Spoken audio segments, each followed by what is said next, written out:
Welcome to the first hearing of Portfolio Committee Number 6, Transport and the Arts for the additional round of the inquiry into budget estimates 2023-2024. I acknowledge the Gadigal people of the Eora Nation, the traditional custodians on the lands on which we are meeting today. I pay my respects to elders past and present and celebrate the diversity of Aboriginal peoples and their ongoing cultures and connections to the lands and waters of New South Wales. I also acknowledge and pay my respects to any Aboriginal and Torres Strait Islander people joining us today. My name is Kate Fairman and I am chair of this committee. I welcome Minister Haylen and accompanying officials to the hearing. Today, the committee will examine the proposed expenditure for the portfolio of transport. I ask everyone in the room to please turn their mobile phones to silent. Parliamentary privilege applies to witnesses in relation to the evidence they give today. However, it does not apply to what witnesses say outside of the hearing. I urge witnesses to be careful about making comments to the media or to others after completing their evidence. In addition, the Legislative Council has adopted rules to provide procedural fairness for inquiry participants. I encourage committee members and witnesses to be mindful of these procedures. So welcome and thank you for making the time to give evidence. Minister Haylen, I remind you that you don't need to be sworn as you've already sworn an oath to your office as a Member of Parliament. Witnesses who appeared before the initial hearing before this committee also don't need to be sworn. Witnesses who did not attend the initial round of hearings will now need to be sworn prior to giving evidence. So as I call your name, could you please state your name and position title and swear either an oath or affirmation? So there's only 4 of you, I understand. So we'll begin with Ms. Tracy Taylor. Thank you. Tracy Taylor, Chief People Officer. I solemnly, sincerely and truly declare and affirm that the evidence now about to be given by me shall be the truth, the whole truth and nothing but the truth. Thank you very much. Mr. David Britton. Yes, David Britton, Chief Legal Officer. I solemnly, sincerely and truly declare and affirm that the evidence now about to be given by me shall be the truth, the whole truth and nothing but the truth. Thank you very much. Ms. Lyndall Punch. Good morning. Lyndall Punch, Acting CEO of Transport Asset Holding Entity. I swear that the evidence now about to be given by me shall be the truth, the whole truth and nothing but the truth, so help me God. Thank you. And finally, Mr. Jim Modravanis. Jim Modravanis, Acting Chief Investigator, Office of Transport Safety Investigations.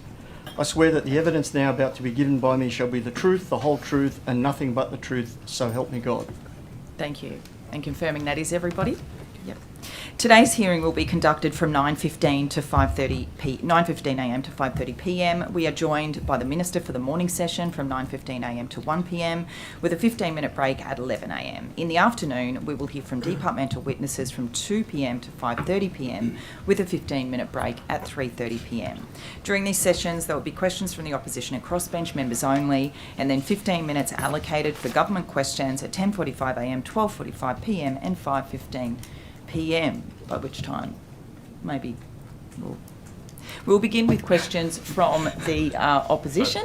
There's no opportunity for statements, budget estimates. Ms. Natalie Ward. Shame. Thank you very much, Chair. Thank you. Welcome, Minister Haylen. Thank you for joining us again. Pleasure. Estimates comes around so quickly. What a joy. Minister, following the Metro review, what's the current forecast cost of Metro West? Metro West is forecast to cost around $25 billion. We are currently undertaking works to consider the new scope of the project following the government's announcement late last year, firstly that we would be proceeding with Australia's largest public transport project and doing that in conjunction with the delivery of the housing that our city needs. Thank you. Now that includes the consideration of additional stops on the metro between Sydney Olympic Park and Parramatta. Now that's critical to our government's objective to marry public transport with planning and housing, and so that work is underway. Thank you very much. So 25 billion taxpayers are paying. So the 2 election commitments for new Metro business cases, that's Western Sydney to Macarthur and St Mary's to Tallawong, how much funding's been allocated to each business case and when are they forecast to be complete? So again, that work is underway and we're doing that in conjunction with the Australian Federal Government. We have shared objectives in completing the rail circle around Sydney, and obviously we want to ensure the best possible use of the Western Sydney Western Sydney Airport Metro when it opens, when plans land in 2026. I'm going to direct you just to the specifics yes, of that and- question, if I may, and to just realise the allocation and of the to funding. realise the full potential of that critical link to the new Western Sydney Airport, we do need to also consider links to the northwest, through St Mary's to Tallawong, and indeed to the southwest, south of Erytropolis beyond to Campbelltown and Macarthur. So I'm going to redirect you, thank you, Minister. How much funding's been allocated to each business case, and when are they forecast to be complete? Well, work is underway on those business cases, and money has been allocated, an additional How much? $20 million, and also the federal government has made a contribution. For the detail of that, I'm happy to pass to the Secretary. All right, no, and I'll just ask you, when are they forecast to be complete? Again, I'd hand to the CEO of Metro to provide that information. Thank you, Minister. So yes, the work is underway on both the business cases.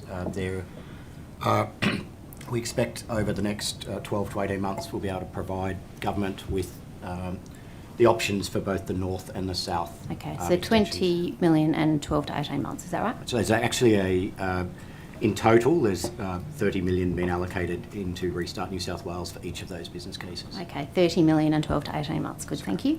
On the 2 additional stations under the Metro review, in December the government announced that you'd requested Sydney Metro to complete scoping studies for up to 2 additional stations on the Metro West alignment. So has that work started? Yes, it has. Great. And what locations are being looked at? Well, as the government announced in December last year, we are moving ahead at Rose Hill Racecourse site with a MOU having been signed with the Australian Turf Club.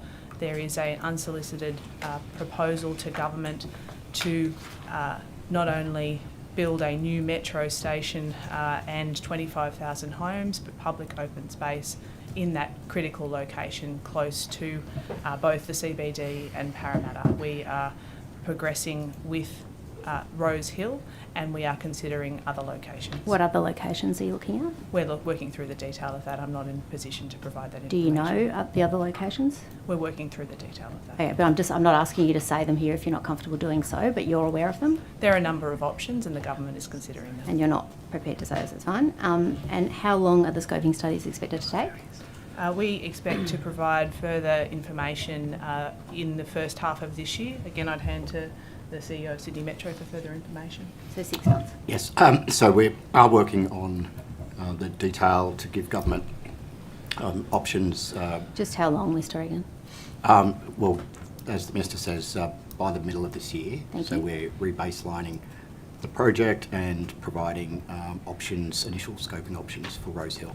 Okay, that's very helpful, thank you. And following the scoping studies, what's the next step? So if the government decides it wants to proceed, then we continue into the next phase of design, and we incorporate the options to facilitate that station and the changes to the system into the procurement of the remaining packages Okay, thank in the you. second half of this year. Minister, recommendation 4 of the Metro Review flags the government should look at the, and I quote, potential opportunities to safeguard sites for later station insertion, subject to detailed feasibility studies. Are the scoping studies announced in December a response to that recommendation? The recommendations of the independent Sydney Metro Review have been key in driving our understanding of the project. This was a critical piece of work done by Mike Murdoch and Amanda Yates for government, so that we were to provide certainty and clarity to the taxpayers of New South Wales that we were getting it's pretty best yes or, value. it's pretty for- much yes or no, Minister. Just was it a response to the No, I recommendation? disagree. I'm answering the question to ensure that taxpayers could have confidence in the expenditure of some $25 billion, and that we were getting the best bang for our buck to not only deliver Okay. a fast public transport Yep. service, but Good. also the housing that we needed. So Thank yes, you. those recommendations are critical to our path forward. So the scoping studies are not a response to that recommendation, or they are? Just trying As to I- be clear. As I said, the They are. recommendations are critical to our path Okay. forward when it comes to Australia's I can't say. largest public Thank transport you. Is the current project. intention of the government to have the station delivered in time for the 2032 opening, or at a later date? Well, again, as I outlined earlier, we're undertaking that work. As the CEO of Sydney Metro outlined, that includes a rescoping of elements of the project, a rebaselining. It's not a trick question, it's just, is it on track for 2032 or is it going to be later because of the scoping? I didn't think it was a trick question, I'm just answering it. So, is it on track for 2032 or is it going to be a later date because of the rescoping? Well, as I said, we're doing the rescoping for those elements, and that will inform us for the project more broadly. Our ambition is for Metro West to open by 2032. That date was informed by the independent review of Sydney Metro and also the work, of course, that is being undertaken by the Sydney Metro team. Thank you. And so can you guarantee that the new stations won't impact that 2032 date? Our ambition, of course, is that it open by 2032, but our ambition is also that this significant investment not only realises the critical link for Sydney's public transport network, but also delivers the housing that is needed.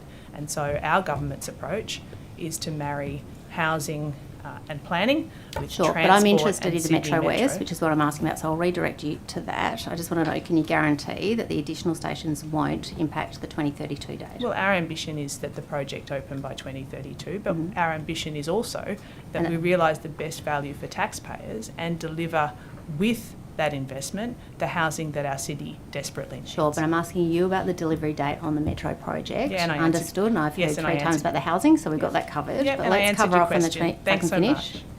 If you can, because you did promise the 2032 delivery timeline. So are you clear on that promise now, or is that potentially going to blow out given the additional stations? The government's ambition is that Metro West open by 2032. That date is informed by the work undertaken so far by the delivery plan delivered by by Sydney Metro. It's also informed by the independent review. It is our ambition that that project open by 2032. But as I have said previously, It was also your promise. we also, it's our ambition that it open by 2032. Okay. So sounds like the ambition and the promise are the same thing, and you can guarantee that that will be done. Nonetheless, the alignment. Natalie, if you want to meddle with words, that's fine. No, Mr. Haylen, I'm just trying to get clarity. No, Natalie, if you want to meddle with words, that's fine. I'm not. You promised perfectly 2032. The taxpayers would like to know they're when your and what will words. cost. They're your words, Natalie. What I'm saying is that Can I our try it this government's way, Minister? ambition. Yep, I've heard the our ambition. government's Thank you. ambition, and our government Minister has, Haylen, have you has had any ensured- advice on the new stations, or whether they could delay the 2032 date? Have you received advice I've had a about number that? of briefings and conversations with the Sydney Metro team about ensuring that we realise best value for the taxpayers and we deliver on our ambitions to make sure that Metro West is everything that our city needs, Thank both a you. fast Can I ask- public transport service Thank and you. I do have married limited with the time, Minister, housing so that I'm our going to city redirect. needs. Thank you. That's helpful. Mr. Regan, can I just ask, have you provided advice about the additional stations and whether that could impact the 2032 date? Have you provided that to the Minister? Oh, yes, we've had extensive discussion with the Minister around the potential for new stations, including the new station at Rose Hill. We are working, as the Minister said, to provide options for government for consideration in the middle of the year, and that will include an option to open along with the rest of the railway in 2032. In your experience, could the addition of 2 new stations potentially delay the 2032 date? It's certainly possible to build those stations by 2032. And you're confident that that can be done? There are, of course, a lot of issues to work through inserting a station into a railway, the planning process, the design process, procurement. It's a big and complex It thing is to big do, and complex. yeah. So, but You've done a few of them. it's absolutely possible to Okay. have that station by 2032, but there is a long way to go down that path. So I want to be clear, yes or no, in your current view, given your extensive experience in Metro, in your opinion right now, are you confident that 2032 can be met? With the the railway? addition of 2 stations? Oh, it definitely can be met. We'll be giving the government a range of options around the station, and we've been asked to rebaseline the project around that 2032 date, and that's what we're working to. All right. And when will there be certainty on the delivery date? Well, that's the process we're going through now to give government those options. Then there's a process to procure the balance of the contracts for the works, and obviously construction of the project's well underway. So as the procurement takes place over the next couple of years, finish the tunnelling and move on to the stations and the systems. You mentioned other options, thank you for that. What other options and are you considering are available? What other options are there that you've mentioned? And I assume they would have to include further delays. That would have to be one of the options, surely. So the options that we're looking through is different construction techniques, different designs for the station, how the station would integrate with the broader precinct around it. So it's a range of options that could be considered as part of the broader planning for the precinct there. And those options also look at the sequence of construction and the construction technique. So at this point, we're doing the work to provide those options. Sure, I There's been no understand that decision. you're diligent in doing the work, but surely in those options, have you considered whether one of those might be plonking 2 new stations is no simple thing to do? Mm-hmm. Will that impact the delivery date? Well, there's no one answer to that. I mean, as I've said, it is... I'll rephrase. Does it have the potential to impact the 2032 delivery date? I think any change to a project has potential to impact the pathway to its completion. It's realistic, isn't it? But that's where we're working towards 2032. Okay. All right. So should these scoping studies be successful and the government makes a decision, those new stations will go through presumably the next stages. Is that right, Minister Haylen? As the CEO's outlined, the work is underway on those scoping studies and a rebaselining of the project, and those will be made as recommendations to government for consideration. But once they go through those, will you then move on to presumably the next stages, strategic business case, final business case, funding, contract allocation? Yes. Good, okay. You spoke about Rose Hills. I'd like to explore that, thank you. Who's the lead minister for the Memorandum of Understanding and who signed the Memorandum of Understanding with the Australian Turf Club? Well, the Memorandum of Understanding is made with the government, and the government is dealing with the unsolicited proposal from the Australian Turf Club for the redevelopment of the racecourse. The Cabinet Office is responsible for those negotiations. Who's the lead minister? I'd have to confirm that. I want to make sure that I provide the correct answer to. Did the MOU go to through the committee. Metro review? I'm sorry? Did the Memorandum of Understanding go through the Metro review?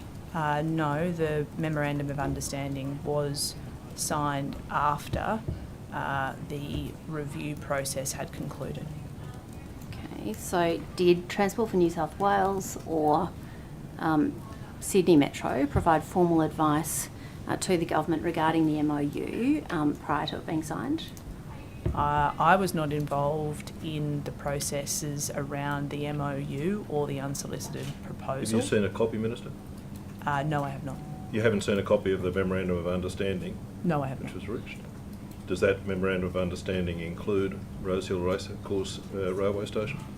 Metro station? Again, I haven't seen a copy of the Memorandum of Understanding. Have you received advice in relation to its terms? Sorry, this process is being dealt with at arm's length from the elected representatives, as would be appropriate. It's a part of I want to take you to the that. unsolicited proposals process. I want to take you to that. So you accept that the process is an unsolicited proposal, do you?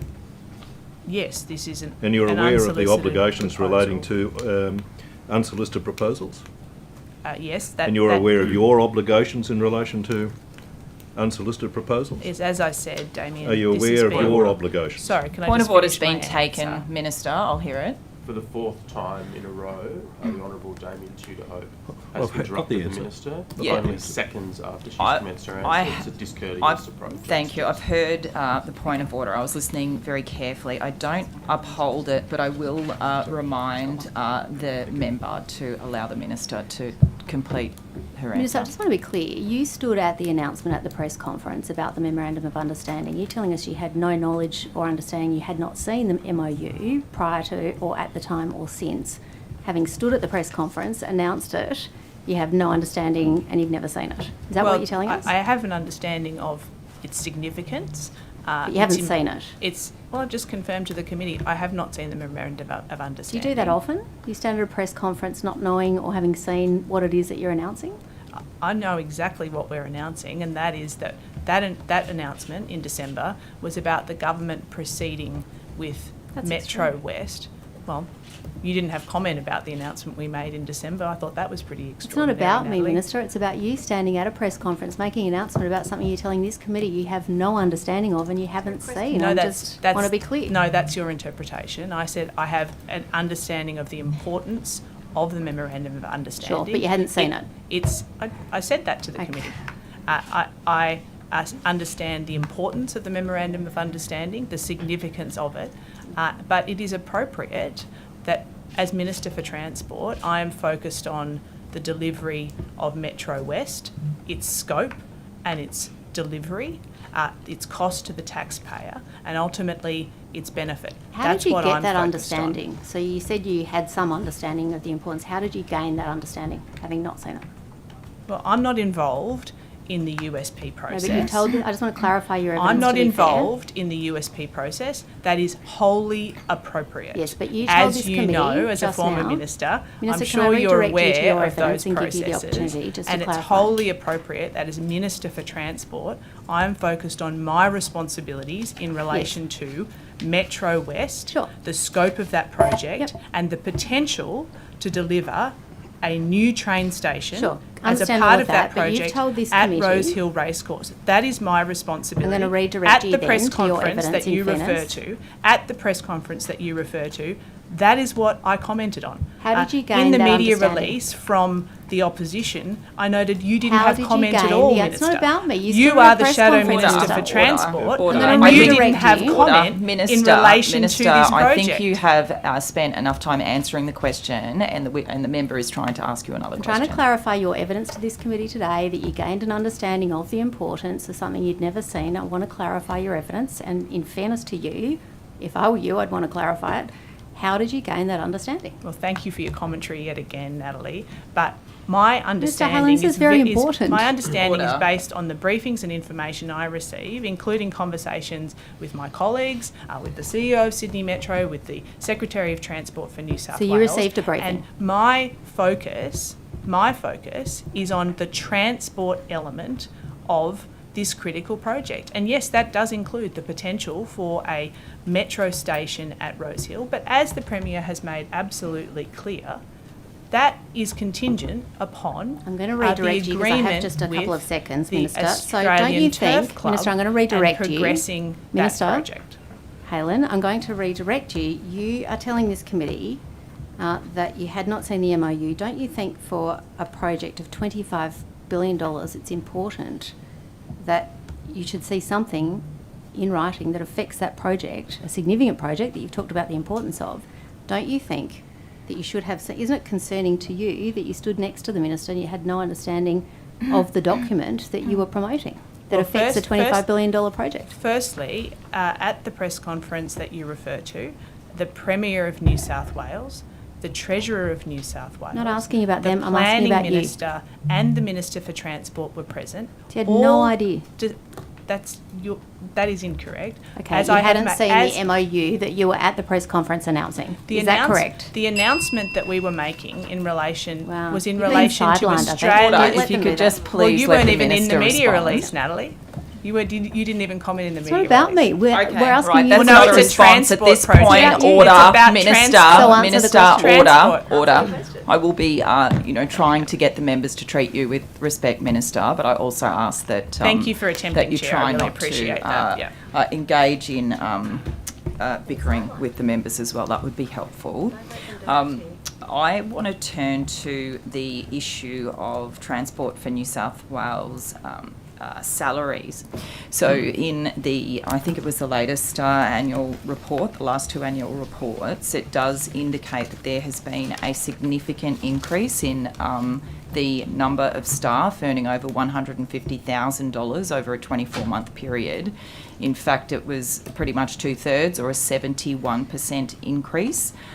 This was last year.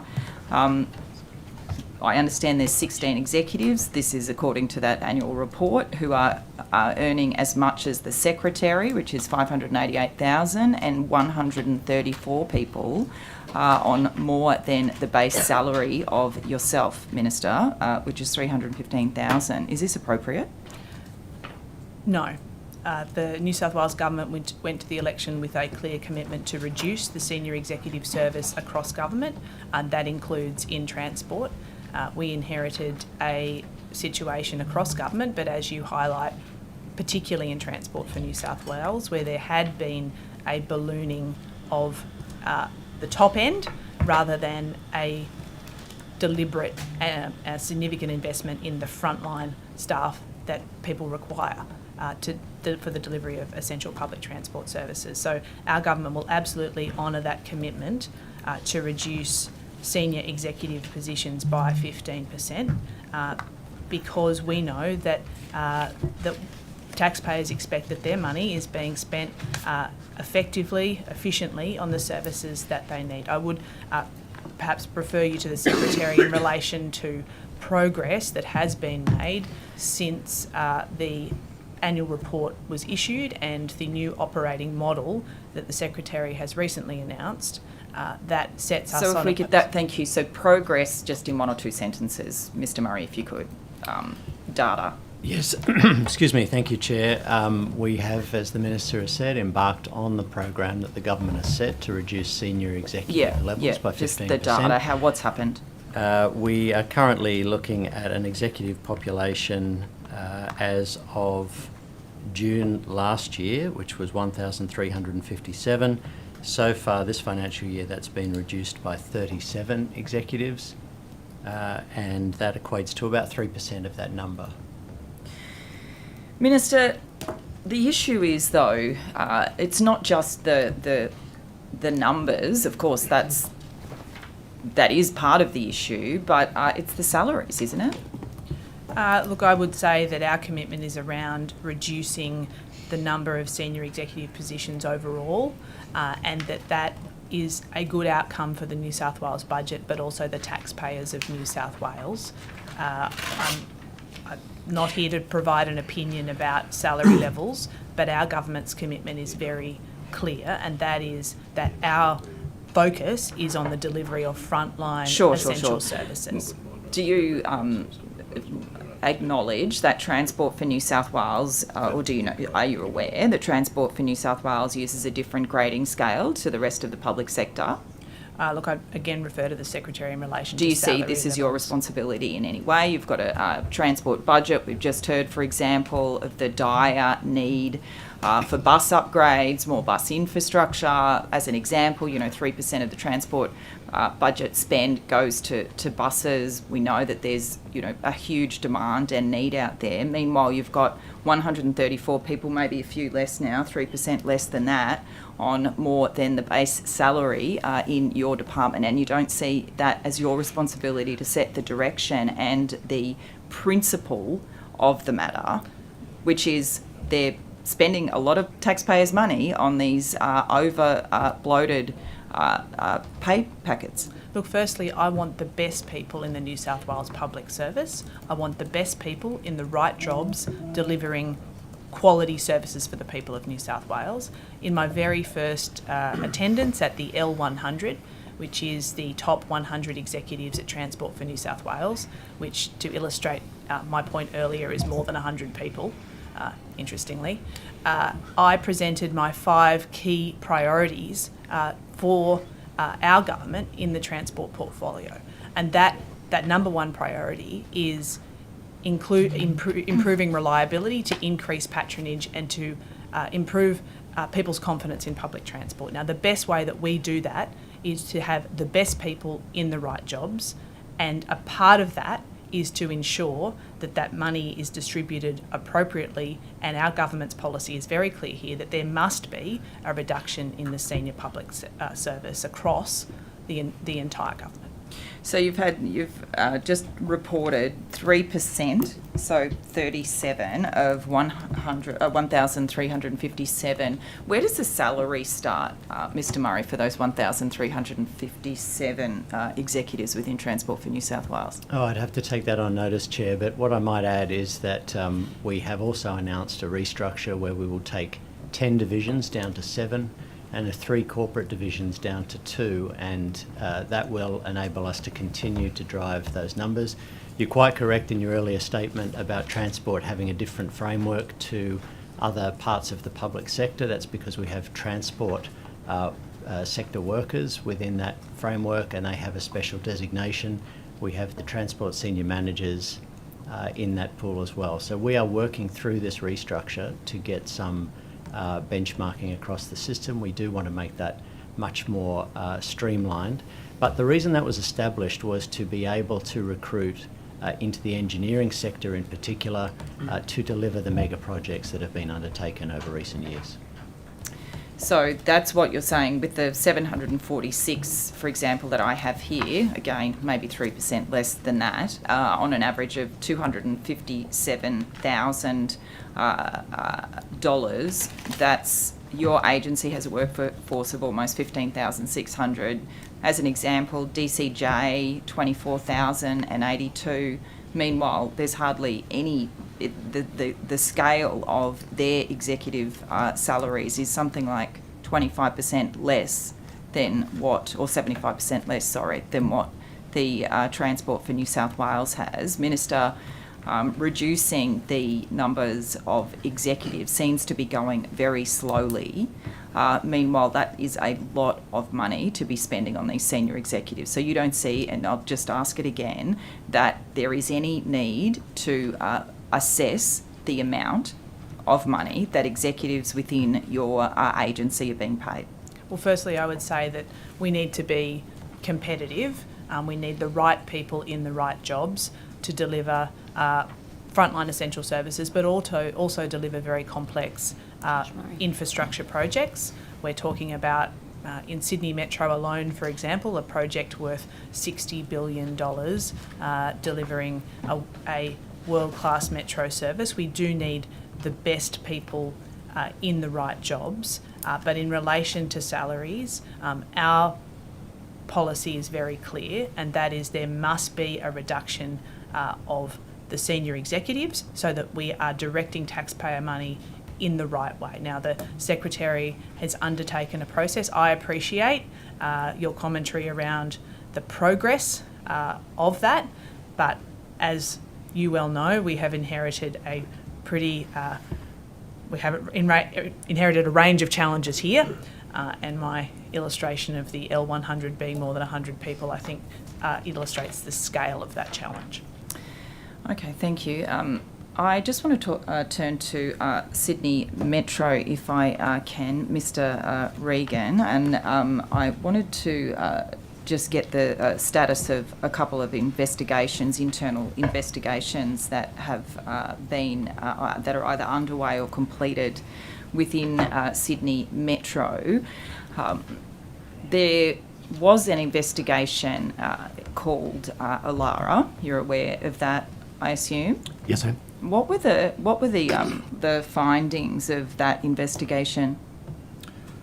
So the Alara investigation relates to the appointment of an individual on a labour hire basis back in 2022, and the investigation was, amongst other things, looking at that appointment and some other issues around.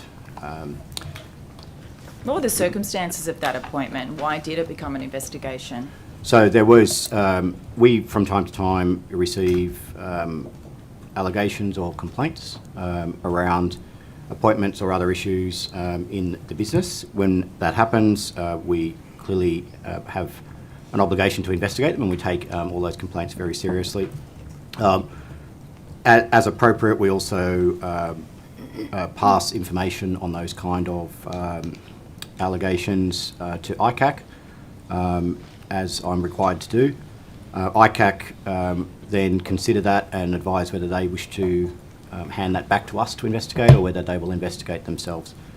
In the case of the investigation that you refer to, ICAC passed that back to us to investigate. This was back in 2020, when was this, 23, last year? That was early last year, so yeah, early 2023.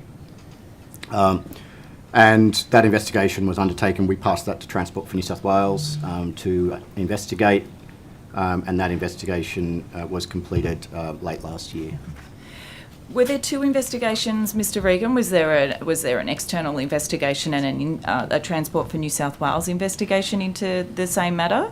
So I understand Transport for New South Wales have an investigations team, and they use a combination of both internal and external people within that team to investigate. I'm not sure. I would have to pass that to Transport as to which of those it was. Okay, so let's just be clear what the allegations. What was the allegation? I mean, well, it was sustained in the first investigation report, which has now been publicly released. It was sustained. Yes, there were a number of aspects to the allegations, and some of those were substantiated. That's correct. Essentially, somebody, a senior executive, creating a position or instructing somebody to create a position to which that person filled that position under 500. There was a lot of effort seemed to go in to make sure that that position's salary was under $500,000 per year to avoid having to go to you as the CEO.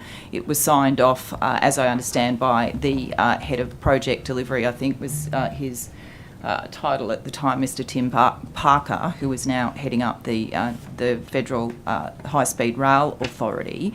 Now, these findings were sustained by what I understand was an external investigation. Is that correct? Who undertook that? So there's been at the beginning, which then led to that referral to ICAC or notifying ICAC. No, it's actually just to be clear, the notification to ICAC happened at the start of the process.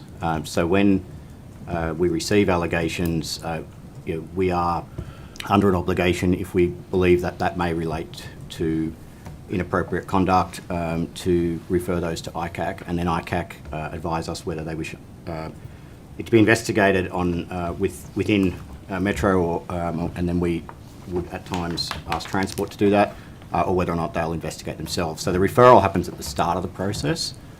In this case, it was referred back for that investigation to take place. So the investigation reports that I have seen to begin with say that the allegations or were sustained that these senior executives acted outside of the various codes upon which these employment in terms of ensuring that positions like this go to open tender. You're aware of that as well. So they were sustained at that time. There was then another investigation by Transport for New South Wales. Is that correct? And then what happened with those findings? So yes, just to be very clear, a couple of points there. We expect everyone, all of our employees and all of our contractors, to operate within the constraints of the rules and the systems that are put in place. And those rules and systems at Metro level, within Transport for New South Wales and across government apply to everyone. So we expect everyone to operate within those. In this particular investigation, which was undertaken by Transport for New South Wales, it was found that some of the allegations were substantiated. When allegations are substantiated through an investigation... Which allegations were substantiated, Mr. Regan? As I said, the broader investigation was into the matter that you described. There are a number of elements to it, and some of those were substantiated. I'm not going to go into the details of the individuals and the specifics, but when an investigation has an allegation that's substantiated, then the next step in the process is to determine what the appropriate remedy or next course of action is, and that can take a range of outcomes depending on what the allegation was. That can be a warning, that could be remedial action, disciplinary action, or termination of employment or or other contracts, and that is determined following and separately to the investigation itself. Is anybody who was subject to that Alara investigation still working within Sydney Metro? No, they're not. And I understand Mr. Parker left at the... when did he leave Sydney Metro? He left early this year. He left early this year. It was known that he was going to Yeah, move over. Mr. Parker resigned from his role at Sydney Metro to take up a new opportunity, and that took place, I believe, in December. Has there been any review, or was there any requests to undertake a review? Is it ongoing into the findings that were sustained against Mr. Parker? That's a matter I would need to refer to Transport. Okay, I'll refer that to Mr. Murray. Are you aware of that?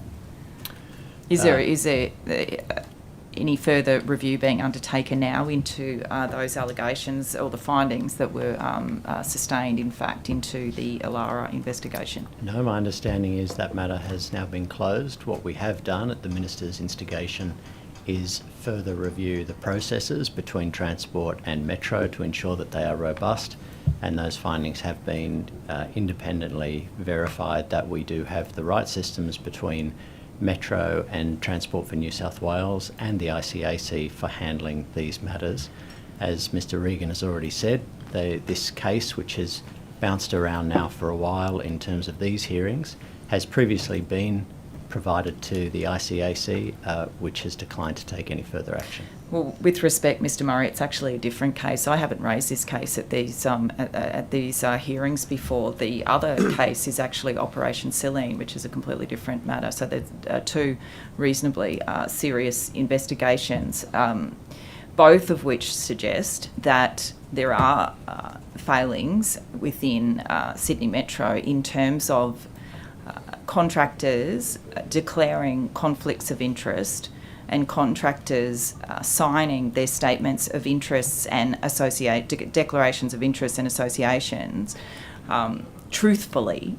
So I've seen, and they've been released, they're publicly available now, the confidentiality statements, the conflict of interest statements and the statement of interest and association of, for example, Mr. Barry McGrattan, who we know is Belgrove Advisory, runs that company. He declared no conflict of interest. He declared no statement of interest and association, Mr. Regan. Do you think that's appropriate? And in fact, most of the ones that I've seen, nobody is declaring any conflicts of interest. Meanwhile, they're running these recruitment companies. We expect all of our employees and contractors to Metro to maintain up-to-date statements of association. But why isn't that happening? The expectation, I'm sure, that's a good thing to say here. That's a good line to run. But in reality and in practice, that's not happening. I suppose the question for me is there's been a lot of revelations that have come out, and I'm sure more will because there's still some boxes that haven't been released yet. What changes have happened, for example, with these declarations, the conflict of interest declaration, statement of interest and association, because that system was completely failing 2 years ago from the documents I've seen. Yeah, and thank you for asking that. We have made a number of changes over the past couple of years to the processes around how and when contractors are engaged, including applying additional layers of approval from parties not involved in the initial requisition of the work. So last year, around September, October last year, we implemented a new contractor review process where all contractor appointments, any extensions to those contracts, any changes to contracts, any new appointments, all need to go through additional approvals by our Chief Financial and Commercial Officer, our Head of People and Culture, and above $250,000 threshold by me. And we've done a detailed review since that time of every single professional service contractor, looking at the value for money, the longevity, the number of contracts that people have had over time. We take extremely seriously the allegations that were raised at the time, I note that you mentioned the investigation Silene as well. That has also been referred to ICAC. The allegations were not substantiated that were made in that particular situation, but I am absolutely aware of the concerns and the perception around conflict of interest. We have made very clear to all of our contractors just recently, again, the importance of full disclosure of interests, including where they are shareholders or directors of their consulting companies. The people you mentioned before were not Sydney Metro employees. They're private sector employees who had been contracted from private sector companies to do work for Sydney Metro. They don't have the ability to award contracts to themselves. Only employees can award contracts or make recruitment decisions. And we have gone through a very detailed process to ensure that separation is in place and to ensure that there are appropriate checks and balances. As the Secretary's mentioned, we've also had a further independent review of those processes done since the last hearing of this committee. And that has indicated we do have robust processes, but there are always opportunities to improve. Okay. And I'll be very happy to talk through with you what All they right. are. Okay, thank you. Questions from the opposition? Mr. Minister, Tudhope. I wanted to ask you before, you're aware of the government's obligations in relation to unsolicited proposals, are you not? Yes, I am. Do you agree with me that underpinning the concept of unsolicited proposals is the notion that the government will be impartial in relation to those proposals? Yes, I am. And consider- that's why I previously consider indicated that those matters are dealt with at arm's length from elected representatives. Well, In do fact, you consider the US media sorry, conference the impartiality? USP process is being overseen by the Cabinet Office, as is appropriate. Do you consider the media conference a demonstration of impartiality?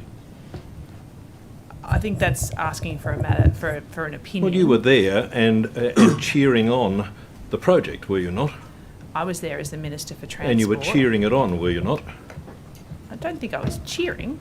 Well, you were in fact making expressions in relation to the benefits relating to that project, were you not? My job is Minister for Transport, and I was at that press conference to firstly release the independent Sydney Metro review, its findings. So you weren't and there as part of the announcement in relation to the decision by the chair of the ATC and those advising him in relation to their proposal. You weren't there in relation to that?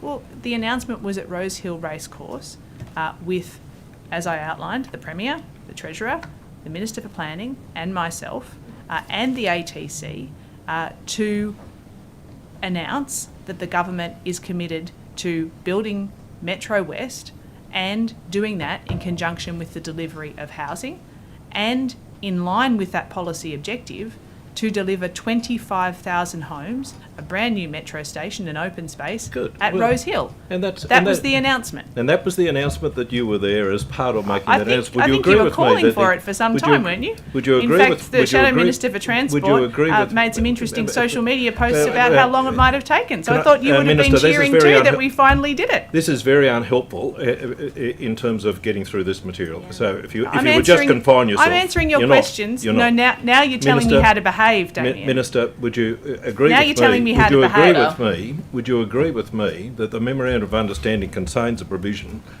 that if the members don't agree with the proposal which has been submitted to the Premier's office, then Rose Hill Race Station will not be built.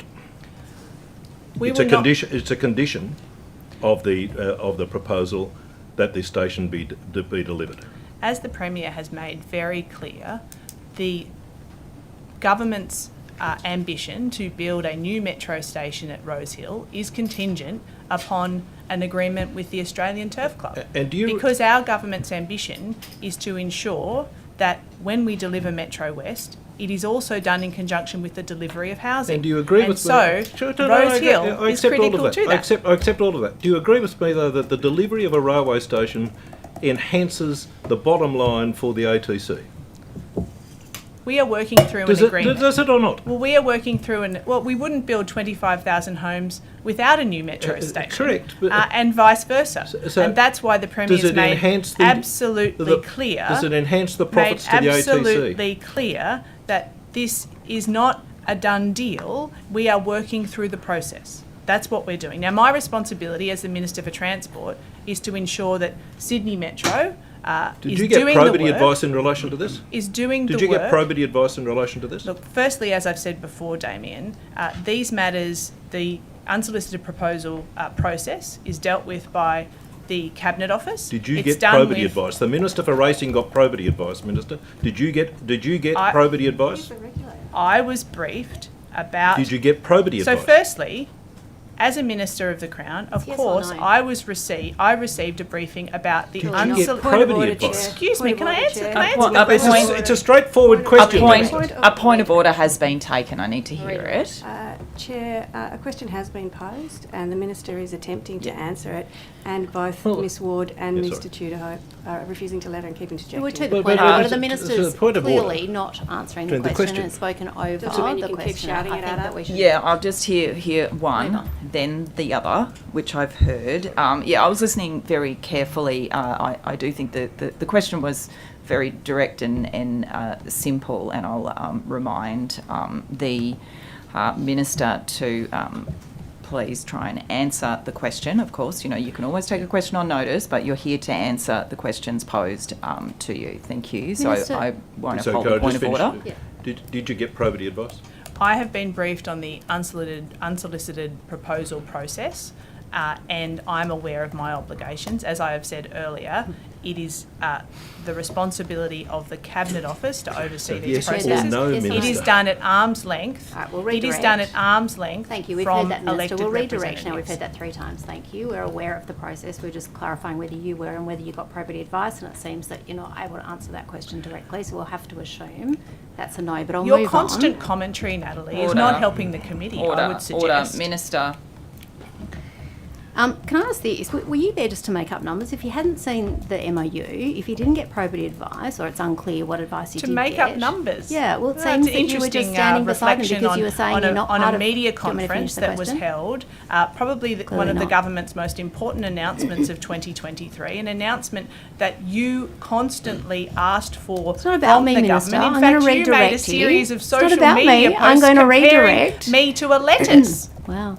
Minister, I'm going to ask you this. It was highly anticipated. I'm the Minister for Transport. No, really? What a revelation. Oh my goodness, she's the Minister for Transport. The government was announcing that it was progressing with Australia's largest public transport project. Given that the Premier Given the Premier has said, we might move to question and answer, that's how it works. Given that the Premier has said there's no guarantee about this project, how long will you wait as Minister for Transport before you either wait for this deal to be reached or dumped one way or the other, and what impact will that have on the delivery timeline? Firstly, I reject your statement that this project will be dumped. The government is committed... The Premier said there's no guarantee. No, the government is committed to delivering Metro West. That is the project that I am responsible for, along with Sydney Metro, to deliver. Yes, but just to clarify, Minister, the Premier did say there's no guarantee that will happen at Rose Hill. So I just want to understand from this committee, how long will you wait?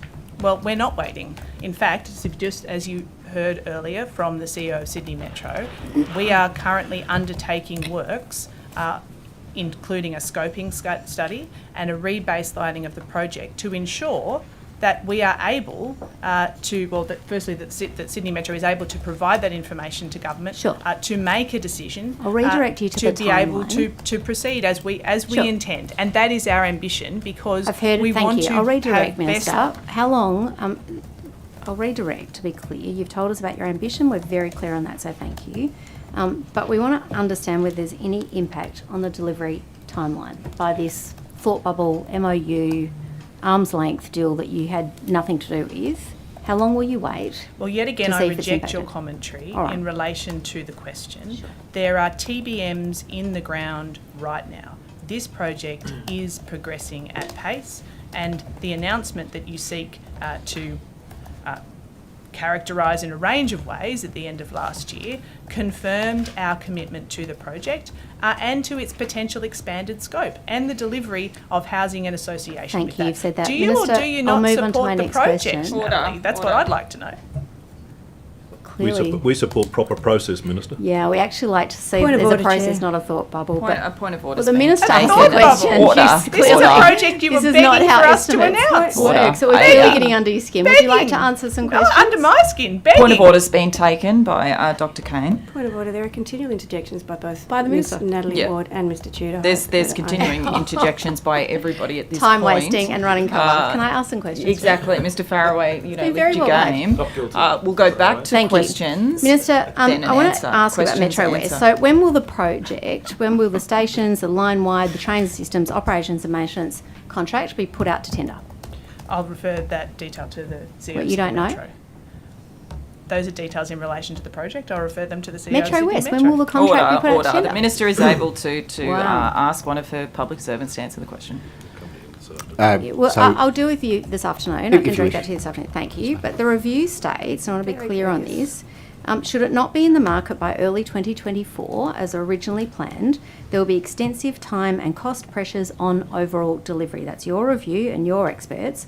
So has the delay to the contract tender placed any cost increases on the project? Well, as the CEO previously outlined, and as I have made very clear to the committee, our ambition remains that this project open in 2032. Well, ambition is not clarity. We are committed to it, and we are rescoping the project to ensure that government has all the information before it to make a decision about potential extra stations. Thank you. Minister But Haylen, in there your is own no- review, I'm going to move on. In your own TBMs are in the review, ground, it Natalie. states There it is no shouldn't Order, delay order. to We'll the hear the project. question. These questions it's are not- fascinating in relation Order. to your previous commentary around Metro Order. West. It's Minister- with respect, Minister.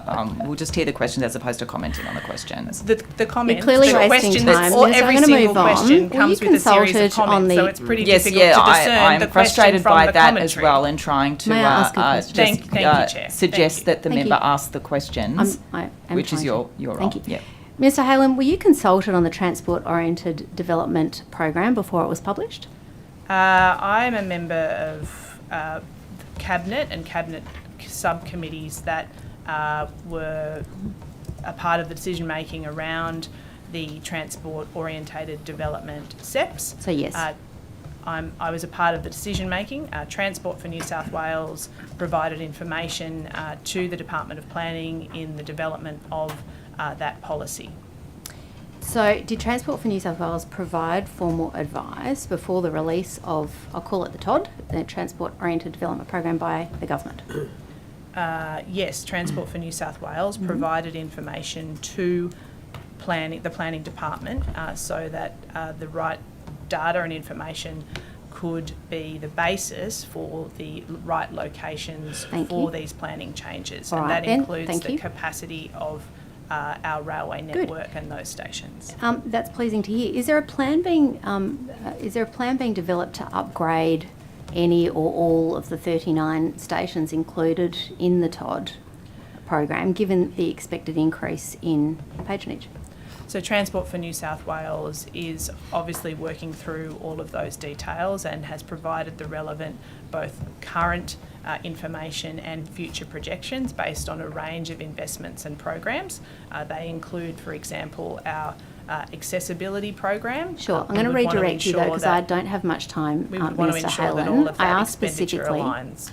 I asked specifically about, and thank you for that information, but my specific question is about the plan to upgrade any or all of the 39 stations included in the TOD, given that there's going to be expected increased patronage. Yeah. What are the plans for those? Yeah, as I said, it's my expectation that expenditure aligns and that we take a whole of government approach to planning and transport. It's obviously the topic we've been covering this morning, that our government is committed to marrying those two key areas of policy, and as you highlight, the TOD is one of those government policies where we are pulling on those levers together. It's my expectation Thank that you. expenditure is directed in the right locations. So within the TOD selection, which was a planning decision, only 2 stations were selected for transport-oriented development precincts on the Metro West and Metro South West conversion lines. Did Transport provide any concerns or advice against the use of the Metro stations as precincts for the TOD?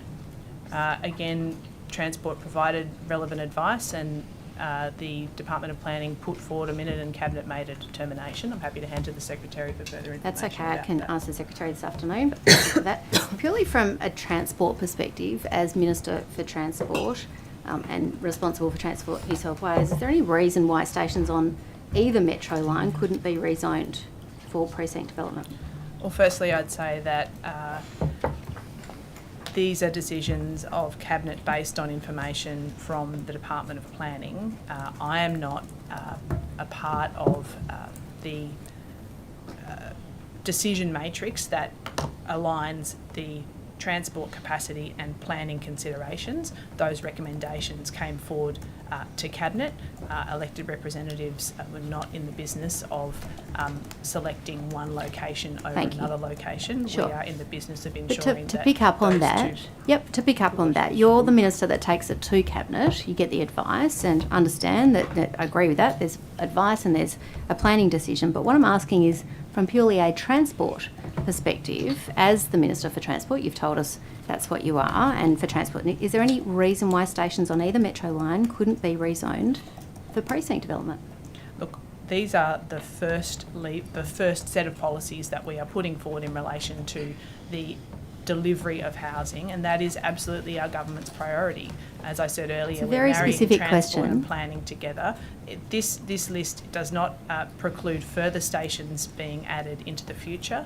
Obviously, transport and planning will continue to work together to find the right locations for quality Sure, housing understand all densities of to be that, but it's a very built near specific question transport as to these two stations. Mr Murray, do you have anything to add to that? Is there any reason why, are you aware of any reason why the metro stations couldn't be added as precincts? Well, I would just make the point that of the 8 accelerated projects, 7 of those are either current or future metro sites. I'm not sure of the exact aim of the question outside of that. Are you We're aware of obviously any reason why targeting- they can't be? It's pretty specific.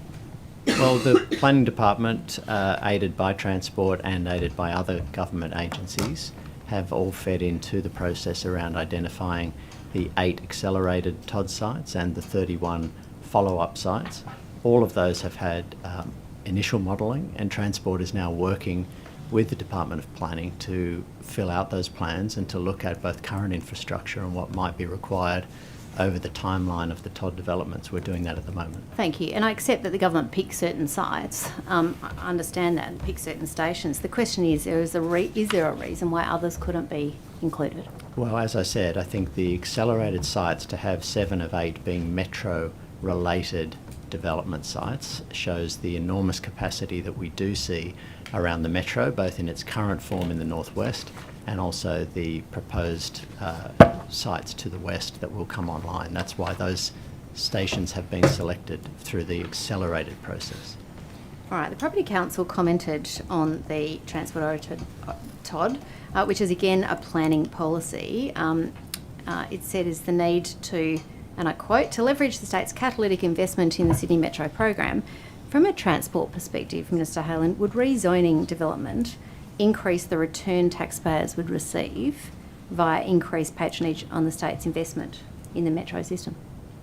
Well, we obviously have an ambition to move more people to public transport.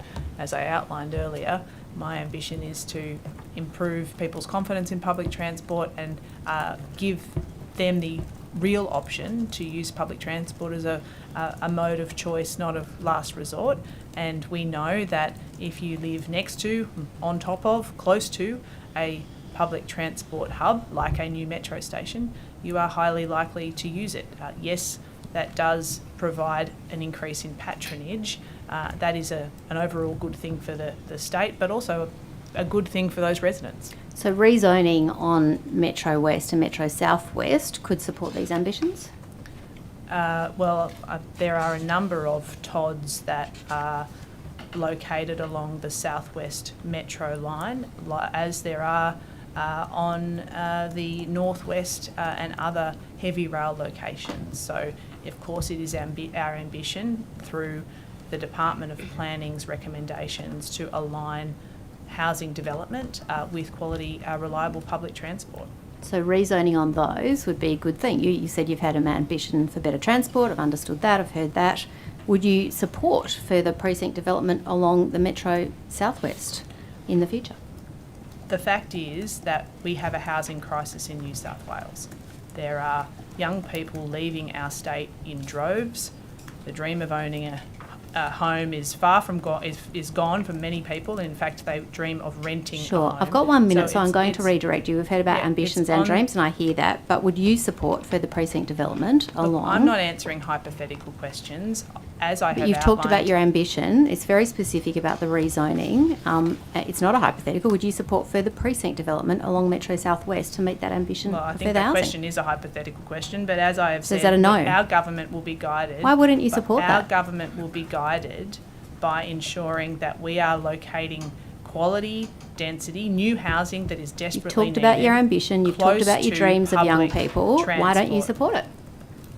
I support the government's policies to deal with the housing crisis. And the fact is we cannot miss an opportunity to deliver housing Agree with across all of that. Sydney. No one's disagreeing with any of that, Minister Haylen. We're asking, would you support that precinct development? Well, as I've said, I support the government's current policies to address the housing crisis. So that's a no. And that includes Point of order, a Chair. range of policy Point of order's measures. been taken, Minister. including I the do top- need I can to hear only- the point I of can order. only assume that's a Ms no. Ward, I do need to hear the point of order. As a matter of courtesy, Chair, the Minister as a witness is entitled to be treated with respect.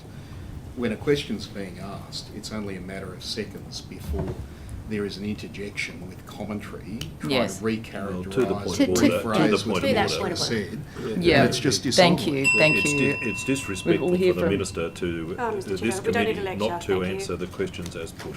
That was to me, was it, Ms Ward? Did you want to also address that point of Yeah, order? to the point of order, Sorry. it is incumbent on the Minister to be courteous also, and I think that in this situation I've attempted to redirect politely and Yeah, ask I- the Minister Redirect is to not to answer a very, and I don't need Thank your you. I think commentary. there's a common theme here with both the witness and the member, Ms Ward, speaking over each other. And I think this next couple of hours are going to run a lot more smoothly if the members could ask their questions and the Minister could respond without interjections as much as possible, recognising, Minister, that there is not much patience for long-winded responses that look like an attempt to use up time. So there needs to be a little bit of, and that's why I think people do get frustrated and members do come back with questions sooner than they ordinarily would.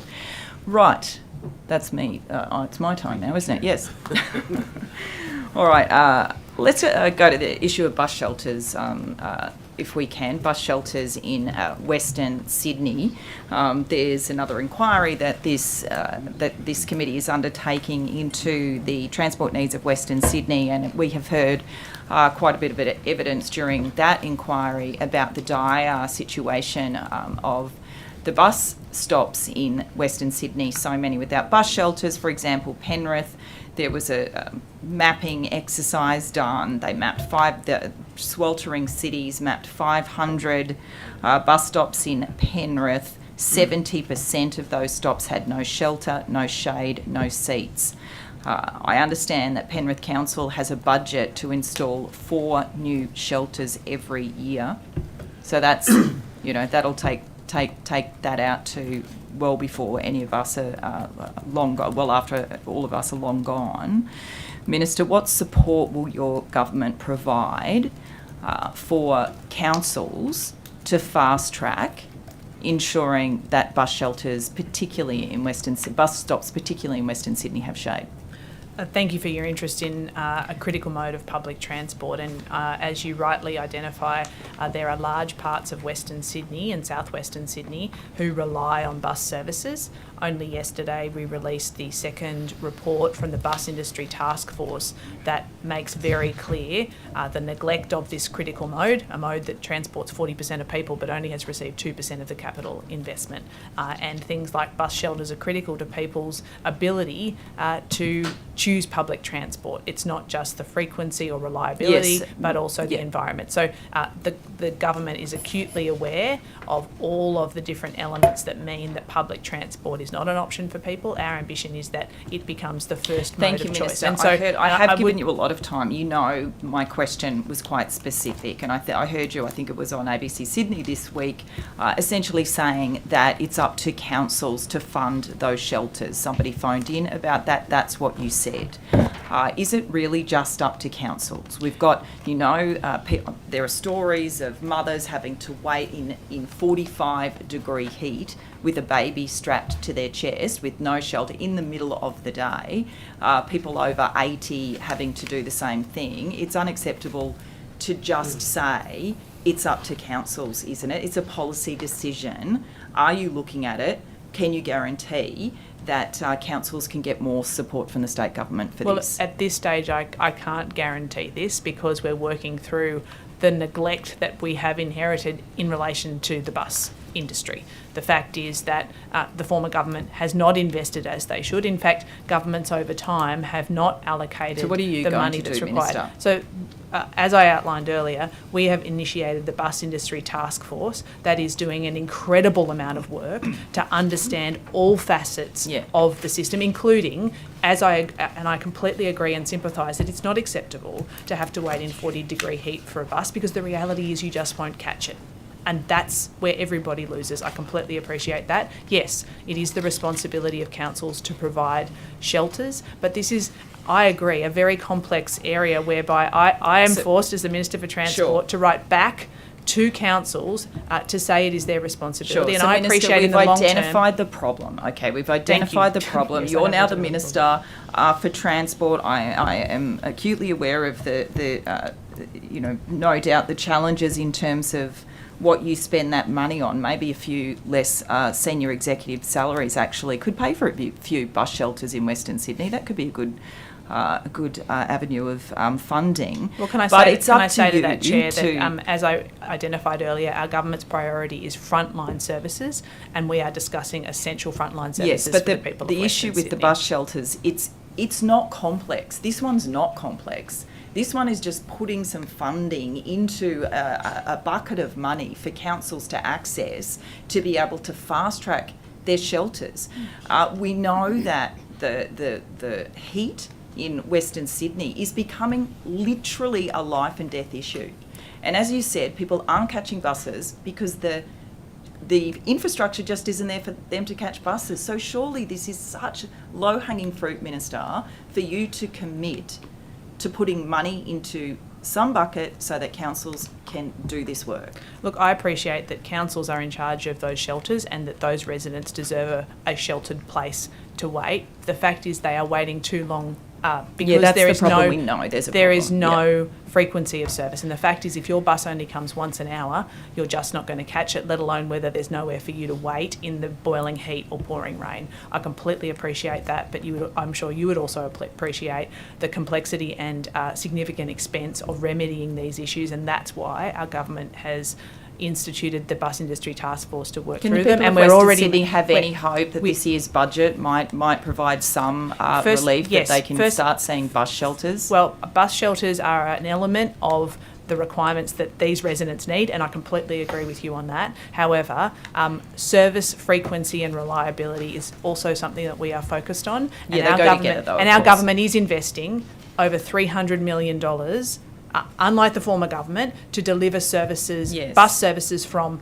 Campbelltown, from Penrith, and from Minister. Liverpool to the new Western Sydney And airport. you just So we drew are, the link. We are investing. But you did just draw the link between people needing comfort when they wait for a bus and the attractiveness of and comfort of those facilities for them to even wait for a bus in the first place. Yes, and if they're not comfortable, if they don't feel safe, yes, absolutely, that's where the patronage numbers decline, and the bus services they're saying that it's not worth us running the bus. So the bus shelters have to come with it. Well, it's a balance between these two things, isn't it? It's a comfortable and safe place to wait, but also how long you are going to have to actually wait. So the government's prime obligation is to ensure that there is a reliability and frequency of service that meets the needs of that community, and to work with our local government partners to provide the environment that is safe and accessible. 4 shelters a year, Penrith. And that's many, what they can afford. And many councils across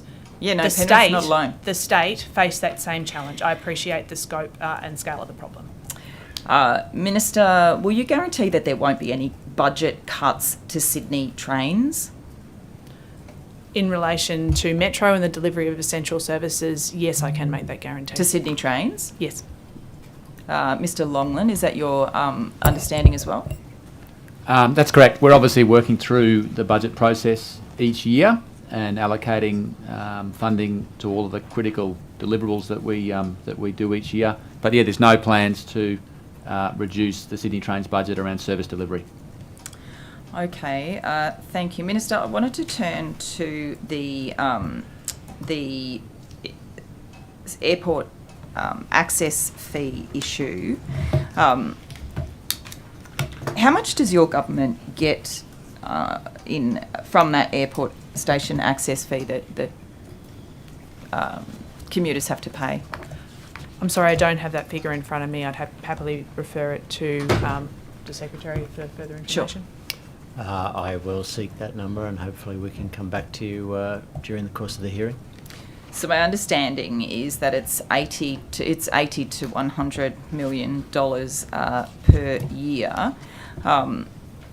Minister, has any discussions taken place within your government about looking at removing or subsidising that fee? Of course, it's a contract, but it is a significant barrier to people taking the train to both the domestic and international airports. It's a $17 access fee. We know the terrible congestion that occurred, particularly around Christmas, and travelling to the airport. What discussions have you had? I think it's been a commitment of your parties to remove that access fee at one point. Firstly, I would say that I completely agree that we want people to be choosing public transport over other modes, and that will help us to alleviate congestion. We know that if we get the whole transport network, roads and public transport, to work together, everybody wins. And I do agree that it is a barrier in some instances, particularly if you are travelling on your own rather than with a group. I think that price point does mean that people end up choosing a private vehicle or an Uber to get to the airport, and that does result in congestion. As you highlight, it is a contract that we inherited, and we would have to work through the details of that contract. That has not been dealt with as a whole of government issue. I have not put a proposal in relation to that, but I have received briefings about it, also about the maintenance and arrangements that we have on that line. It has been a part of our discussions in relation to the rail repair plan and the different arrangements we have on that line in comparison to other lines. I'm happy to hand to the Executive of Sydney Trains to add further detail around that. I don't need further detail around that part, but thank you. Minister, in relation to that, so there's a weekly cap in terms of the access fee that so for full-time airport workers, for example, there's a cap in terms of how much they pay, but that still means that they pay over $1,600 in access fees per year. I understand that we're the only state in Australia to not offer a discount to airport employees. Has your government looked at ways to ease the burden on airport employees as a result of that station access fee? I have had conversations with KSA about a range of their transport requirements, both for passengers, for freight and for the workforce at Sydney Airport, and we appreciate that's one of the priorities, to ensure that the workforce have reliable public transport options to the airport. As I identified earlier, the station access fee is a barrier for a range of people under a range of different circumstances. That contract is in place until 2030, but it is something that I will continue to take advice on, and the different options that may be before government. What about Western Sydney Airport? Can you guarantee that Western Sydney Airport stations, those 2 metro stations, won't be able to charge an access fee as well? The Sydney Metro connection is being delivered in conjunction with the federal government. We would be the operator of that service, and government has no plans to introduce a station access fee on that critical public transport link from St Mary's. So that's you as state government. Is it possible for for Western Sydney Airport to impose a fee, do you think? Not that I'm aware of, but I'd happily pass to the CEO of Sydney Metro. Certainly, there's been no discussion of that, no plans. The station is the Sydney Metro station, and the fares are set as part of the public transport network, so that is not something that is contemplated, no.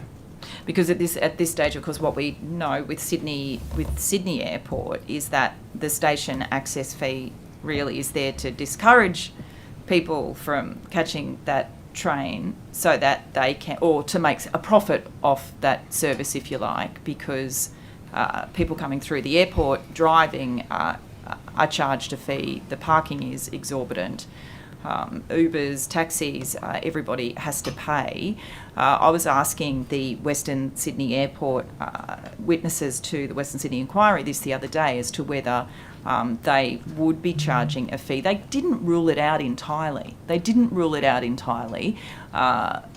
So that is concerning. I thought I'd just put it to government to see if we could get it ruled out. I've had no discussions about a fee, and it's not the New South Wales government's intention to introduce a fee. My ambition is that people use public transport to travel to the new Western Sydney Airport, and we're working very hard to make that a possibility. Is there a way in which you can ensure or guarantee that there's no fee? Is there a way in which you could speak with Western Sydney, the Western Sydney Airport company, and guarantee that there won't be access fees charged? Well, firstly, there are no plans from the New South Wales government to charge a fee. Yes, no, I'm aware of that, but to get something in locked in that there won't be. I don't think there is a mechanism for them to be able to do that. Sorry, Peter, are you able to add further? The fares are set by the New South Wales government for that station along with the rest of the network, so I don't think it would be possible. Is that what happened with the Sydney Airport access fees now? That's quite a different arrangement. The access fees were put in place to fund the tunnel originally. In this case, the project is fully funded by the state and federal government. There's no plan to put in a charge, and the charge would only be possible if it was a state government policy to do so, and there's been no discussion or consideration of that. Okay, thank you. I wanted to turn to Paramatta Light Rail Stage 2 now, if I can. I understand that there's been a number of stakeholders, including Cumberland Council, which has been advocating for some time for the link where it ends at Carter Street to continue to Lidcombe, to connect what is an area of Sydney that is desperately in need of more transport. Are you aware of that proposal, Minister? Not in detail. I have had conversations with representatives and community members about the importance of delivering Paramatta Light Rail, obviously well before the election and now as the Minister for Transport. I'm not aware of that specific proposal, but happy to hand to the Secretary for some information if available. Again, I'm not aware of that particular proposal. It may have come through in terms of some of the stakeholder work that we're doing. Happy to take that on notice. I understand that this proposal, the area is 3 kilometres. It's an additional 3 kilometres, which would ensure that the end of the light rail, instead of kind of stopping Carter Street, I understand. I'm not sure whether that is going to connect to anything else in terms of being a hub, but another 3 kilometres would ensure that it gets to obviously a significant hub at Lidcombe. Isn't that worth considering? What we heard in Western Sydney, what we've heard from Western Sydney residents as well as stakeholders, councils, what have you, is this lack of connectivity between some of the infrastructure projects that are being built. this is what I thought. It's not as simple, I understand, just laying down 3 kilometres of track, but at least to have a look at that and see where we can finish up that light rail, the stage 2 of Paramatta Light Rail. Look, firstly, I'd say that, look, as the Secretary said, we're happy to take the detail of that on notice, but I would say that communities along this 10-kilometre link have been waiting a very long time. Today, the government has announced planning approval for the second stage. This is a project that the former government announced 16 times and did nothing with. We are proceeding with the project. I can give the communities that guarantee. Yeah, that is a great thing, but maybe we can just extend it a little bit further. Minister wanted to now turn to the issue of air quality within Sydney train stations. I catch the train from platform 24 in Central Station, which unfortunately is right next to platform 25. Which unfortunately was the highest reading for poor air quality that was undertaken with the Sydney Morning Herald's investigations.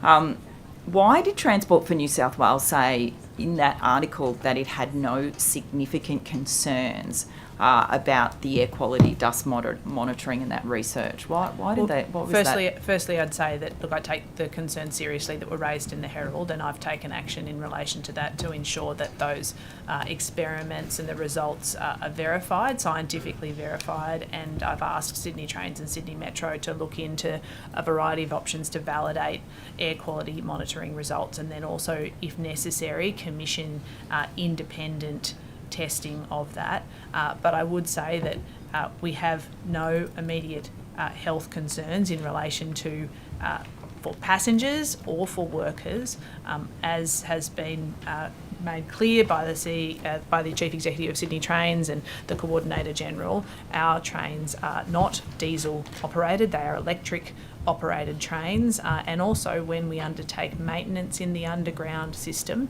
that machinery is also zero or low emission machinery, and monitoring takes place at that time. So I want to make sure there's a reassurance both for passengers and for workers that safety is always our number one priority. But as Minister, I have taken action in relation to the issues that were raised in the Sydney Morning Herald article. So are you going to undertake any kind of air quality monitoring of those stations and release that information so that the public can know? I mean, if the public have to be told that it would be safer, probably if you're standing on that station twice a day, Town Hall Central, wherever it is, for however long, sometimes of course many years, that it could be a health risk. And if they're told to wear masks, then people, maybe it could be best that they wear masks. But the public need to know.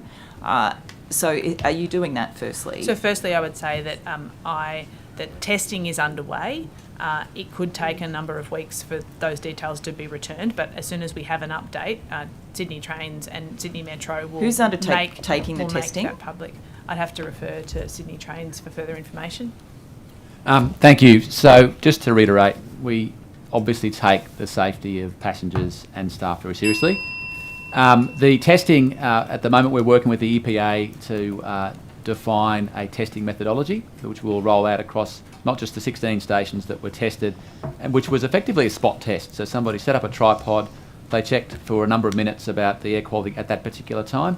My understanding is that a longer period is required to understand a baseline air quality test. That's the work we're doing at the moment. We will then use that same methodology for each of the underground stations to understand if we have a problem, and if we do, what we need to do about it. So just to be very clear, we do take these concerns seriously. Thank you. I can come back to you in the afternoon as well. I appreciate it. Ms Ward. Thank you. Minister Haylen, how confident are you that Transport can manage the South West Metro conversion? Firstly, I would say that this is a major logistical challenge, a huge undertaking to move 60,000 passengers that normally catch rail services onto other forms of transport. I do have confidence in the team across Transport for New South Wales under the Coordinator General working with Sydney Trains and Sydney Metro to develop a plan that helps us move those people to alternative forms of transport, but I'm not sugarcoating it. It is going to be inconvenient for passengers. It's going to be difficult, and all I can say to those communities is we'll keep talking with you and working with you, but ultimately the pain will be worth it, because by mid-25... Mr Murray, can I ask you, are you confident that Transport for New South Wales can manage that conversion? As the Minister has said, we have got a effort that extends across Metro, Transport, Sydney Trains and our private bus operators. We have let the contract for the private bus transport replacement program that will be in place, and we continue to dedicate resources across the organisations to that major task. Minister, will other services see a reduction during the shutdown, other bus services? No. You can absolutely guarantee that? There will be no timetable changes to other services as a result of the introduction of the temporary transport plan. What we do want to ensure is that passengers have the information so that they can make the most efficient journey, and that may include moving to other existing transport services like the light rail, for example, or bus services that might take them north to the T1 Northern Line to make a journey east or west. Minister, the Sydney Metro review, why were 7 of the 14 recommendations redacted in the public summary of the final report? Firstly, the independent review considered a range of issues, including the commercial and contract arrangements in place. It would be there was due diligence applied to ensure that information that was released was not commercial in nature, that didn't reveal individuals' details, for example. That is a usual process to release a summary of a complex report to government. I mean, part of the report, this is in relation to some of the recommendations that were redacted, states that government and the community would likely be well served by better explanations of the agreed budgets, investment parameters, and how each investment complements government's broader social, environmental and economic strategies and plans. And then the recommendations in relation to those comments were kept secret. I just cannot see how a recommendation like that is commercial in confidence. I mean, surely it's just a broad recommendation to government, and 7 of them were kept secret. Are they ever going to be released? And it just doesn't make sense that they're not. Look, firstly, I don't have the details in front of me, and I'm happy to provide a briefing to you about some of those details in relation to the independent report. But I would say that the principle of that recommendation absolutely holds true, and it's one of the reasons why we initiated the independent Sydney Metro review in the first place, that there were big questions about the expenditure of taxpayer money, and we wanted to ensure that taxpayers could have confidence in Sydney Metro. They can't if most of the recommendations are hidden. Will you provide a briefing to the opposition as well, Minister? Order. Sorry, we just need to just very quickly. Yeah, I can come back to it though. Questions from the government? Thank you. Minister, could you please provide an update on the inquiry into the Wallen tragedy, which I think was in 2020? Thank you very much for the question. I did want to take this opportunity to mark this important tragedy across our rail network, and in fact 4 years ago this week 2 people were killed and 61 were injured, 8 seriously, when the Melbourne bound XPT derailed 40 kilometres away from arriving at its destination. And it can only have been an absolutely terrifying experience for the 162 passengers and crew on board who had already travelled 12 hours on the XPT. They were within sight of home on their journey. The investigation found that the train left the tracks at 115 kilometres an hour on a passing loop where it should have been travelling at just 15 kilometres. The Wallen incident has identified a number of safety risks and issues that were documented in the ATSB's report, which was handed down in August last year. Now, I want to confirm that New South Wales Trainlink is focused on delivering improvements and working with all parties to improve and implement the safety recommendations. So today, the matter is being heard in the Melbourne Magistrates Court as we approach sentencing in relation to this incident. I want to make clear that my thoughts and the thoughts of the Transport family are with those families of the Trainlink driver, John Kennedy, and ARTC pilot, Zane Menendez, who were killed in their jobs on that terrible night. The victim impact statements are expected to be heard in court today. The Trainlink CEO, Dale Merrick, is attending on behalf of the New South Wales Government. I know as a transport team we will continue to always look for opportunities to do better, and I want to confirm, of course, that safety must always be our number one priority. Thank you, Minister. Thank you. Okay, thank you very much. The committee will now break and we will be back at 11:15. It's 11. Yeah. Yes. 11:15. Thanks.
Welcome back.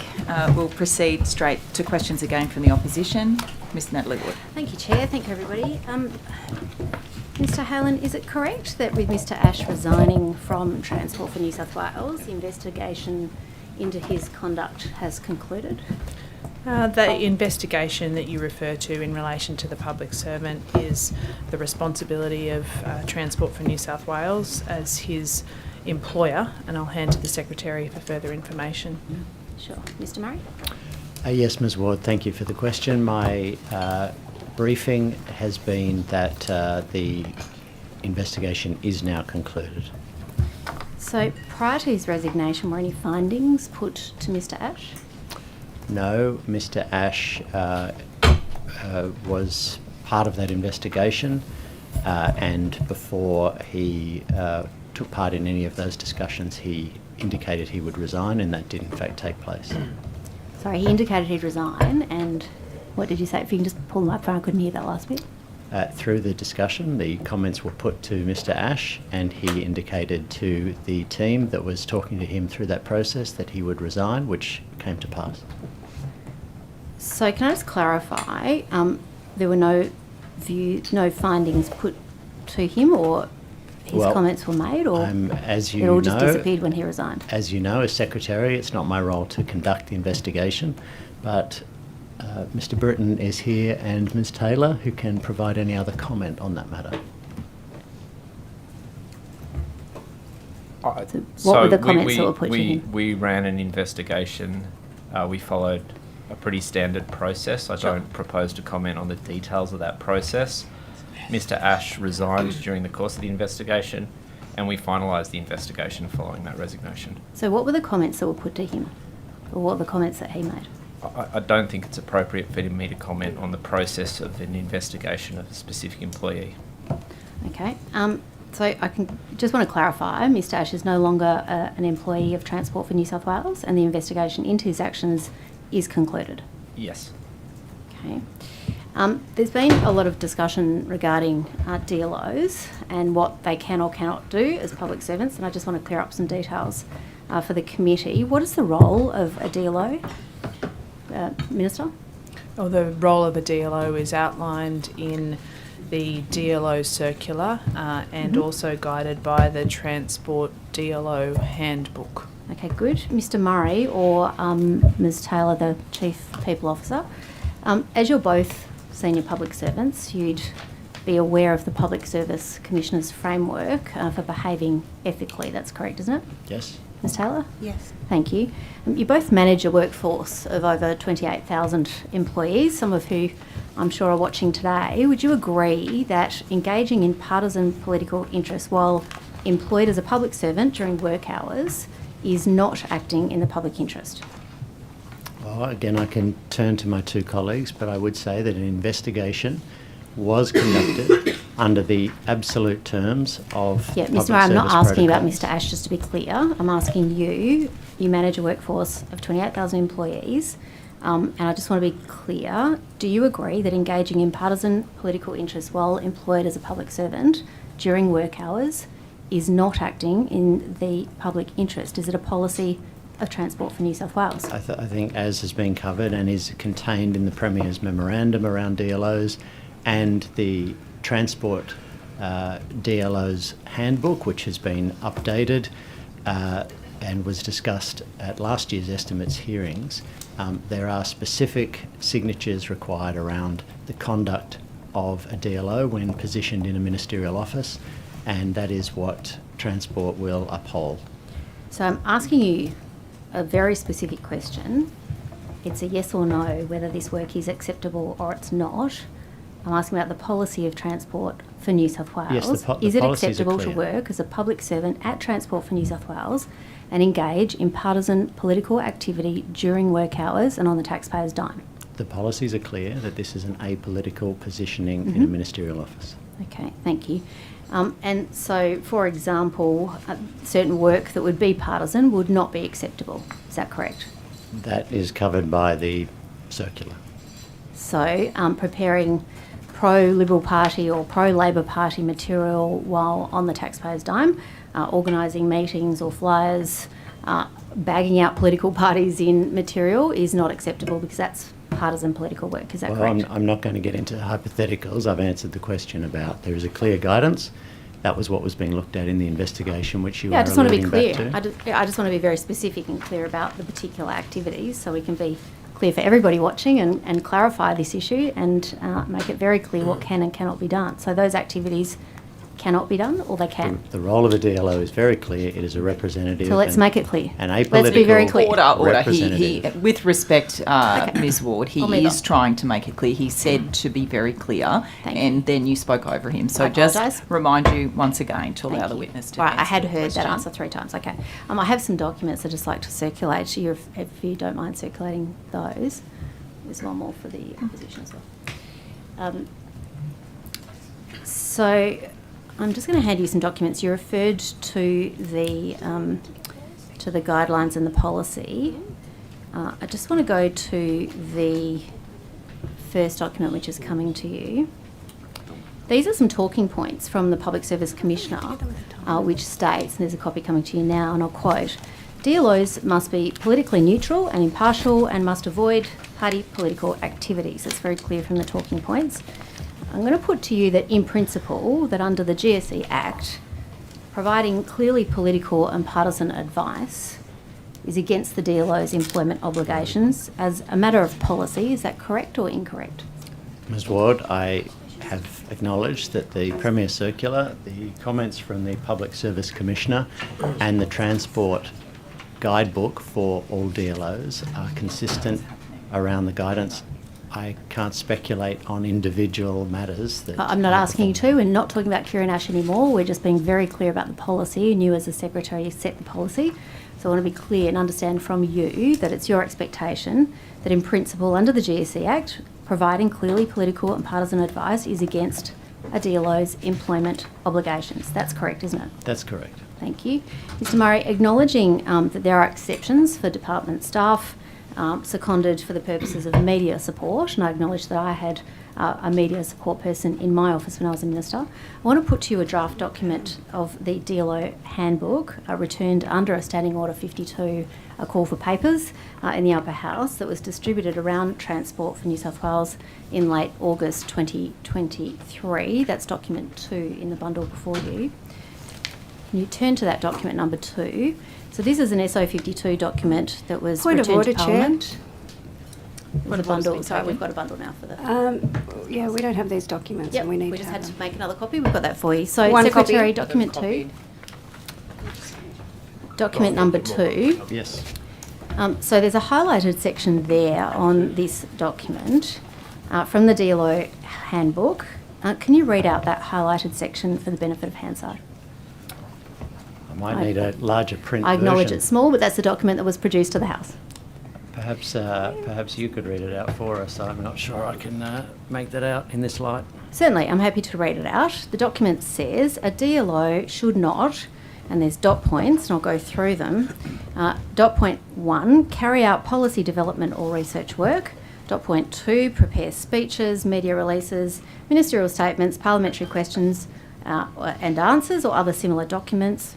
Dot point 3, organise meetings or events with external stakeholders on behalf of the Minister or their office. Dot point 4, initiate communication with external parties, including members of Parliament in either ministerial offices, except liaising with other DLOs. And importantly, the last dot point, number 5, be involved in elected office matters or any other political activities. Can you see that in front of you? I can, yes. That's the document produced by your department to this House. Do you have anything to say about that? No, I don't have any. Is there a question? Sure. I'm going to put to you that that is an accurate statement, with the exception of media staff, from a document inside your department. Do you agree with that? I would contest that I don't believe there is a distinction between media staff. I believe all matters have to be covered under the same Premier Circular and the Transport Guidebook. I'm not sure of the currency of this document is it's marked draft, so I'd want to check that against. It is a draft. I acknowledge it is a draft. It's produced by your department.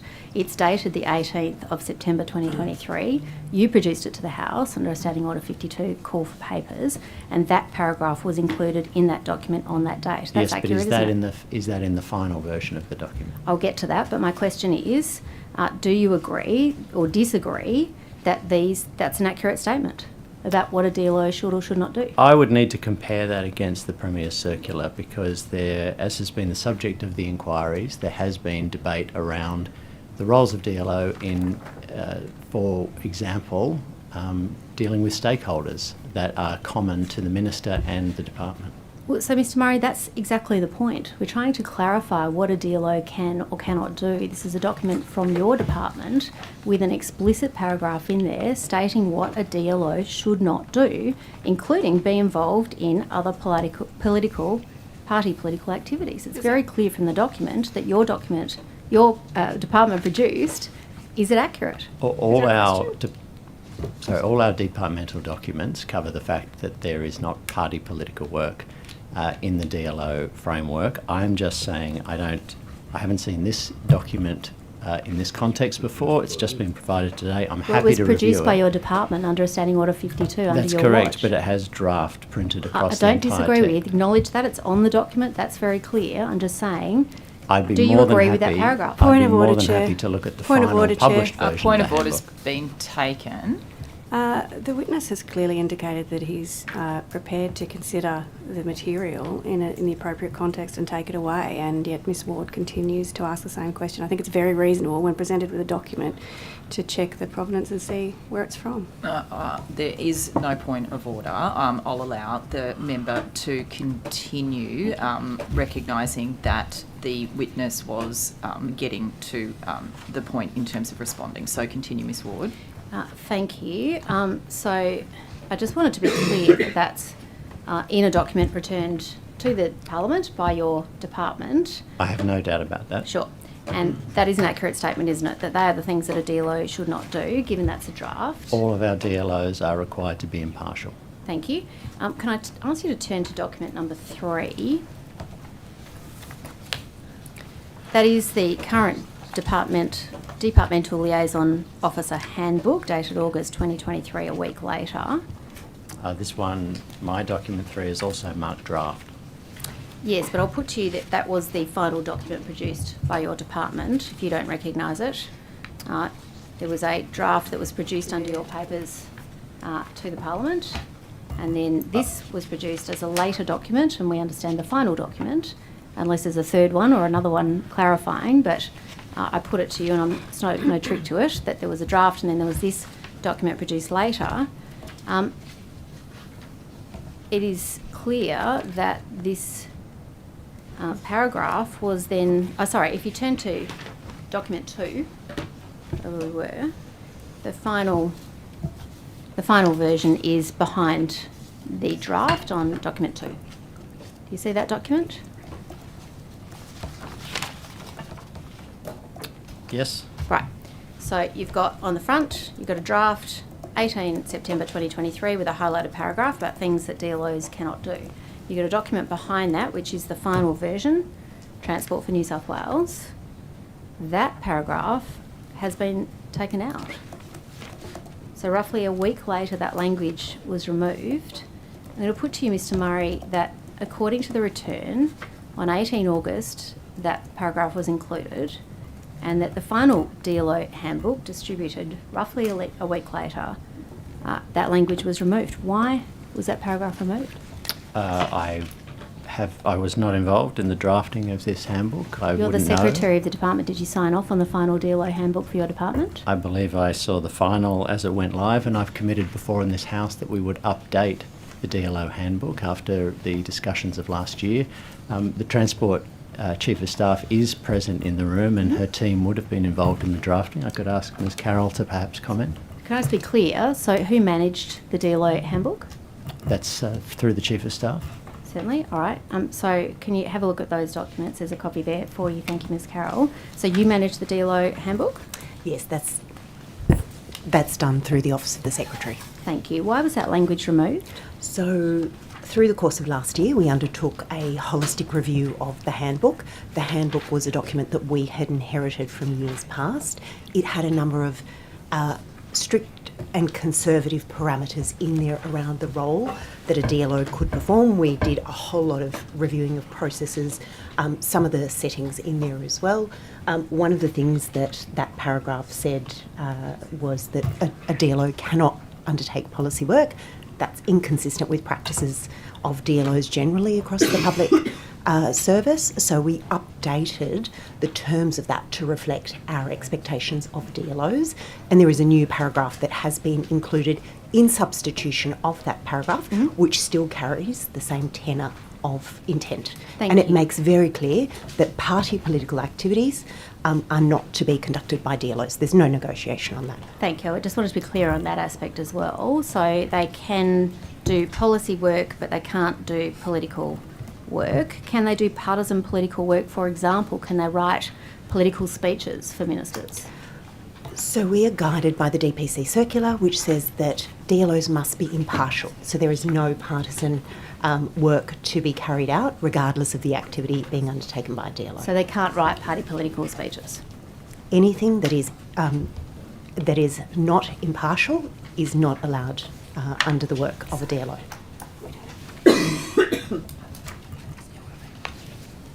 All right. Turning then to... So you'd be clear,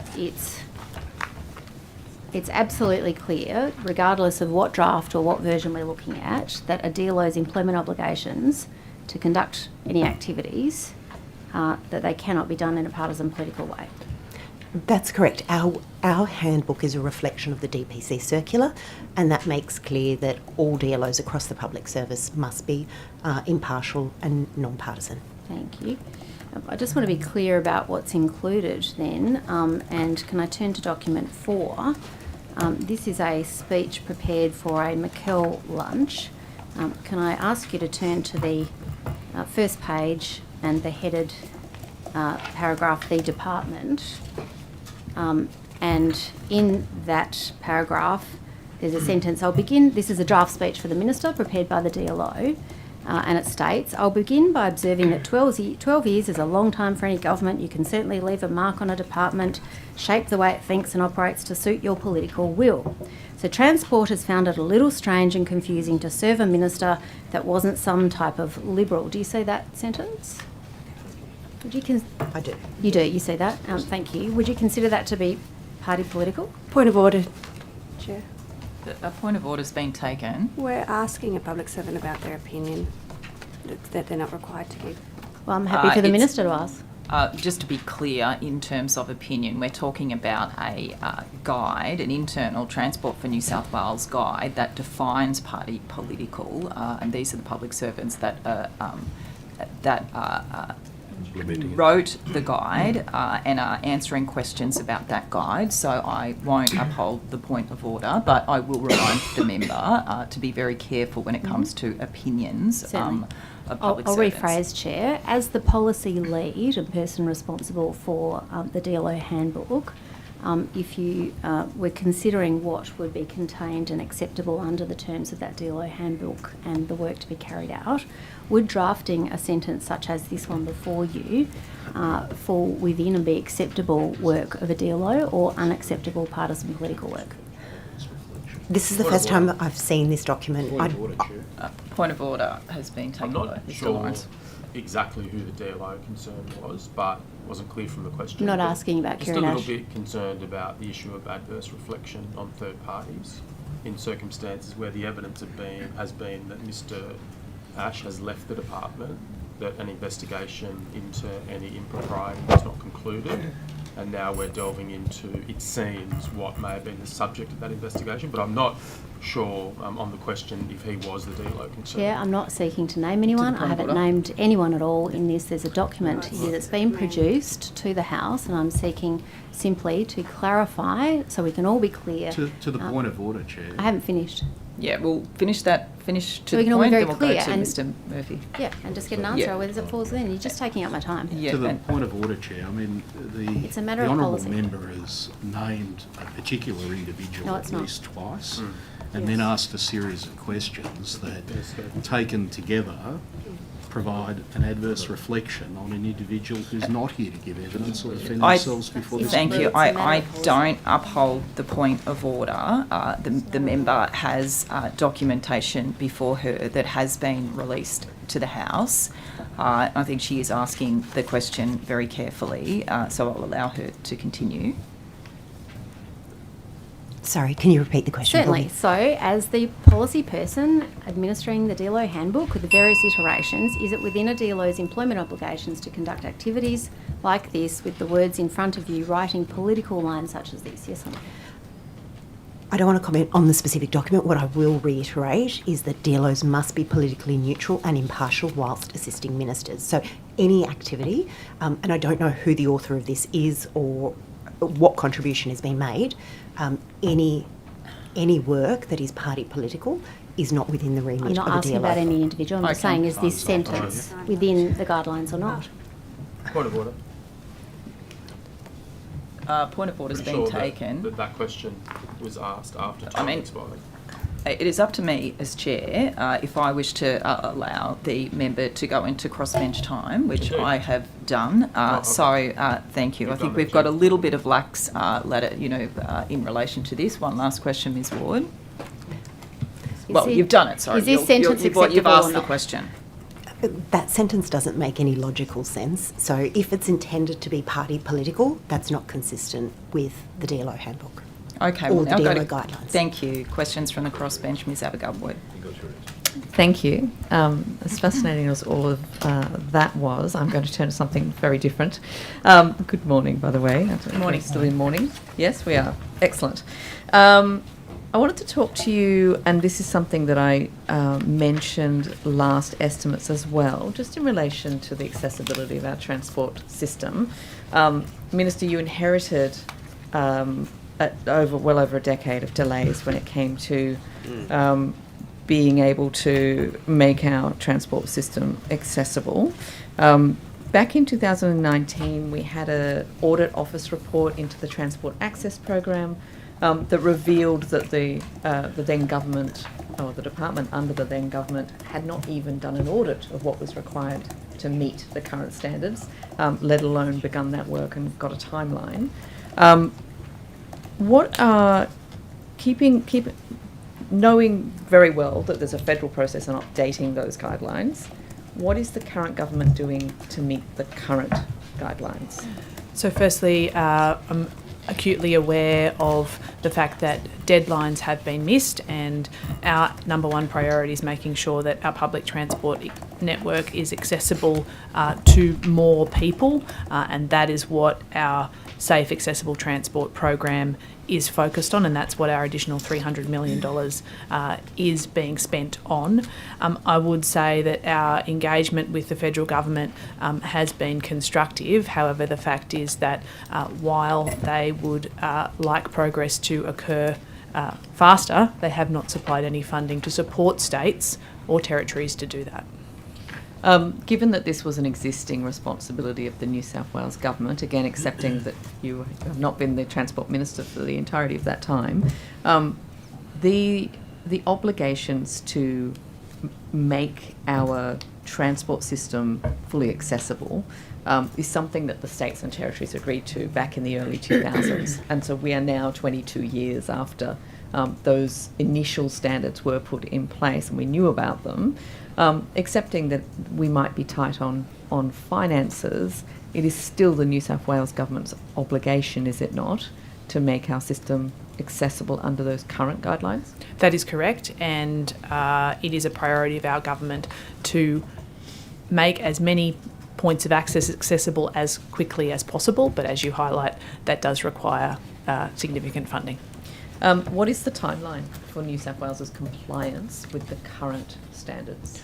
Well, we have inherited a situation where there are still over 100 stations across the network that are not compliant. We just recently announced further stations that will be upgraded under the current budget allocation, and planning work underway for a further 9 regional stations and 8 metropolitan and intercity stations.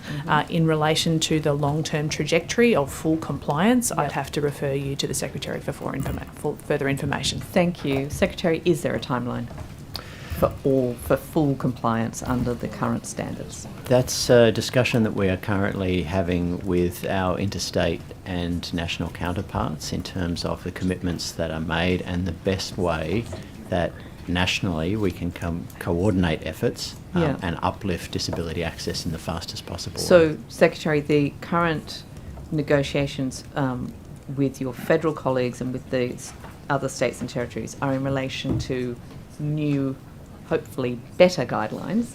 My question is, what are we doing to meet the current standards, which we've failed to meet for 20 odd years? Is there a timeline for that? And the relativity to the national discussion is that the federal government is also asking the states to take part in an auditing process against the current guidelines. We are working through the benefits of that, because obviously that would take up time and resource that may be better applied to new disability services. In terms of the exact timeline, I'd have to just clarify our latest agreements, and I'm happy to provide that on notice. From the perspective of the disability community, and as you know, we're looking at 15 to 20% of our entire population of people with disability. They have been waiting a really long time. And what they're saying to me in my office is that this federal review, even though no doubt well-meaning, is just another excuse for delay and another reason that they're not going to get full accessibility in time. Are you taking those concerns seriously, Minister? Yes, and I've heard those concerns very clearly from disability advocates as well. It was a view reflected back to the Commonwealth in our discussions at the most recent ITM meeting, and while I don't speak for other transport ministers around the country, there was concern, as the Secretary has outlined, from other states and territories that a wide-ranging, lengthy audit process would potentially distract states and territories from meeting their current obligations and moving forward as quickly as possible with their disability upgrades. The Auditor General in 2019 pointed out that there had not been that audit done in New South Wales, and that she would have expected it to have been done, at least a decade earlier, you would think, given that we knew about these standards in 2002. Again, acknowledging that you're a new minister, but given that previous failure of the government to do the audit work, which we're now pushing back on again, is there not a case for prioritising funding in the budget to finally do the work required to not only audit, but then to actually bring all of our transport system up to scratch?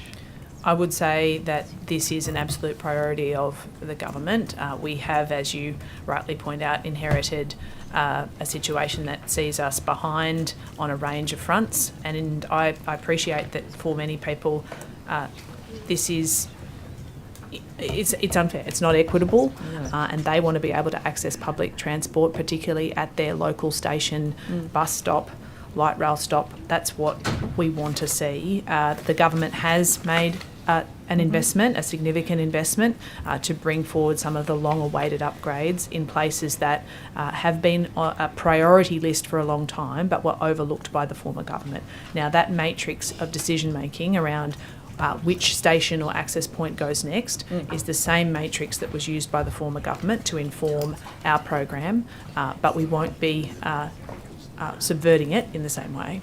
So, okay, let's look at an issue of accessibility that you are responsible for and has arisen during your tenure as Transport Minister.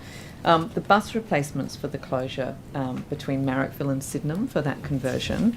I understand that, not only have we had full buses and people are unable to get on those buses, but the buses have been sort of marred by poor signage and being inaccessible, and particularly people with intellectual disability have found the current situation to be something that's stopping them from actually going about their daily lives. When will all of those buses be made fully accessible? Well, firstly, it's absolutely my expectation that the buses are part of the temporary transport plan for the conversion of the T3 Bankstown line be accessible, they be air conditioned, that they be Opal enabled, and they be very clearly signposted. That is my clear expectation, and I've had multiple conversations with the Coordinator General, Transport for New South Wales, Sydney Trains and Sydney Metro about that. I also appreciate that the current series of closures of the line, in fact there have been 60 closures of the Sydenham to Bankstown line since 2019 for the conversion. The fact is that people of those communities find that their trains are operating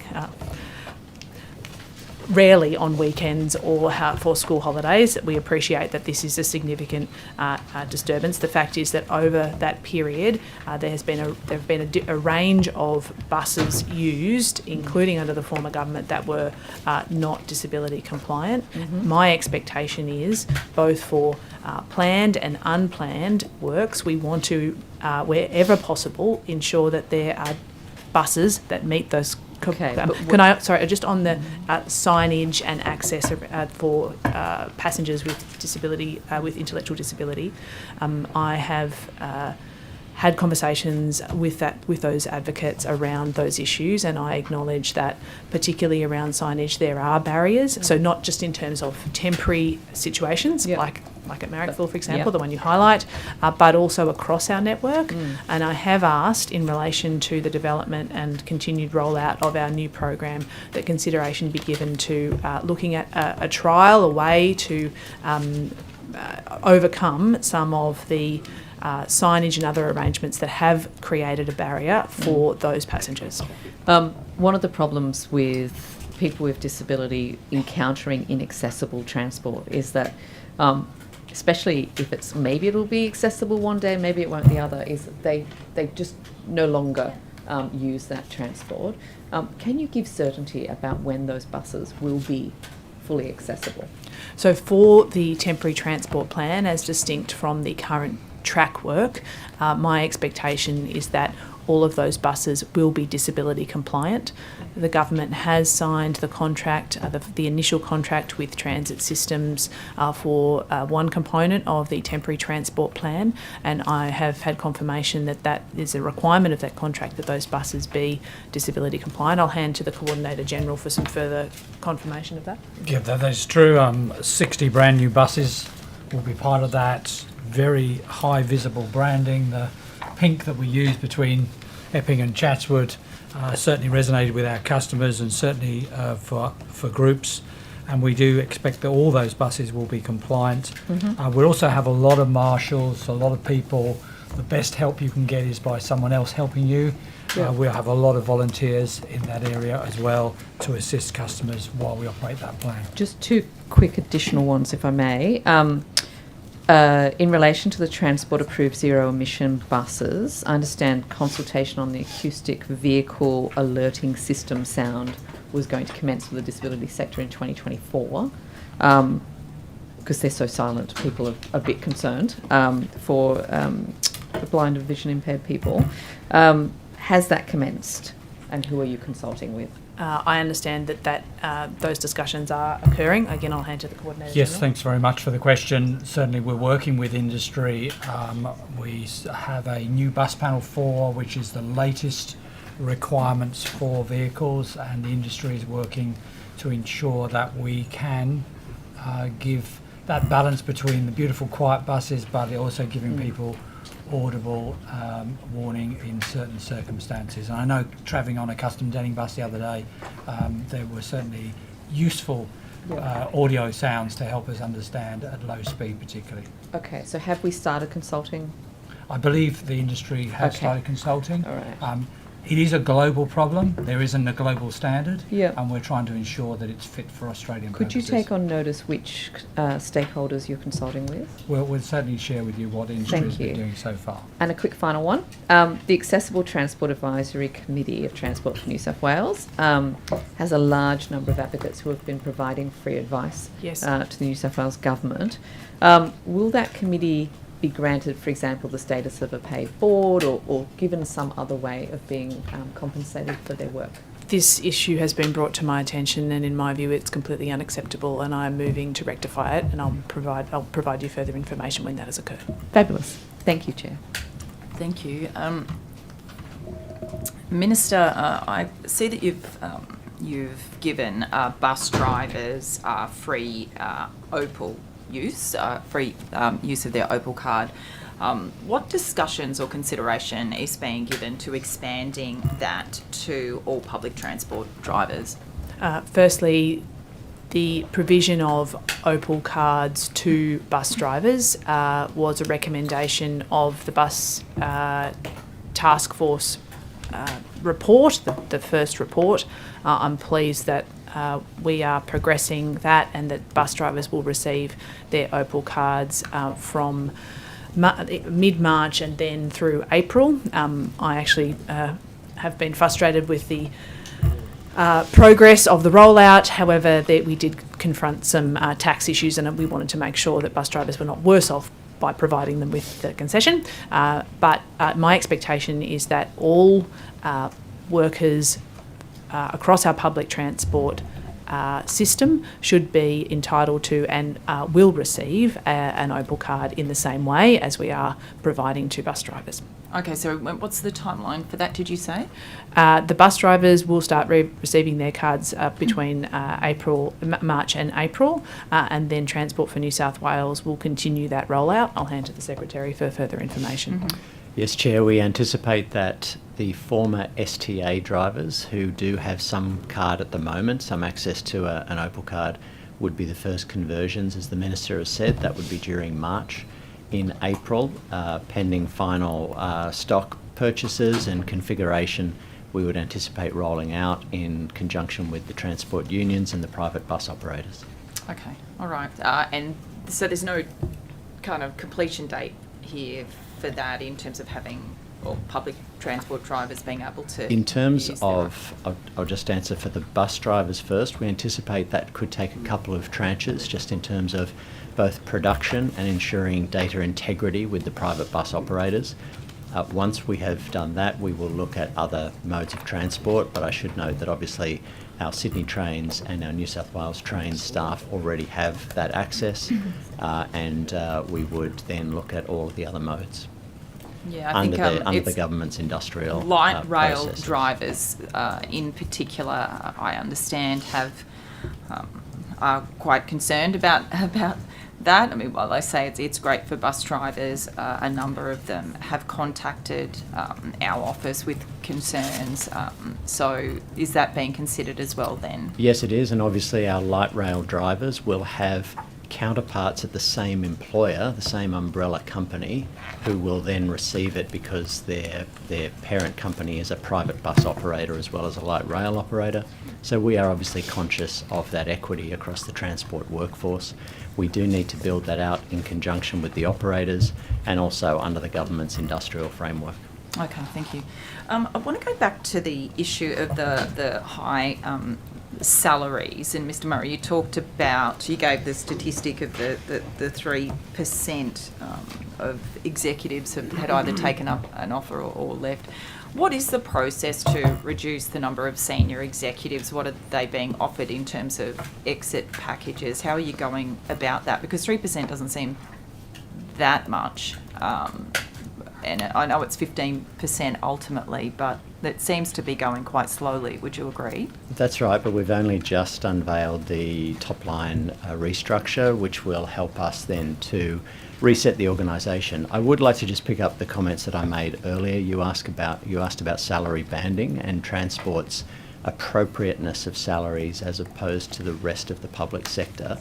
I would say that in terms of our senior executives, that banding starts at 201,000 total remuneration package, which is in line with band 1 of the rest of the public sector.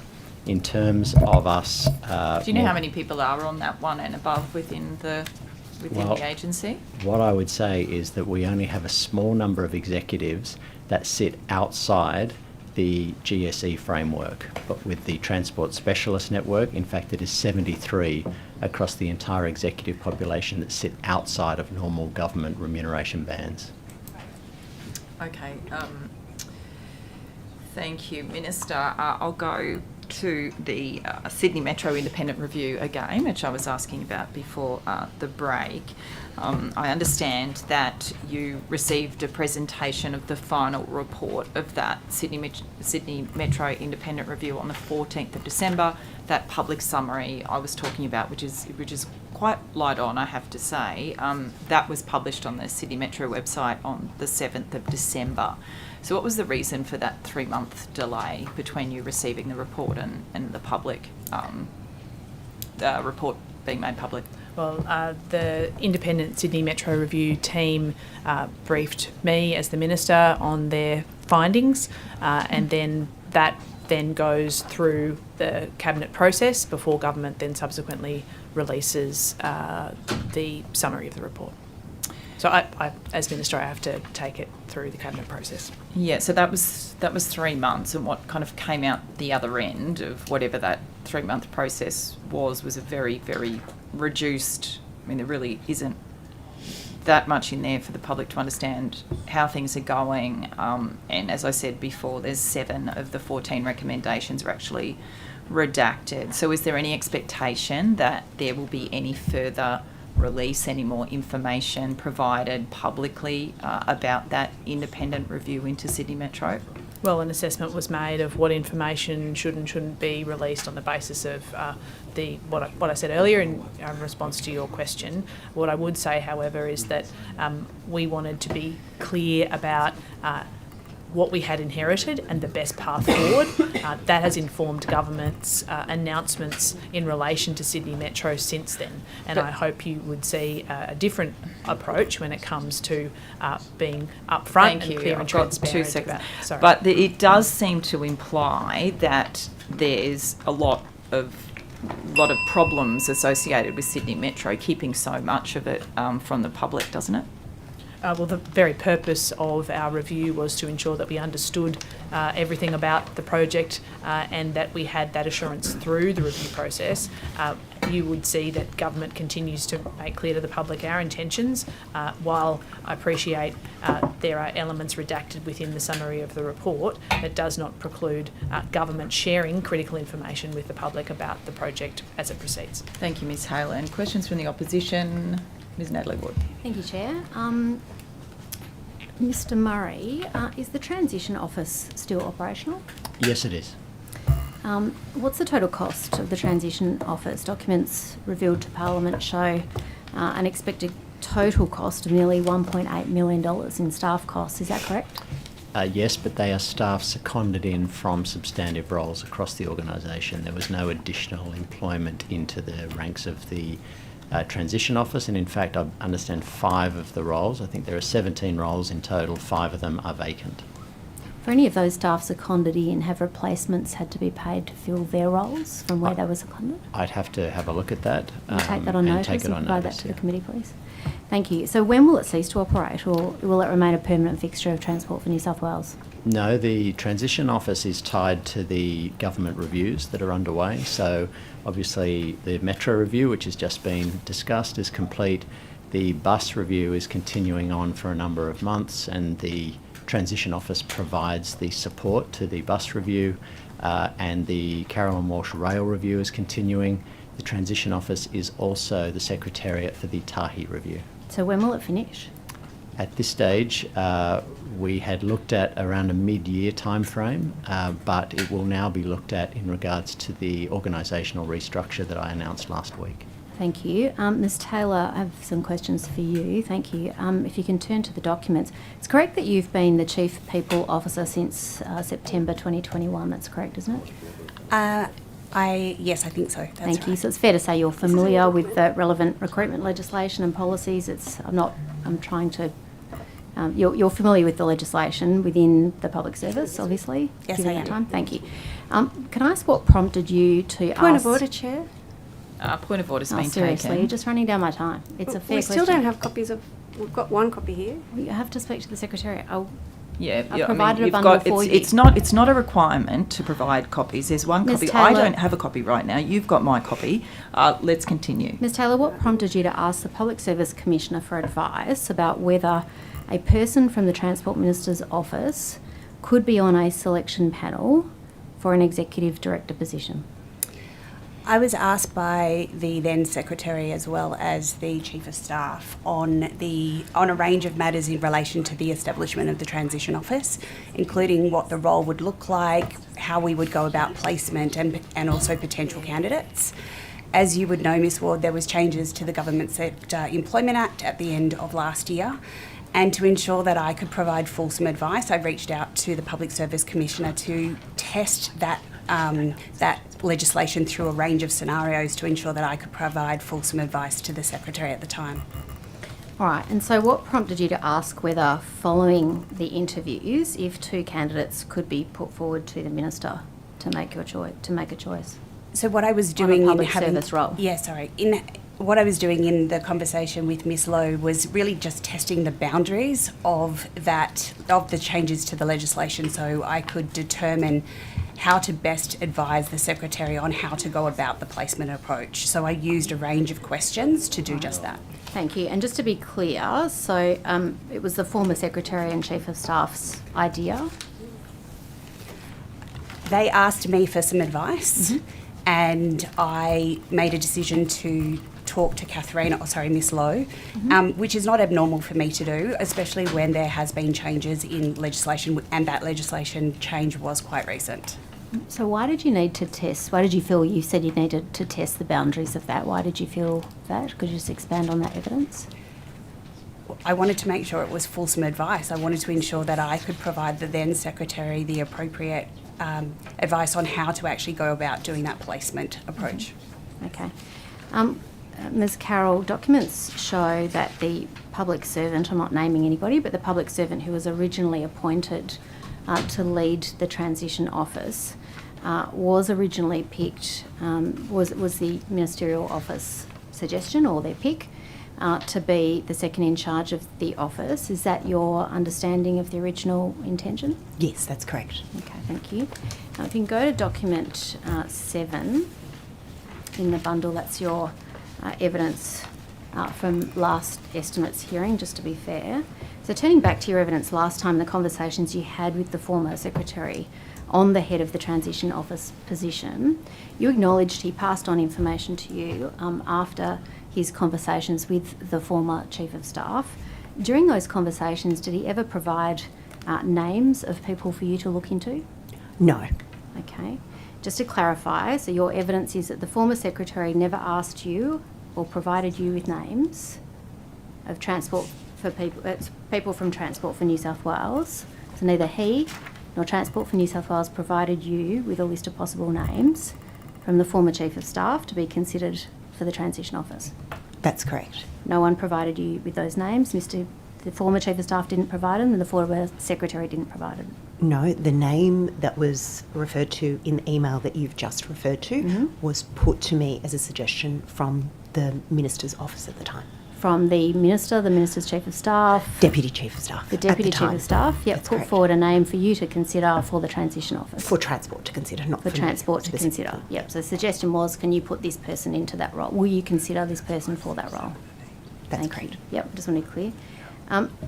So what did you or the Office of the Secretary do with those names? Was there further dialogue at all on those names? Did you have a discussion about them? What action was taken inside the department as a result of the suggestion from the Minister's office, hey, can you put this person in as 2IC? So that information was shared with the Secretary at the time. The Secretary asked for some inquiries to be made. Inquiries were made. The Secretary then made a decision to appoint that individual as acting Executive Director until recruitment was conducted to fill the Executive Director role. So that was done afterwards. So the suggestion was made from the ministerial office, put this person in as 2IC, that name was considered, they were put in temporarily, and then a recruitment process occurred after the temporary appointment. That's correct. And then that person was appointed. That's correct. I'm going to put to you that the legal advice you referenced in previous estimates was connected to this process. Is that correct? Yes, that's correct. Thank you. Is it correct that one of the individuals raised by the former Chief of Staff or the Secretary or Deputy Chief of Staff was working for or had previously been working for the Premier when he was Leader of the Opposition? I'm not aware of that. Are you aware of where that person, without naming them, was employed at the time they were suggested? So are you referring to, just to be clear, the individual who was suggested as 2IC, are you suggesting that was the background of that individual? Correct. I'm not aware of those details. I can't answer that question. Is it correct that that individual is currently employed in an office that the Transport Department reports to? Can you repeat the question? I'm not sure I understand. Sure. Is it correct that the individual I'm referring to, the name that was put forward, is currently employed in an office the Transport Department reports to? The individual whose name was put forward as the 2IC is the individual that is leading the transition office in transport. Okay. That was appointed following the recruitment process. All right. In relation to the head of the transition office, not the 2IC position, the ministerial office wanted someone to lead that transition office. That's correct, isn't it? That was the representation that was made to the former secretary and myself at a meeting. That's correct. Okay. In relation to that person, was that person employed formally by the Premier or when he was Leader of the Opposition? That name was never provided to us, so I don't know what... I can't answer anything more specific in relation to that. Thank you. Minister Haylen, who was the original person your former Chief of Staff requested the former Secretary to appoint or hire that required legal advice to stop? I'm sorry, I don't follow your line of questioning, Sure, Natalie. I'll clarify, and break it down. What Your I former would say, Chief of what I would Staff- say is Well, that I'll clarify the question. If the minister could she's just about to just let her finish. I'm happy to clarify. what I would say is what you have just heard is an explanation of public servants doing their job of due diligence in relation to a series of appointments. I have full confidence that they sought the relevant advice, the appropriate processes were followed, and the appointments were subsequently made. I'll clarify the question. Your former Chief of Staff requested the former Secretary to appoint or hire a person, and legal advice was required to stop that appointment. There was legal advice about a request from your Chief of Staff to the former Secretary to employ a person. Who was that person? I don't agree with that assertion. I'm just putting the question. I don't agree with that assertion, and I'm not aware of what you are speaking of. So I reject the premise of your question. Sure. A person was suggested by your office to the department for employment in the transition office, which prompted the public servant to obtain legal advice about to stop that appointment. That's correct. That's what we've heard today. No, I disagree. I disagree. Order. Firstly, Order. The minister has been asked a question, not the gaggle on my right. So firstly, I disagree with you. I disagree with the assertion in relation to the question. In relation to the transition office, as we've just heard, public servants were doing their job. They sought advice about the operation of a new act, which is entirely appropriate, and I think that we would all expect that that's exactly what they would do. Subsequently, an appointment process was run and an appointment was made by the now Coordinator General. The transcript shows that legal advice was obtained in relation to the suggestion of a name from your office for employment in the public service, which prompted them to obtain that legal advice. That's not normal practice. Otherwise, it wouldn't prompt the person to seek legal advice. Ms. Carroll, can I ask you, did the former Chief of Staff ever provide a request to the former secretary about hiring someone to lead the transition office? As I said on the last occasion, there were 2 meetings. I was not present at the first meeting with the Secretary. I was present at the second meeting with the Secretary and the Minister's Chief of Staff, and no names were provided. So you see, given that, did you have any awareness of it?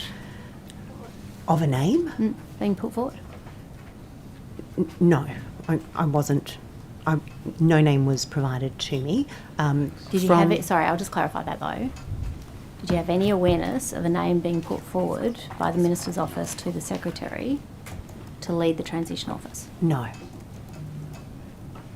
Well, then why was legal advice required? Because it went to the issue of the employer functions. So the appointment decisions under the amended legislation are a matter for the Secretary. So when the request was made to make an appointment, albeit no details of a name were provided, that prompted the Secretary to request legal advice. Yeah, the Minister's Office can't suggest a person for a public sector role when it's the Secretary's decision to make. That's correct, isn't it? Can I, if I may, Ms Ward, can I clarify the legal advice that was given? Under Section 3B of the Transport Administration Act, the Secretary exercises control of the agency under the control and direction of the Minister. There was this relatively recent legislation, as Ms Boyd said last time, which prohibited directions in relation to the employer function. Suggestions, requests are all entirely appropriate. The Secretary at the time clarified that a direction could not be given, and the way the new legislation operated, the employer function sat with him. Having given that advice, no directions were provided to the agency. The Secretary appointed an acting executive director to the transition office, then ran a merit-based recruitment process. Thank you. Ms Carroll, why was legal advice required on this suggestion from the Minister's Office to employ somebody to head up the transition office or to be employed in the transition office, which was suggested to the former Secretary? Why would legal advice be needed if it was all perfectly kosher? So I gave advice. I gave evidence on this on the last occasion. So the Minister's then Chief of Staff put a statement to the former Secretary, and the former Secretary was mindful of the changes in legislation and saw that going to his employer functions and requested legal advice. Thank you. Just going back to the DLO handbook, document number 8, Ms Carroll, administering the DLO handbook. Is this partisan political activity? Why do we need to do this? A Metro Jihad Dib MP delivering the South West Metro? Would that be within a DLO's work to prepare Labor Party material on the Metro? This is the first time I've seen this document. I'd like to take it in, but I will also just make the point that if it is in relation to the officer that has been the subject of the investigation... And I'm not asking about specifics, I'm just saying if a DLO prepared this, Jihad Dib, Jihad will deliver the South West Metro, is that within a DLO's work? Non-partisan, non-political work? As I've said previously, no political partisan work is permitted by a DLO. So this is not permitted, promoting Jihad Dib, delivering the Metro. That's not what she said. I'll ask Mr Murray. Mr Murray, is this non-partisan work? Why do we need to do this Jihad Dib delivering the Metro for you? I'm also not aware of the document. Well, it's in front of you, document 8. Again, I know these have been produced in the extensive Standing Order 52s. They're public documents, they're in the House. That's fine. I'm not familiar with it, that's So all. I'll redirect. You've got the document in front of you. They've been produced by the department to the Parliament. They're there for anyone to look at. Is this partisan political work? All I can reiterate is our processes are clear around DLOs, our guidebook is clear, and in fact we've made it Mr. Murray, clearer you're in the the last Secretary year. of the Order, just department. please allow the witness to respond. And I'm very clear with our DLOs as to what is expected of them. So if this was produced by a DLO today, you would say this is not okay. This is partisan political That's work. a Jihad hypothetical Dib delivering the question, Metro Ms. for Ward. you. That's a hypothetical question. I'm No, not it's right in front of familiar. you. This document. Ms. Watt, I don't know the So this is history okay? of this document. But it's a yes or no, isn't it? Is this work okay for a public servant to do on the taxpayer dime? Is it all right A or point not? of order I has can been only- It's very simple. You could taken. clarify Order, it right now. Order. We'll hear the point of order from Mr. You're Lawrence. running cover. This It's is not political according work. procedural fairness to a witness to just throw a 5-page document at them and then bark questions in relation to it. He hasn't even had the chance to read it. Yeah, I To mean, the point of order. look, I was chair of the John Barilaro inquiry, and I think that is standard practice, actually, from, I have to say, putting documents like this in front of people and asking them their views. This, I think this questioning is absolutely in order, and I have tried to ensure that it's being undertaken in a respectful manner, which will continue in that way. Thank you. You've got the document in front of you. You produced it to the House, public document. Is this partisan political work? I would have thought it's a yes or no. You're the Secretary of the Department. You've got 28,000 employees. Are they allowed to do this work? Can they produce a brochure? I would reiterate to the committee, we've been clear on what DLOs are allowed to do. What I would say is the Minister's Office provided a tranche of documents to the department to investigate, and they were handed on to the correct people within the organisation to do that work. I'm asking about this document, not And- about the general tranche of documents. And that Can work this was done. document be done by any DLO, yes or no?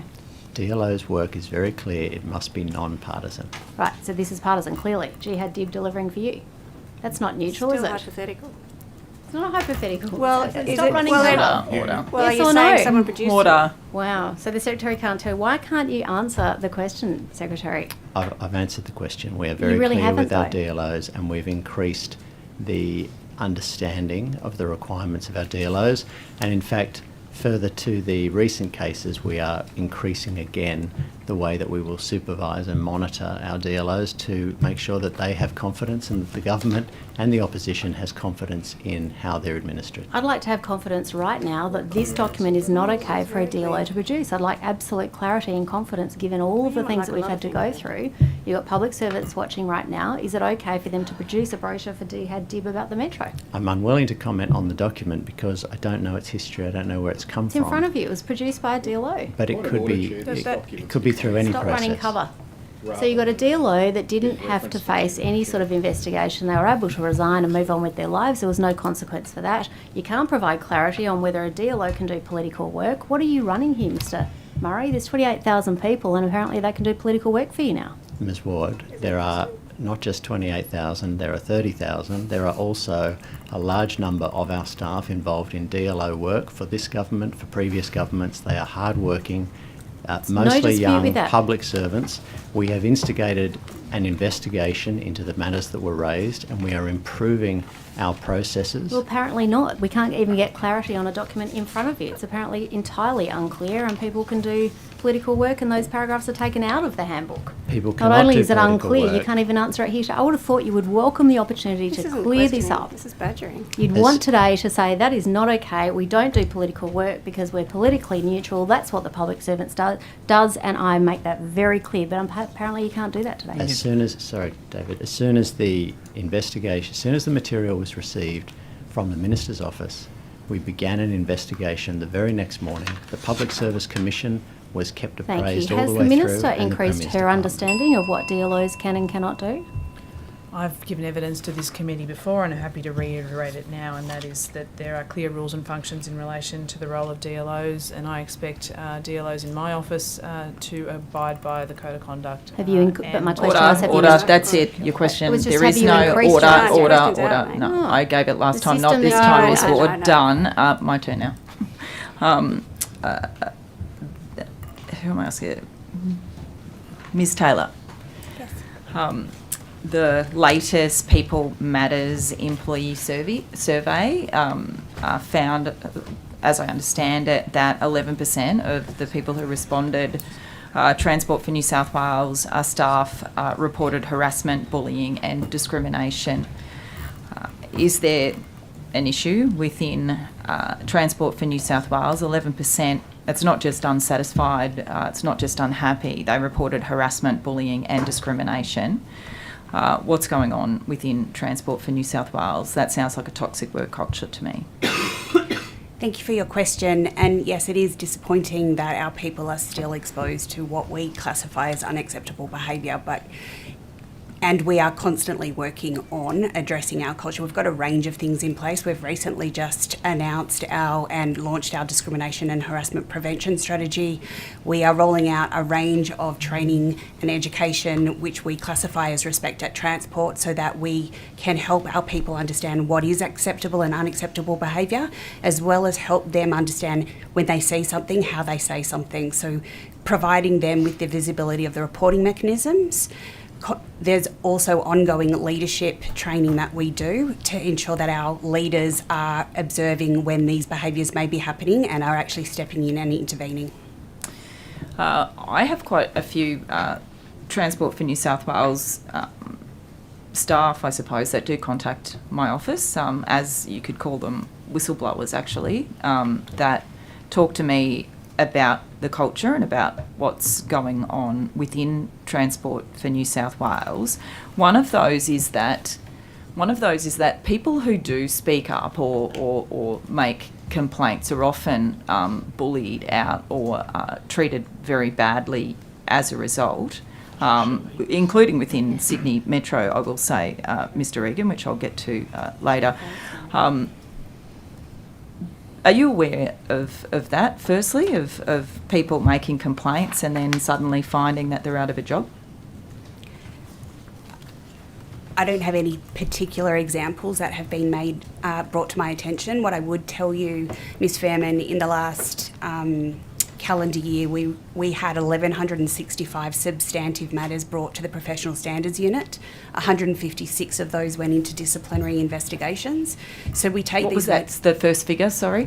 1,165. Mm-hmm. And those substantive matters could be a range of conduct, it could be a range of performance and grievance matters. We of course take any report of any unacceptable behaviour seriously, and we ensure that we assess that properly. If there are individuals being subject to reprisal as a result of speaking up, then that is something we would want them to talk to us about, because that's not acceptable in our culture. And what about with the People Matters survey, do you break it down to within individual units? Because I've also had feedback about the people and culture division itself, that division is also, the culture within that division is not healthy. So have you had feedback about that within those surveys? So we do break it down by division, and we provide those divisional reports to all of the divisional leaders, and we work with them to put in place appropriate action plans that can address what we are seeing as areas that we need to focus on, and that would include in the People and Culture division. So I would have my own action plan that I look at the detailed analysis and be able to put appropriate actions in place. The other thing that we do look at is our verbatim comments. So in addition to the data that we receive, we also have thousands and thousands of verbatim comments that come through based on questions we put through the PMES. And we do analysis on that as well, so that we can understand what the colour of the data is telling us. That will include sensitive data, and I see all of that sensitive data, so where people are calling out particular behaviours or particular leaders, and we act on those as well. What was the latest survey within in relation to the people and culture division? Was it worse, better than other units within Transport for New South Wales? What was the overall,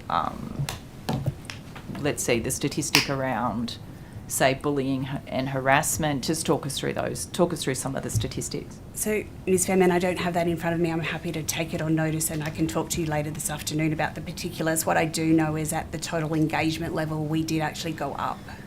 And when you're saying, we will talk through those, that would be useful. When you're saying that you take action against some of the senior leaders, figures, in what way? So each division, we partner with, my PNC business partners partner with the deputy secretaries to look at what the data is telling them, and we put a people action plan in place. Now that could be a range of interventions that include rolling out Respect at Transport, it could be focusing on leadership development, it could be, in addition to that, doing more surveying. So we do other surveying outside of our PMS so we can stay on top of what is happening across the course of the year, and we use a pulse survey to do that. So it could be a range of interventions that we use. Okay, thank you. What does the Transport Shared Services, what is that division? What does that do? I'm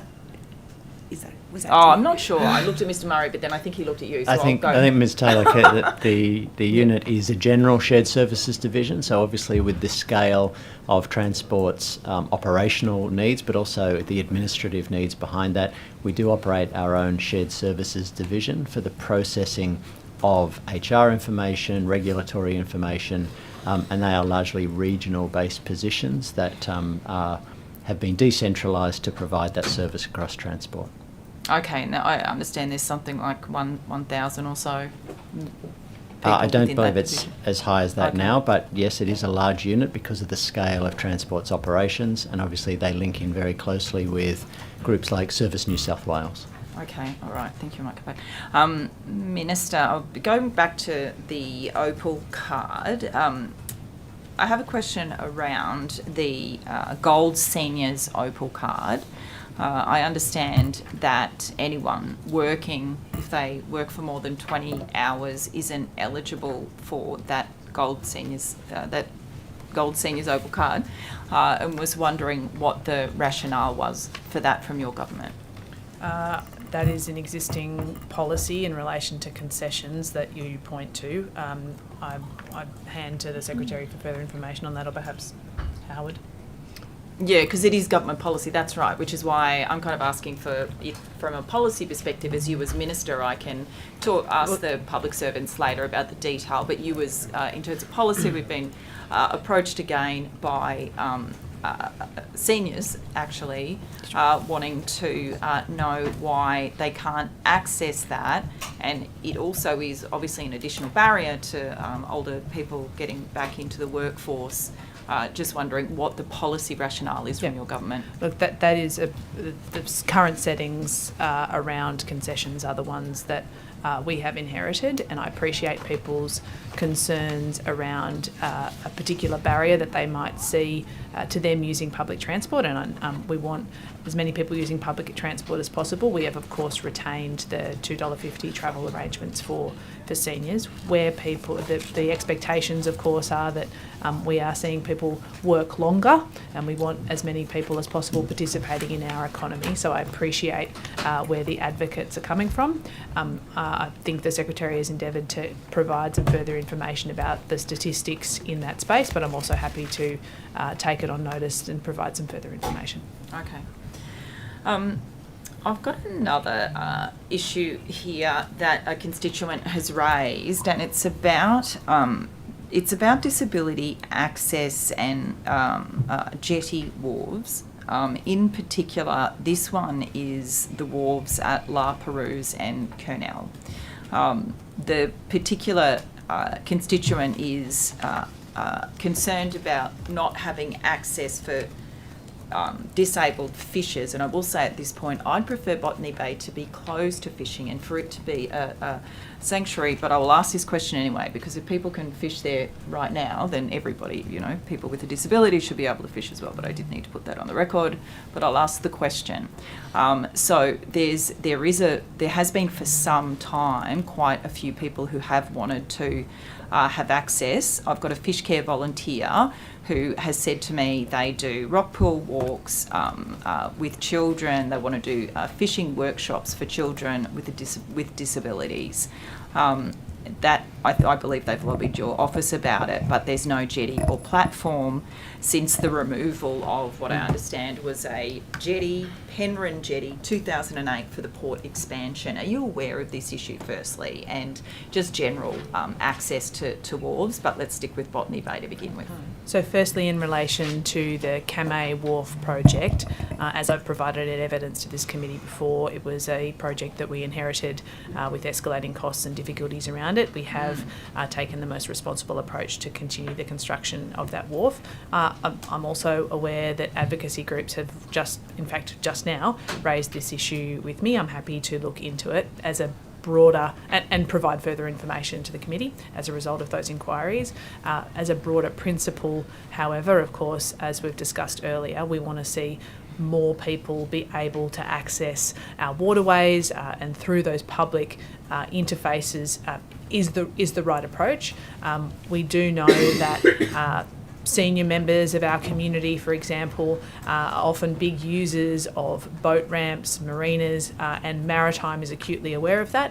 We have inherited some issues around the maintenance and provision of access across those assets, but putting that aside, in relation to Kamay, that the Coordinator General might be able to add further information, but I have also endeavoured to get back to those particular advocates as well. Okay, great. Yeah, thank you very much. And yes, been raised with me as well. Just for information, obviously, both those wharves will be fully accessible, but I do fully understand that as a disabled fisher, there may be additional facilities which would be required. We'll take that away and understand that request which has come to me, like today. We'll look at. It is a fairly large wharf. There may be opportunities. The design, though, is really about accessibility for people in the future using that wharf for other purposes, accessing the water in effect. Yes. Okay. All right. So let us take that away. Yeah. Okay. That's great. I appreciate that. Thank you. I wanted to turn to the issue of Western Sydney transport now. Again, more broadly. During, again, the inquiry that this committee is undertaking into Western Sydney transport, a lot of the witnesses and experts have raised the issue of the kind of dire need for connection between the northwest, if you like, and the southwest of Sydney, kind of Hawkesbury, Schofields kind of area, down to Campbelltown, Macarthur, what have you. What is the government, in terms of your vision, for the next 4, 5, 10 years, what are you committing to for the community there? There's the current Western Sydney, what's been announced in terms of Western Sydney Airport Metro. Is there anything else that the community can have some assurance about that you'll be connecting them? And I'm specifically meaning Metro and rail, if you can. Obviously, if there's amazing beeline buses and stuff that you're planning as well, that would be great too. Sure. Look, firstly, I would say that I was at Warwick Farm only yesterday meeting with Business Western Sydney and a range of mayors, businesses, community members, council planners and representatives about the very issues that you raise and that your committee has heard about, because the fact is, in particular in the southwest, we have growing populations facing large travel distances to reach services, jobs, schools. That problem is real and has been real for a very long time. Our government is committed to do the planning work now to ensure that we can make the investments we need to make, and you rightly point to the long-term ambitions, which of course are rail connections. It's been a long-held view of the federal government, for example, that the north-south rail link is a critical piece of infrastructure that Sydney needs. Now, as you heard in earlier evidence, our government is proceeding with the business cases for the connections between Tallawong and St Mary's, as well as south of the Aerotropolis. Now, I would hope that we can move as a government towards an investment decision following those business cases in conjunction with the federal government. The current Western Sydney Airport Metro is a 50-50 project with the federal government. The fact is, though, that the bulk of the workforce for the new Western Sydney Airport is likely to come from the suburbs north of St Mary's and south of the Aerotropolis, and in particular the Campbelltown, Macarthur area. for the long-term viability of that airport and its success and the future job and training opportunities that those families want and deserve, we do need to provide a rail connection. That's why our government is committed to doing the business cases for those rail connections. I would just briefly say that the business case being undertaken for the southwest connections in conjunction with the federal government is mode agnostic, and so we will need to provide an interface with our heavy rail network, and that is part of our consideration as well. Okay, all right, thank you. Wharf services in Balmain. So shortly before the state election last year, Labor vowed to reopen the Elliott Street Wharf in West Balmain, also to create 2 new ferry stops at Roselle Bay in Annandale and at Paramatta Park Wharf in Pyrmont, and review the frequency of services to Drummoyne. So what work has been undertaken? Let's start with reopening Elliott Street Wharf. Firstly, these are critical election commitments, and we will meet our election commitments, and providing additional public transport services for densely populated areas close to our city means it also frees up more space on our road network and other public transport services. So we will meet our election commitments. Work is underway to implement these in relation to Elliott Street. Transport for New South Wales has been working with the local council and indeed Transdev Ferries to work out what would be required to provide that service. There are a number of elements to that. Obviously, the existing wharf infrastructure hasn't been used for quite some time, so there will need to be investment in the infrastructure to also meet various compliance and other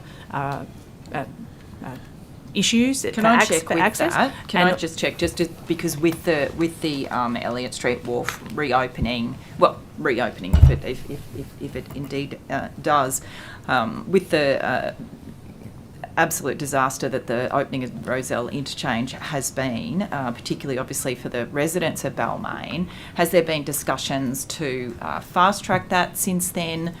Clearly, the residents of Balmain actually feel stuck in their suburb in the morning. I assume you've been surely exploring all avenues to open Elliott Street Wharf at this point. Well, firstly, in relation to the Roselle interchange, and I understand the difficulty that the residents of that area have been experiencing, and I've obviously been talking to the Mayor of the Inner West and to the member for Balmain, as well as community members impacted.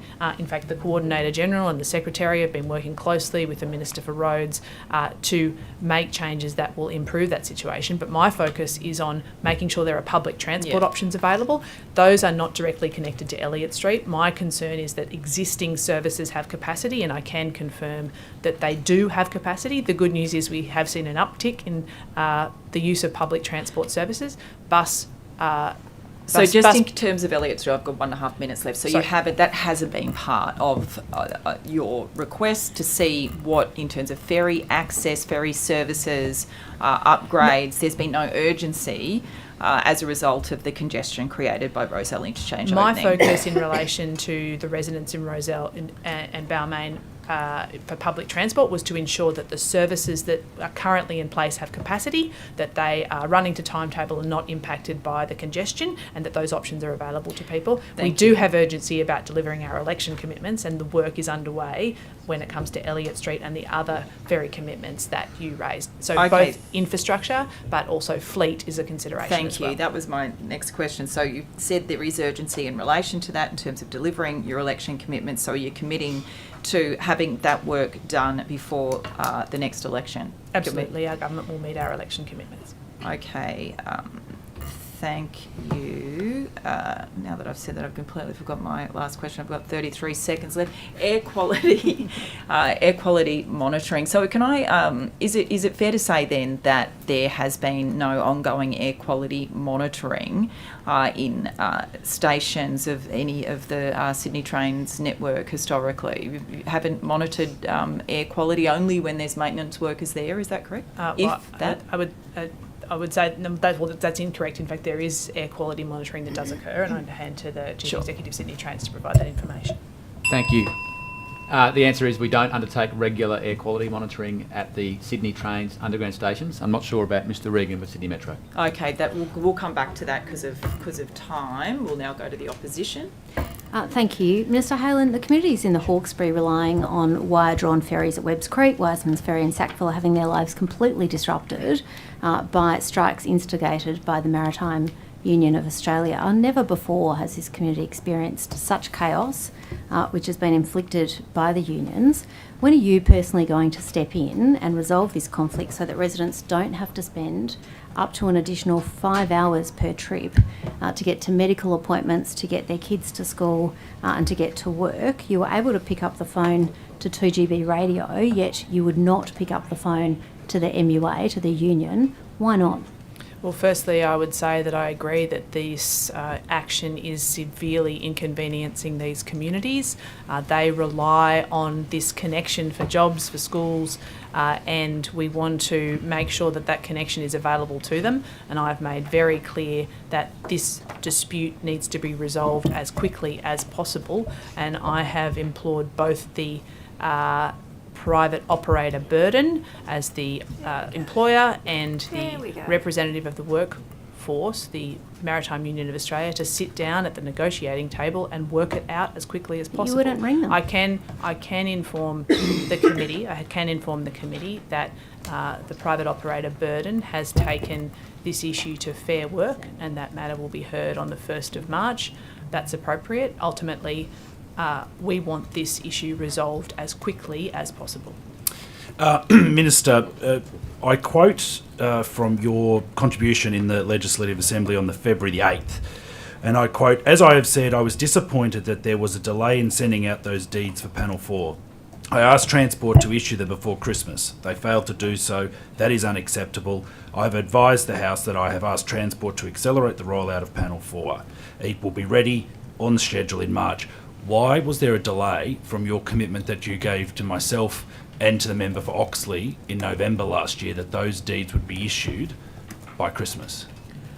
Firstly, I want to thank yourself and the member for Oxley for engaging constructively in relation to this issue. And of course, we want to see local domestic manufacturing businesses like Express Coaches continue and employ locals and help us deliver the buses that we need.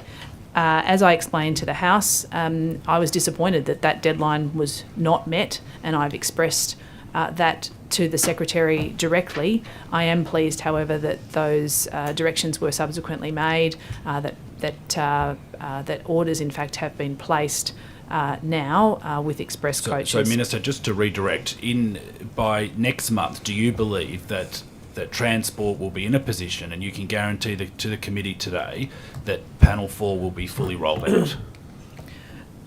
Yes, Panel 4 will be in operation by the 1st of March. And quickly, how many buses have been ordered since deeds have been issued?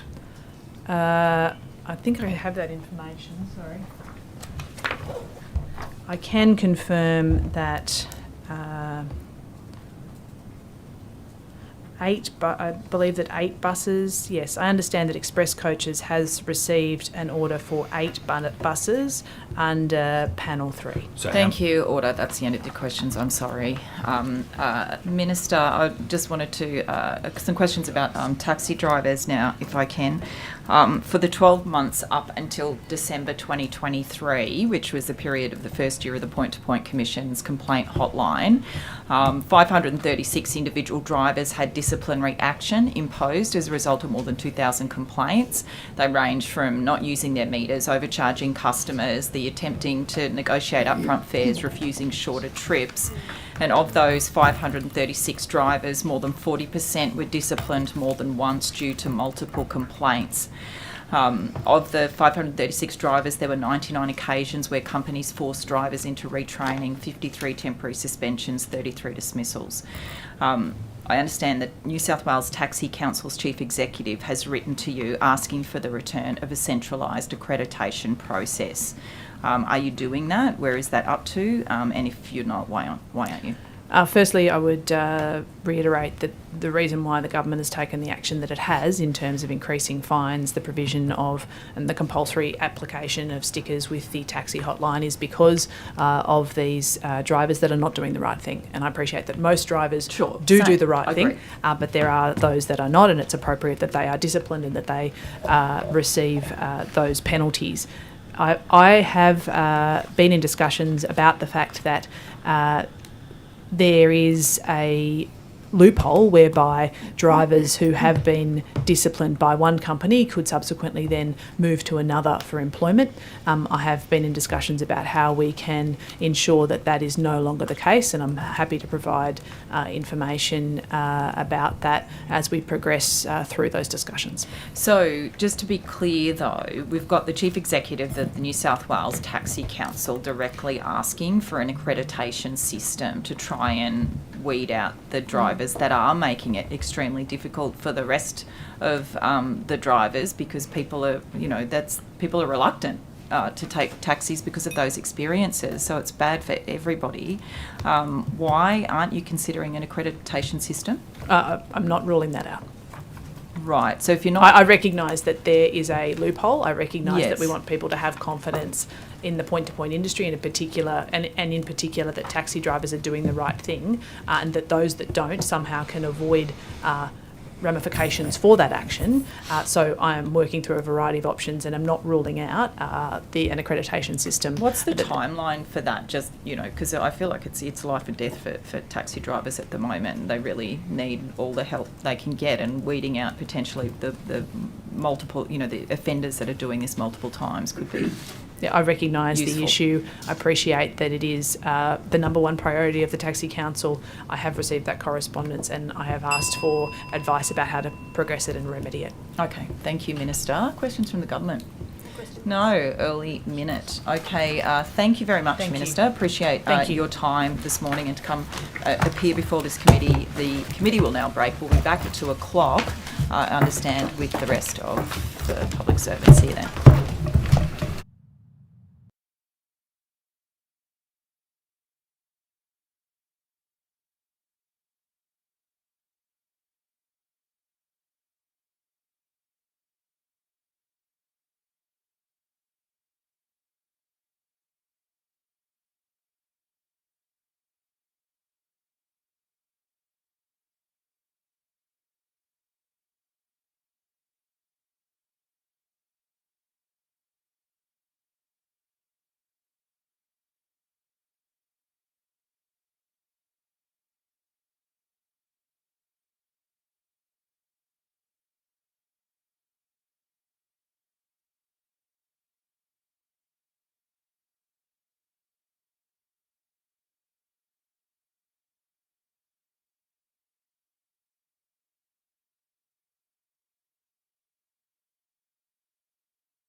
Great. Welcome back, everybody. We will kick off our afternoon session, starting with questions from the opposition. We're going with Mr. Tupou. Good, thank you.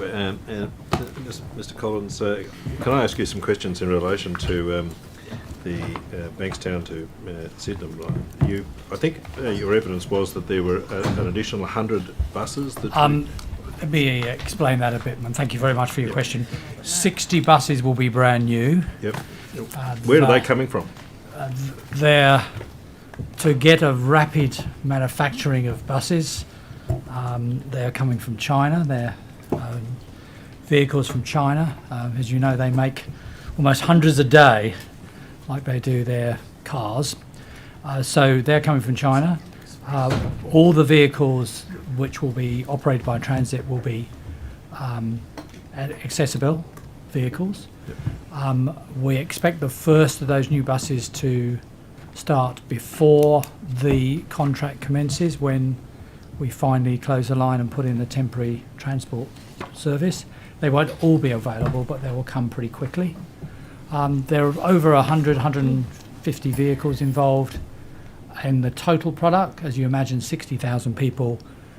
It's not going to be, let's be clear, it's not going to be easy to move those people by bus, as Matt's train carries 1,000 people, which is 20 buses.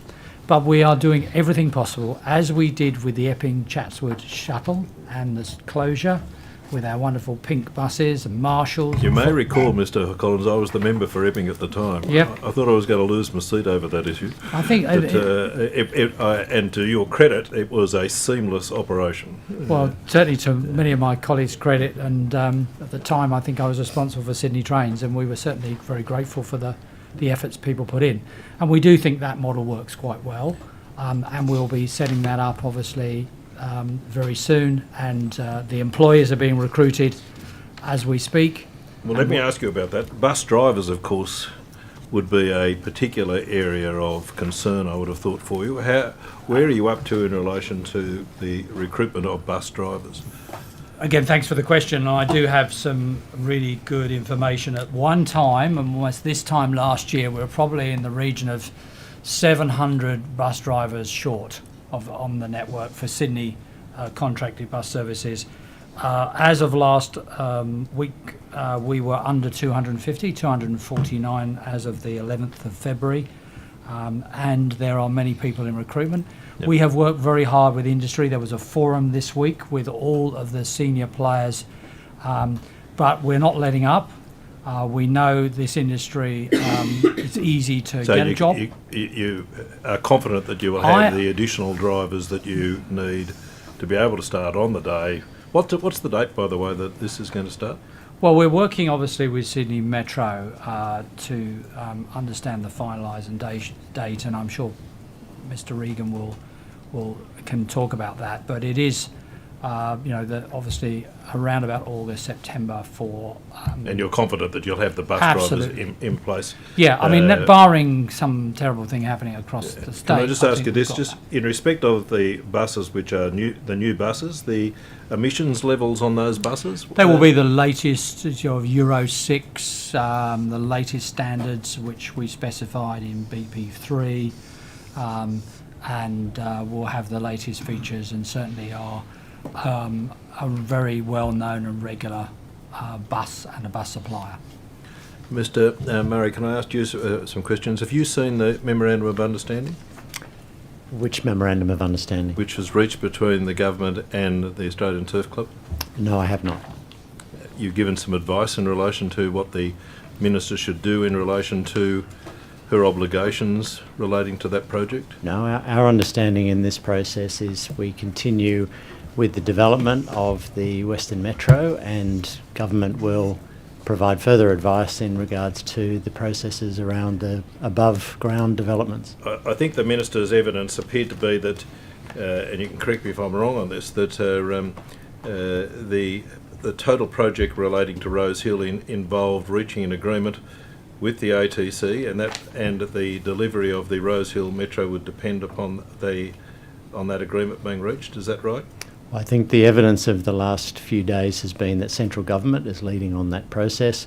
as we've discussed earlier, our role is to continue the development of the metro line. That's cute, but I have to say this though: you're delivering, and Sydney Metro is delivering a metro system, and a key consideration in delivering that metro system is a decision relating to the delivery of the Rose Hill metro station. Will that metro station be delivered if an agreement is not reached with the ATC? Oh, that's not something I could comment on. Mr. Regan, do you know? Well, it's not. That's not my decision. Sorry? That's not something I can comment on either. It's not our decision. Well, whose is it? Who makes it? To be very clear, it's a government decision. There are two processes which are effectively running in parallel.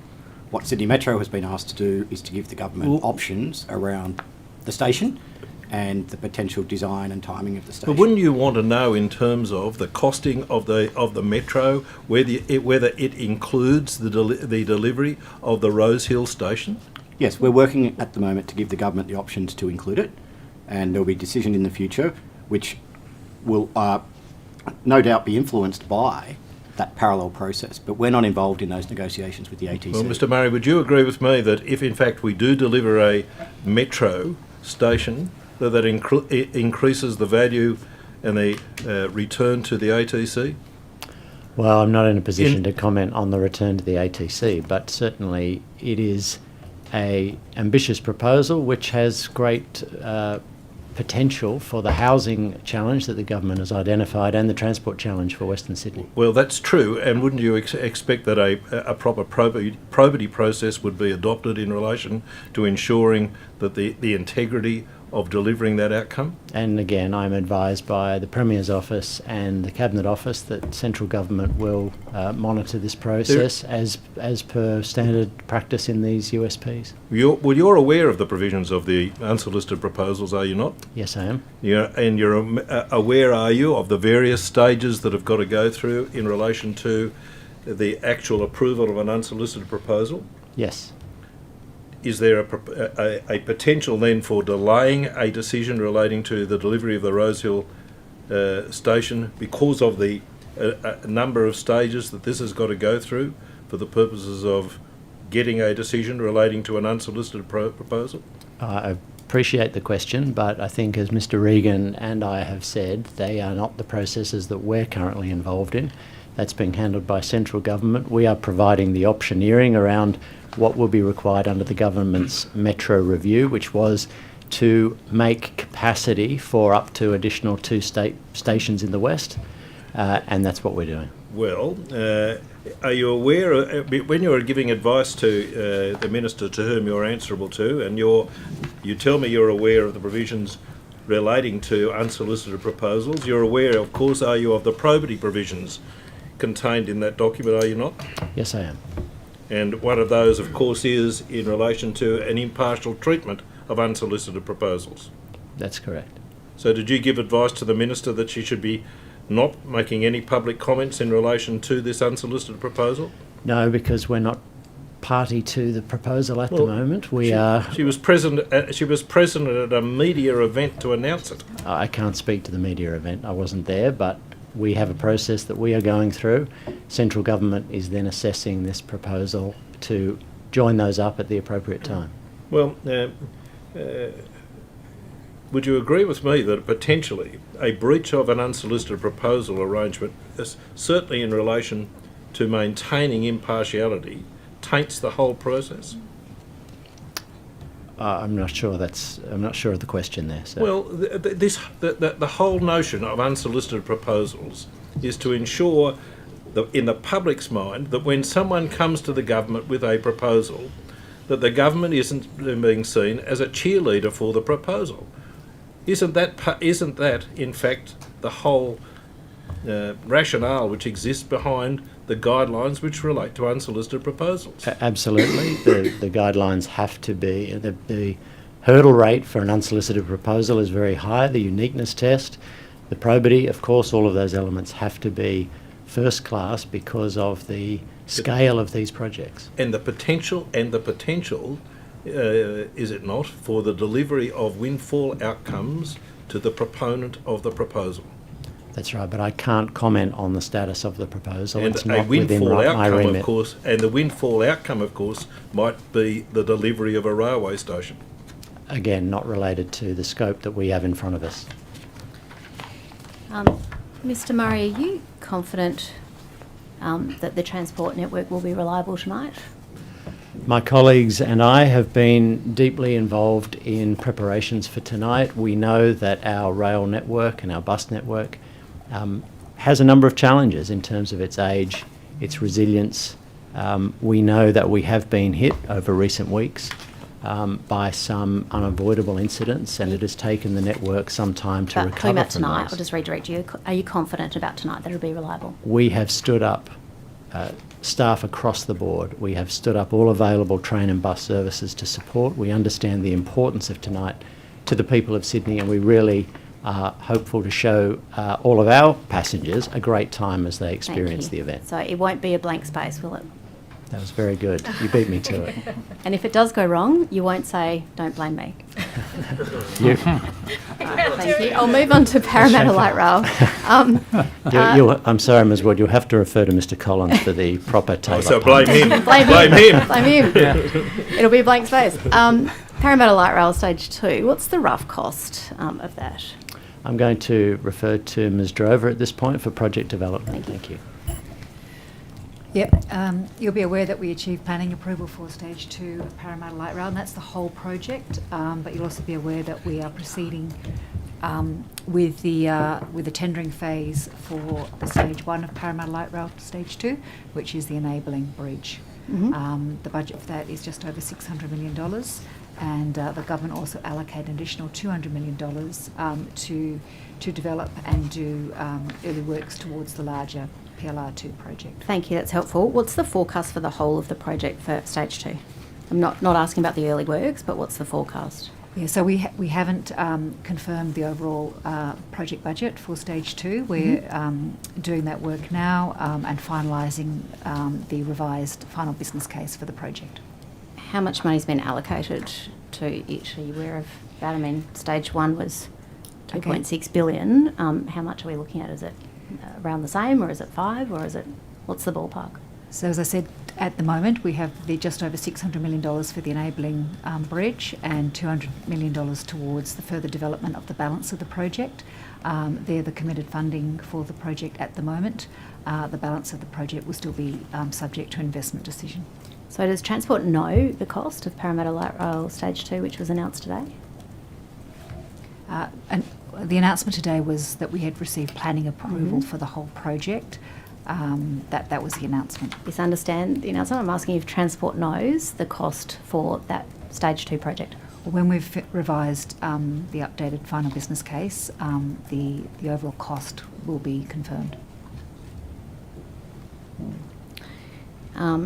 So is the work currently contracted for PL Stage 2 considered a major work contract, or the enabling works is costed, but it's a major project, isn't it? The overall program is a major project, yes, but the first stage is the enabling bridge. So the major works are not funded, is that how I understand it? Yes, we haven't received investment decision on the full project yet because we're still finalising the final business case and what government will take forward in terms of the options that are considered in that final business case. So we've got early works, there'll be a business case, but we don't know an overall envelope for the project. And that's because we're finalising or updating that final business case. So when will the investment decision occur or be ready? Well, when we've done the work, we'll approach government for an investment decision. And when do you anticipate that might be? We'll have to complete the work first.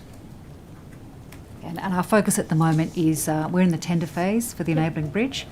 That's going very well. So that's our focus at the moment. But what's the ballpark? Sorry, I don't mean to speak over you. What's the ballpark for timing on knowing that investment decision? It's a large project, it's been announced, we know early works is funded, planning is ticked off, but the next stage is obviously the large decision about the capital investment. What's the sort of timing around that? Well, we're pleased that we've got the planning approval. That gives us some degree of certainty about what the conditions are associated with the project. That will inform and assist us to complete the final business case. And then we'll approach government for consideration of the balance of the project. When do you anticipate the final business case will be completed? I just have to check the exact timing of that. I'll take that on notice. All right, are you able to come back to us today on that? You Yes. can check that number, thank you. And, I mean, surely Transport has an internal timetable for such a large project as this. What's the sort of the ballpark on the internal timetable?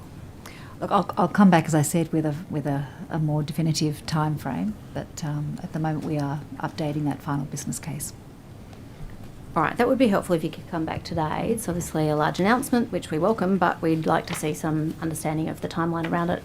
We work very closely, so I know that you're very organised, and there is usually a internal timetable of some sort. So, what's the forecast cost of the whole project? Well, as I said in my prior answer, the updated final business case will confirm the options associated with that. And therefore the final cost of the balance of the project. All right, so... And it's helpful now that we have got the planning approval with the planning conditions, because that obviously goes to the cost of the project. Okay, so from that investment decision, once that's taken, how long does it take to tender, assess and award a project of this size? Well, if I can use the enabling bridge as a guide, so we're in tender for that. We hope to award that contract this year and have work starting on site in 2025. And there'll be sort of early works enabling sort of mobilisation later this year. So award the contract 2024, have the work started and get it underway. So over a year before work will start, or before the decision. Well, as I say, we're in tender for the bridge at the moment. Works will actually start towards the end of this year, but material works will start on site early next year. So when does government need to award Paramatta Light Rail Stage 2 as a major contract? To have the work underway, say, before 2027, when would it need to award that contract? Well, it would depend on the option that the government selects, and that's why we're updating that final business case so that we're providing options to government for their decision making. How many options are there?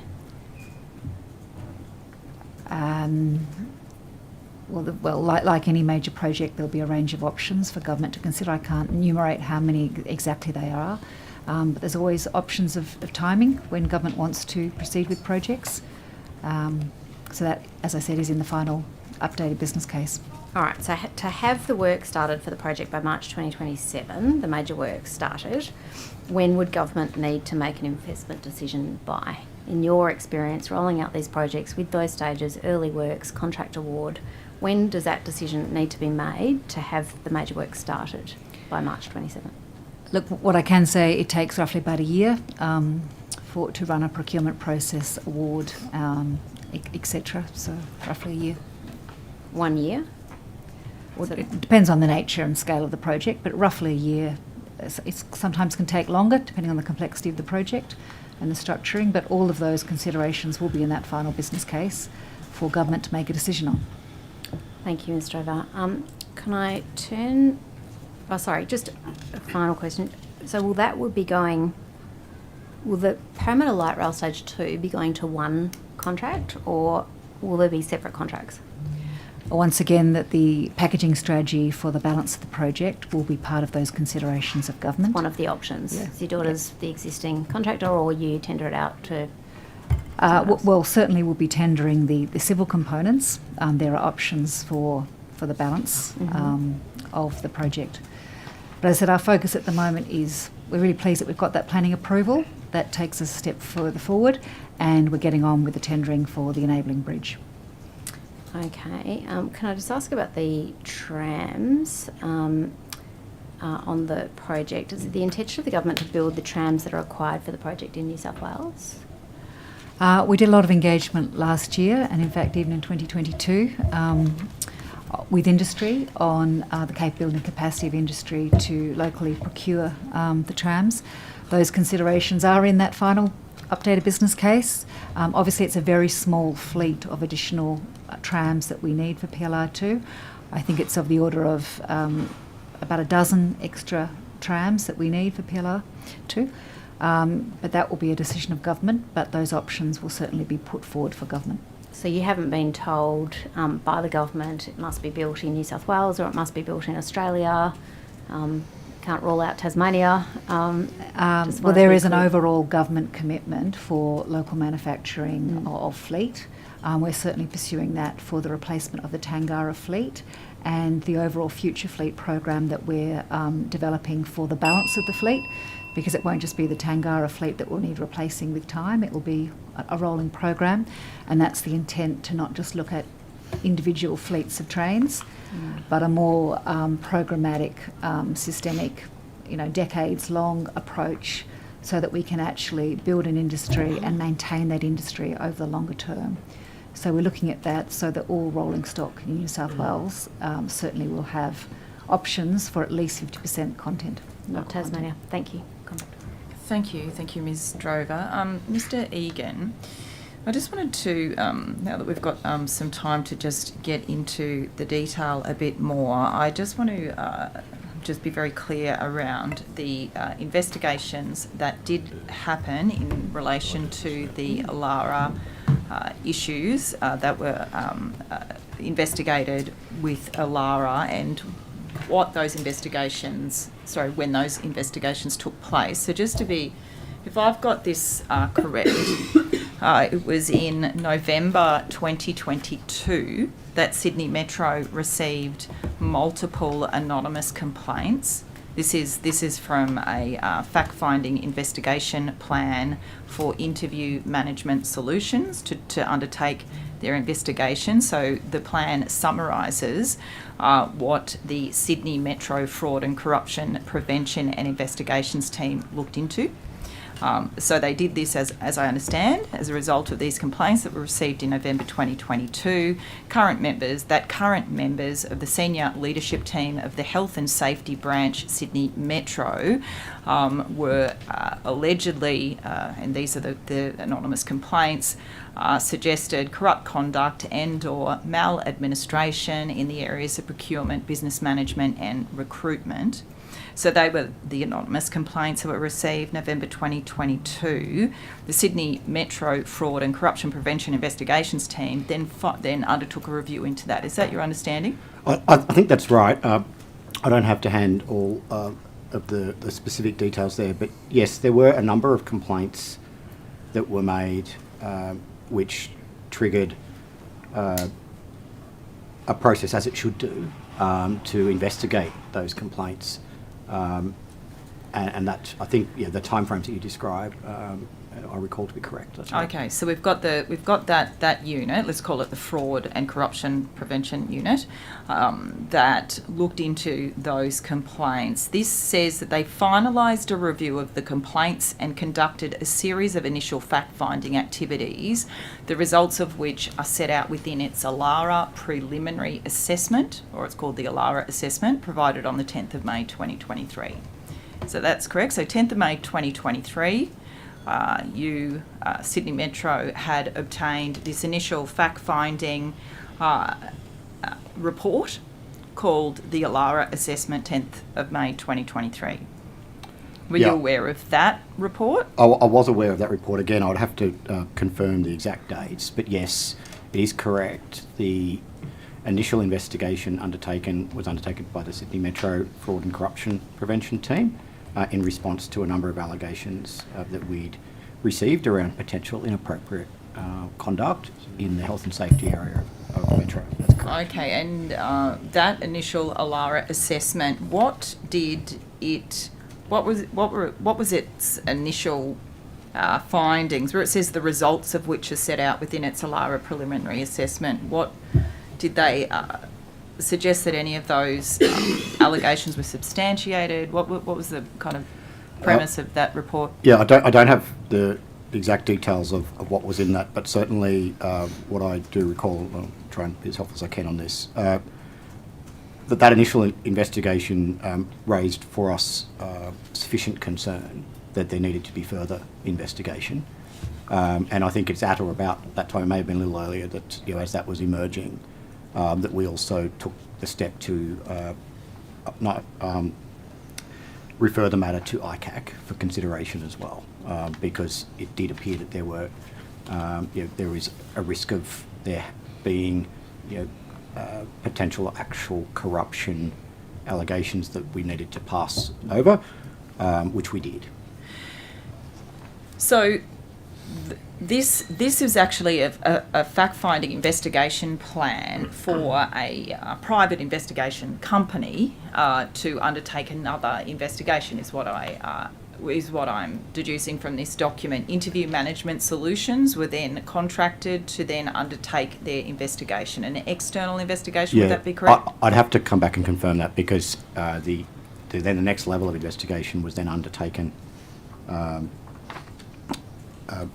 within Transport for New South Wales, and they undertake some of those internally, or some of them they contract out. Yeah, I'll get to the Transport for New South Wales one as well. This is what I'm trying to get the chronological order of what was happening when.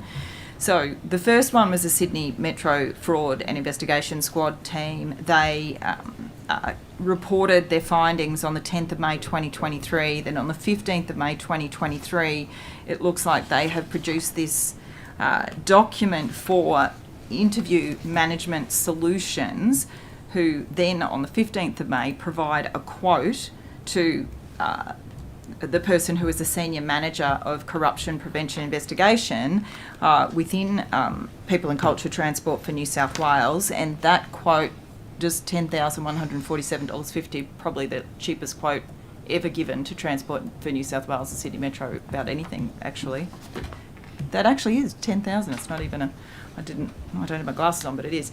They have quoted undertaking this second investigation. So did that happen? The second investigation by this Interview Management Solutions, or is that the internal Transport for New South Wales investigation? I'd probably have to ask that either I leave it on notice, or if Transport. Transport may have further detail on it. I don't have that in front of me at the moment, but we can definitely... Who can answer that question for me? Thank you, Mr. Britton. So what you're describing, Ms. Fairman, is series is in a staged process. So the Metro team did the preliminary assessment, which is within our process determining whether we proceed further. That's the document you're describing in May. The Alara assessment document? They then referred the Alara matter to the Workplace Conduct and Investigations Unit, which is a transport unit, who commissioned Interview Management Solutions, who prepared an investigation report. Okay, so the investigation report, which I have in front of me, was that the end of Transport for New South Wales's investigation, or was the investigation report, that's what it was, that's the report that you're referring to, Mr. Regan, in terms of what Transport for New South Wales did? So, because I'm getting confused by the internal bit, the genuine So the question, internal assessment, and this is, again, we don't necessarily want to talk in too much detail about internal investigations, but our process is an initial assessment is conducted based on facts to determine whether further investigation is required. If further investigation is required, that can either be performed internally, we have internal investigators, or from time to time, the investigations unit will engage an external investigator to support the investigation. And in this case, Interview Management Solutions was engaged to conduct that next stage investigation. Okay, so Interview Management Solutions was engaged to conduct the next stage of that investigation. What happened when they handed their report in? Was that it? So, Do you know, Mr. Murray, what happened? Yeah, so based on that report, and I think this is in the papers that we submitted yesterday, Transport made some decisions about some remedial action in respect of an employee. The other two employees who were subject to that investigation had left Transport at that point. So the other two had left, and this was reported let's Sorry, see. excuse me. One of the other Yep. two was an employee. One was a fixed-term contractor, but they had both left the organisation at that point. That's correct. When was this internal let's call it the IMS investigation at this point, just for my ease of my reference. So this was given to you roughly when, or do you have an exact date? So there were two stages. There was a fact-finding investigation which was completed in July, and then a disciplinary investigation was completed in August. Completed? In August 2023. The disciplinary investigation, is that separate to the IMS investigation? No, or this they both is did all the same? part of the IMS engagement. They're just stages in the process. Sure. It's worth checking. And so the disciplinary investigation, what was the outcome of those? Some findings were made, and that then fed into an internal process, which resulted in some remedial action. When did, I think I asked this earlier in terms of Mr. Parker then, Mr. Parker was still with Sydney Metro as an employee until, I was told, January this year, wasn't I? Yeah, Not? end of December, early January this year. Okay, so just going back, I'm confused now. So going back to this investigation report, which did find, let's just go to the complaint here. The investigation report undertaken by IMS, which is the Transport for New South Wales report, it found that the complaint, we've got Mr. Tim Parker, for example, there's other people named different complaints. Breaches of the Transport Code of Conduct, the breaches of the Sydney Metro competition limits. That's because Mr. Parker approved a labour hire spend of $459,055 in respect of a Director Health and Safety Strategy and Program. Evidence indicates that this appointment was made in breach of that. Outcome, complaint supported. Investigation subject, Mr. Timothy Parker, Ms. Another person, which I won't name at this point. Between the 1st of July and 31st of August, Ms. Cole is alleged to have described that Mr. Parker instructed her to create a role for herself. Transport policy breaches, Transport Code of Conduct, Sydney Metro competition limits, Transport conflicts of interest policy, personal interest, secondary employment gifts and benefits. A fact-finding outcome, complaint supported. At the end of this, it says that the recommendation, the matter is reviewed by the Transport for New South Wales and Sydney Metro authorities. So you've said that disciplinary action or action was taken and two people had left and one person was what? But that Mr. Parker was still in Sydney Metro So just to be clear, two of the individuals involved had left before the investigation was complete, so no further action. The employee who remained employed, there was some remedial action that was taken in response to the report, and it was concluded on that basis. What was the remedial action? Mr. Regan, what did you do when you got this report that showed you that a very senior person within your organisation had breached so many policies? I mean, there's serious consequences can arise for public servants that do breach these policies. I've got it in front of me. Breaches of policies transport agencies may commence disciplinary action if a person to whom this policy applies breaches this policy, including termination of employment or contract. It does say yes, referring to the ICAC as that should happen. And you've said that happened. You did say that you reported it to the ICAC, but did you do anything else? Yeah, absolutely. I think, as I mentioned earlier today, the process has a number of steps, as Mr. Britton's just described. And when there are then findings, it is then back to the senior management, in this case, very senior management of Transport and Metro, to make a decision off the back of that report on what the appropriate course of action is. And that course of action can include warnings, remedial action, disciplinary action, or termination.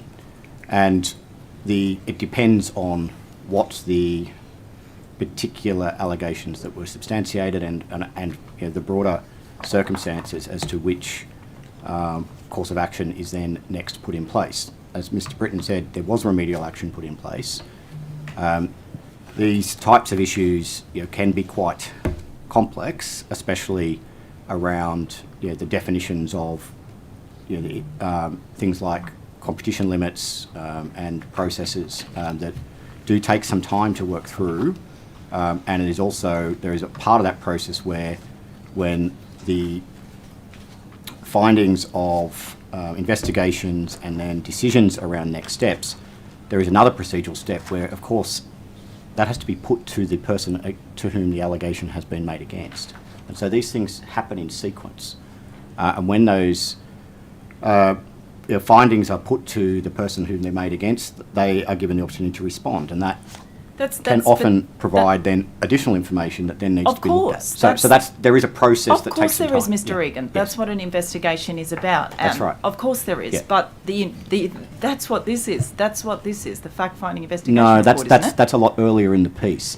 So the allegations that are then put at the conclusion of those processes, then you have a further opportunity. What is that further opportunity? Sorry, just to take a step back, that's what I was just trying to get to the bottom of with my questions with this. So, okay, let's rewind what that other opportunity is then. We've got the initial fraud squad within Sydney Metro getting those anonymous complaints, the kind of reasonably, serious allegations. They pulled this together. They got the IMS this. There were 2 investigations that you said IMS did that came up with this. And then, as I understand, my question to you, Mr. Britton, there was no further investigation. If there was, please tell me what that was. In which Mr. Parker, because I understand he has been able to put forward. I've seen them. I've seen his responses, as I have the other people involved. Which part? Where does that fit in?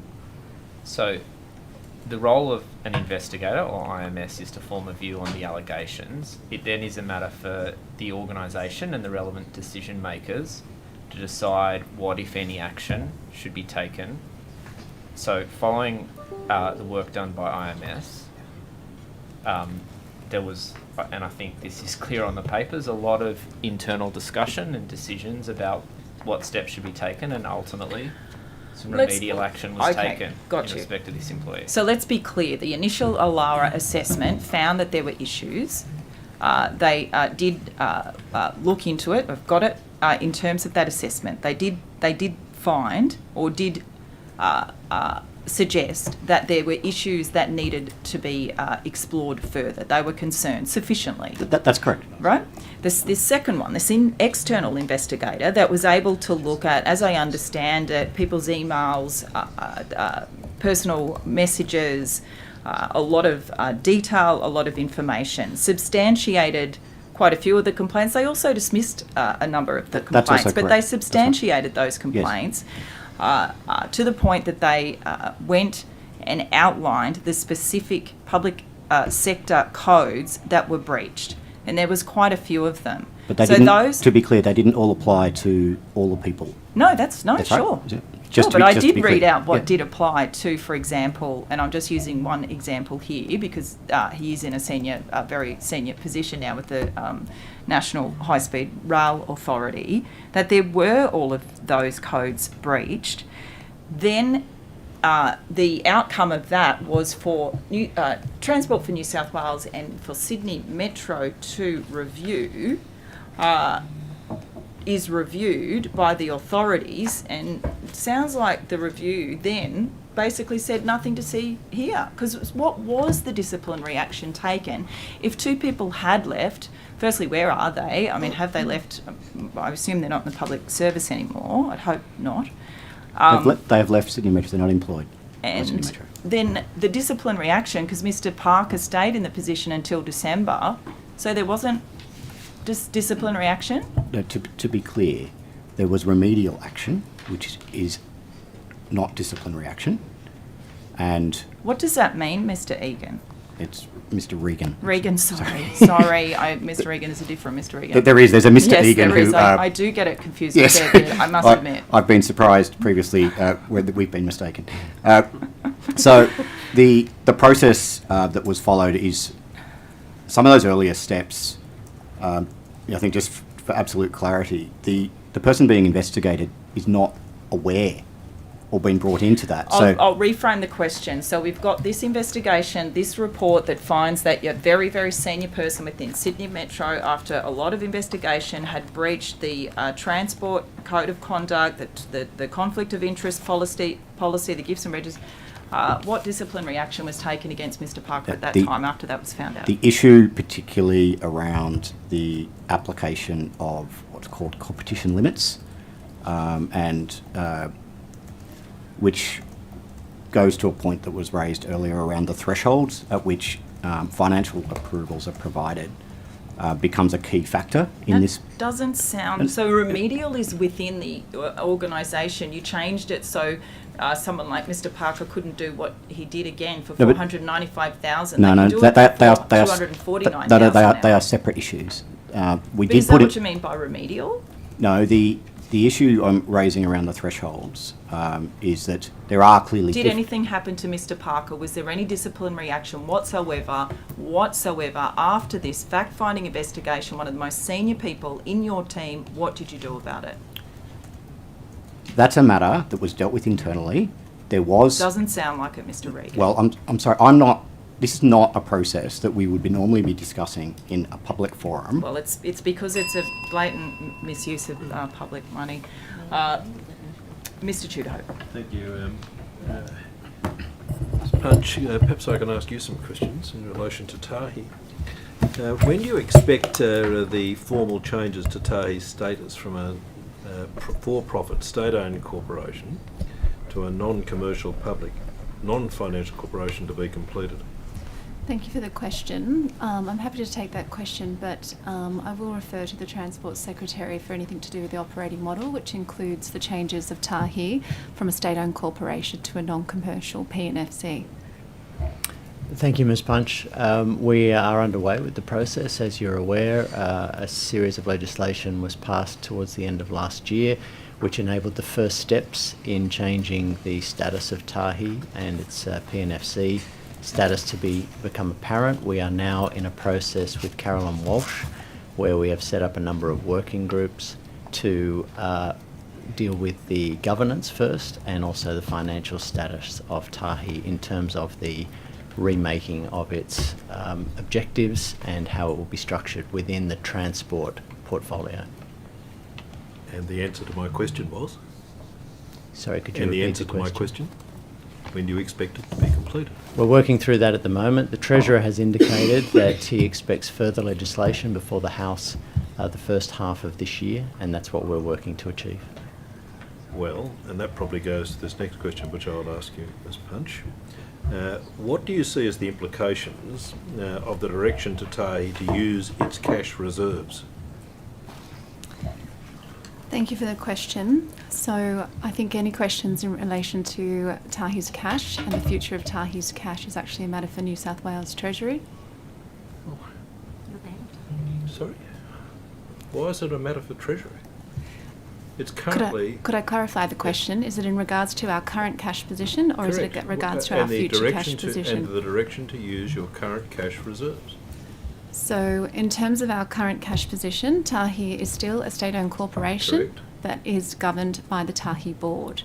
The Tahi board makes the decisions on the use of its cash position. However, there has been a letter of direction given to the Tahi board on the directions of which it can use some of its cash or changes to some of its projects. Tahi is working collaboratively and cooperatively in relation to those directions, and the changes to the PNFC as part of the Carolyn Walsh review will see further changes in terms of the financial construct of Tahi. The question I asked you, what are the implications for actually having to use your cash reserves? So, as a working operating model. So in terms of using our cash reserves, there's obviously I will go back. Tahi, as part of the directions and the changes by the New South Wales government, is that Tahi is no longer going to be a commercial organisation. As part of that, we are then no longer having to require to recover the holding losses or to create returns, commercial returns on our various operations. Subsequently, there was a decision of government to use our cash reserves on the safety and the maintenance and to ensure the reliability of the network. We are working with New South Wales Treasury and Transport for New South Wales in terms of the future cash positioning of Tahi as it moves towards a PNFC, of which there will need to be a review of the cash positioning and the future of how it will be the new PNFC will be funded. Correct, and that does require, if you are continuing to do the work relating to the maintaining of safety and the rail assets, an injection of funds. I don't necessarily disagree with you. Indeed. What further changes do you see in relation to Tahi's asset valuation? Do you anticipate a change in the status when this process is complete? So you would be aware that our annual report, which includes our financial statements, has recently been tabled. When was it tabled? Can you tell me? Yes, it was tabled on the 15th of December 2023. Is that correct, Mr. Murray? That's my understanding. Can you check that, please? Happy to. Thank you. I might just do a correction on that. I do apologise. The Audit Office published the Auditor General's report on Transport 2023 on the 15th of December 2023. The annual report I will confirm. I will take that on notice and just confirm the date for you. But going back to your original question, due to the changes of the Tahi status and the New South Wales Government direction of changing Tahi from a SOC to a non-commercial PNFC, there is likely to be changes to the valuation methodology of Tahi's assets. And what will that change be? So while it is not confirmed, as we still continue to work on the Walsh review and the finance stream, particularly in terms of the changes, we are likely to see changes into the methodology from the use of the discounted cash flow methodology to a DORC methodology, which is the depreciated optimised replacement cost valuation. What that would mean is that our asset base is likely to actually be larger than what's currently reported in our annual report. Well, will the changes to Tahi's status have any impact on Tahi's role of developing the best use of its assets? And I think this is in terms of reducing your cash reserves, including for affordable and social housing. Has its status as a for-profit owned state-owned corporation hampered Tahi in this or any other way? There was quite a few things in that question. Well, perhaps I can break it up. That would be great. So will the changes of Tahi's status have any impact on Tahi's role in developing the best use of assets, including affordable and social housing? So in terms of from One of the projects you were engaged in, of course, was utilisation of transport assets for the delivery of social and affordable housing. Absolutely, and at Tahi we strongly support the government's remit to deliver more affordable housing. We currently have, and it's in our annual report, the Affordable Housing Pilot Project, which is a key example of that commitment. The changes to our to Tahi's structure does not negate or have an impact on us pursuing affordable housing initiatives, which include, as I said, the Affordable Housing Pilot Project, which is, and as part of that project, it's about we've identified 3 suitable sites in Metro Sydney, which will form the first tranche, and there's various tranches which will then go into regional. There is other projects that are also in flight, which are also in our annual report, working with Camilla Drover and the team at Transport for New South Wales on areas such as the, Redfern, North Everleigh, which includes projects such as the clothing store. And this is the question I want you to answer for me. What will the change in Tahi's status save the state $4.3 billion in net debt? So this one I will refer to that. I think the New South Wales Treasury is in the best position to answer that question. What, from your perspective? I don't think my opinion matters in this. Well, no, you're the current CEO of Tahi. How do we reduce net debt? So what I would by this change of status. So what I would say is that the details of the change in the status and the future operations of Tahi as it converts to a public non-financial corporation, the financial details are yet to be confirmed, which will also need to review. So the claim that it will reduce 4.3 debt is speculative, is it? I didn't make the claim, sir. Well, I know you didn't. I'm not surprised you didn't. So, is it speculative? I won't comment on whether it's speculative, but what I would say... There's a I'm point of sorry. order that's been taken. Chair, I mean, this is clearly asking for an opinion about a matter of government. Yeah, I uphold I do think we were veering a little bit into asking the witness for their opinion. Anyway, you were continuing? Was I? Just going back to your question, we are working very closely, as I said, with relevant stakeholders across the New South Wales Government on the changes as part of the Walsh Steering Committee, of which the Secretary has already, as previously referred to, that there's working streams established, of which the finance will be a critical stream, of which part of that will be looking at the funding of the new entity and the debt construct and the capital of the new entity going forward. So that hasn't been worked through yet? That is in flight at the moment and still being progressed. And Mr. Chidhope, perhaps if I could add, the work streams of both asset management, finances, and then precinct and commercial development, which you've just raised, are critical to the future shape of the Tahi works. And the Tahi annual report was tabled with the Parliament on the 13th of February. I apologise for the misquoted date before. There were some delays in tabling the final version of that. Yeah, because, well, I thank you for that clarification, because last time we were told that it had been tabled. We went to check and it hadn't been tabled. So, anyway,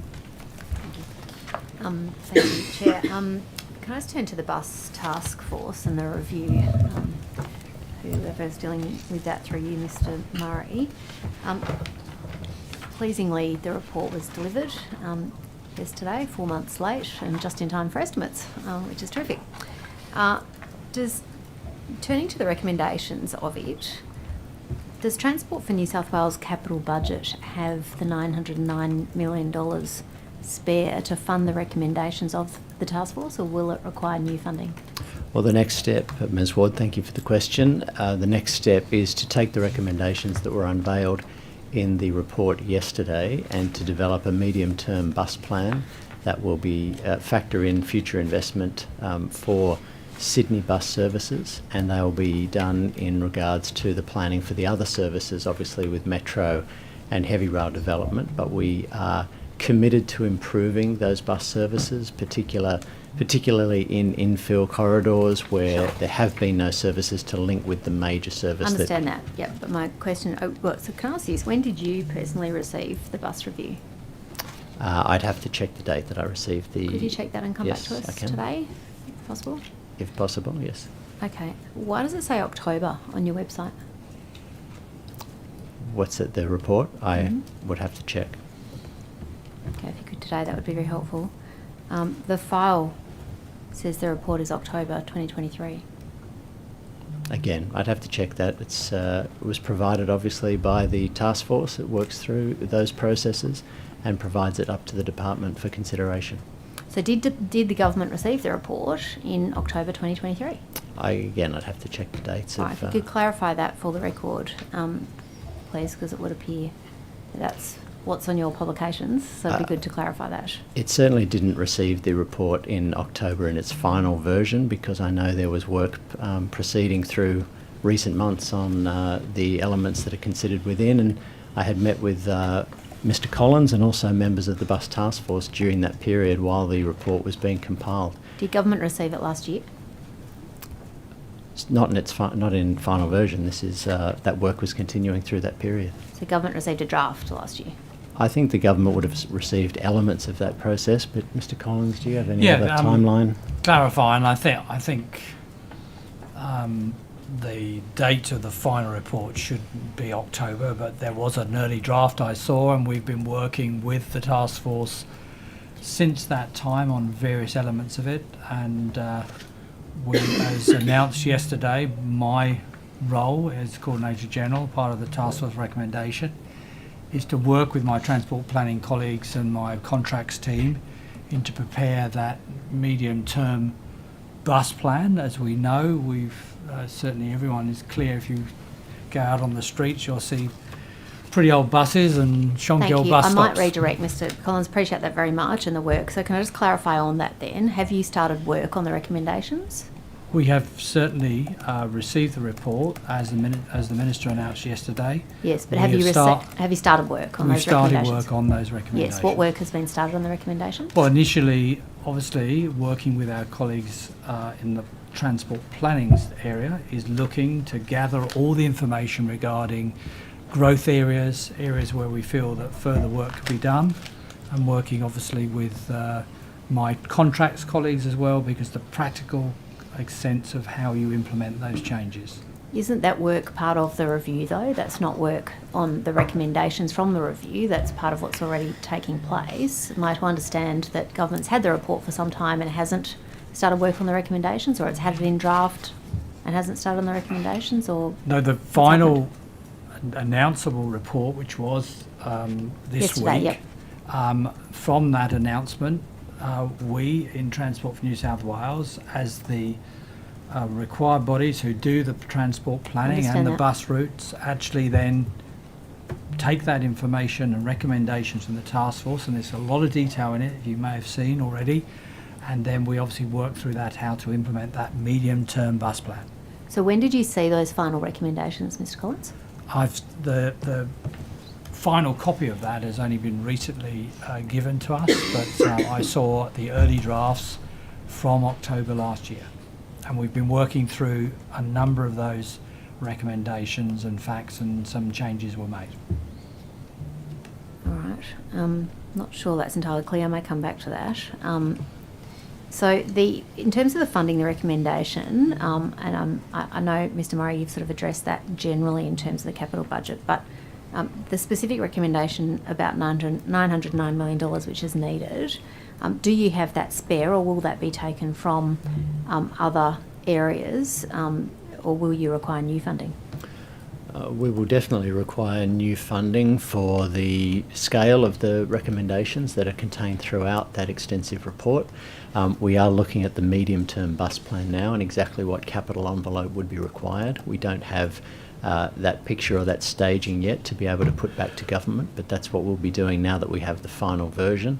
As Mr. Collins has said, we have looked at things like corridor development, strategic corridors where an uplift could be provided. This has been done in conjunction with the task force. So rather than providing a new service, where could we bring something up to standard with a different level of investment? And obviously the zero emission buses strategy in terms of getting more ZEBs to Western Sydney has been something that not just the task force has been looking at, but that the Coordinator General has then brought back into general business for transport, so we can accelerate that work. Okay, and when will the medium-term work be completed? Well, that's underway at the moment. I couldn't give you a time frame just yet. All right, so That's we our don't have a commitment time coming frame out on of the- anything. We don't know what's been started that wasn't already in the review, and we don't know No, where the the funding review- is coming from. To be clear, the review has given us a lot more detail about our stakeholders' demands, where tactical and strategic elements could be uplifted across Sydney.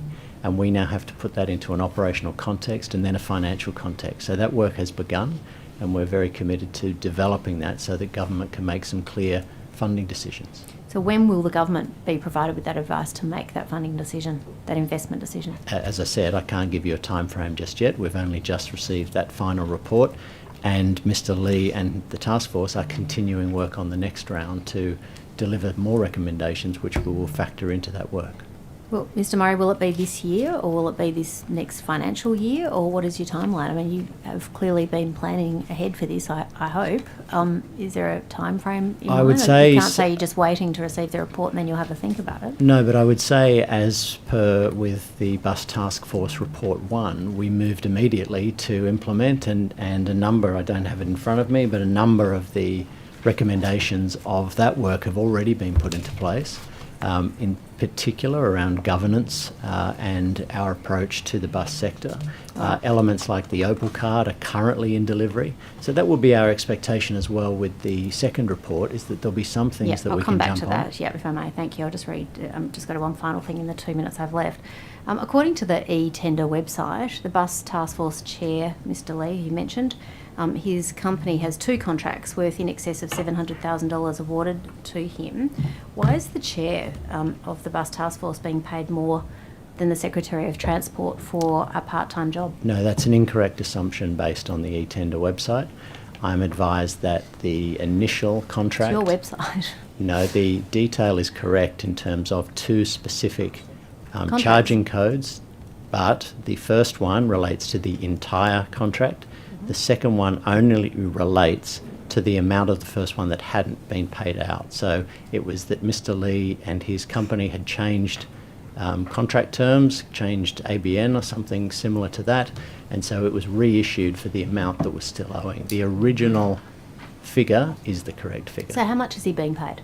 The original figure that was disclosed on the website. $442,200. That's the envelope. I don't know how much he's actually charged against that, but that is the potential. Can you take that on charge. notice and clarify for us? Yes, Because the e-tender website, I shouldn't have to make assumptions about what is on there. There's clearly 2 contract IDs with contract ID numbers, 2 contracts, total contract value, weeks in the contract and amounts paid. So if that's not the case, would Yes, you but not it want to wasn't. urgently fix up the website and also clarify for this committee how much Mr. Lee's being paid? No, Ms Ward, I understand the question, but the e-tender website must show all new contracts. A new contract was issued to Mr. Lee, is my understanding, and it was for less than the value of the first contract because he'd only just begun the first contract. So we renewed contract terms and payment details, and that had to be disclosed on the website. Ms. The Wang, overall you've been value. here patiently. Thank you. Ms. Wang, you've been patiently waiting all day, so I might even afford you a question. Do you know how much Mr. Lee's been paid under the contracts?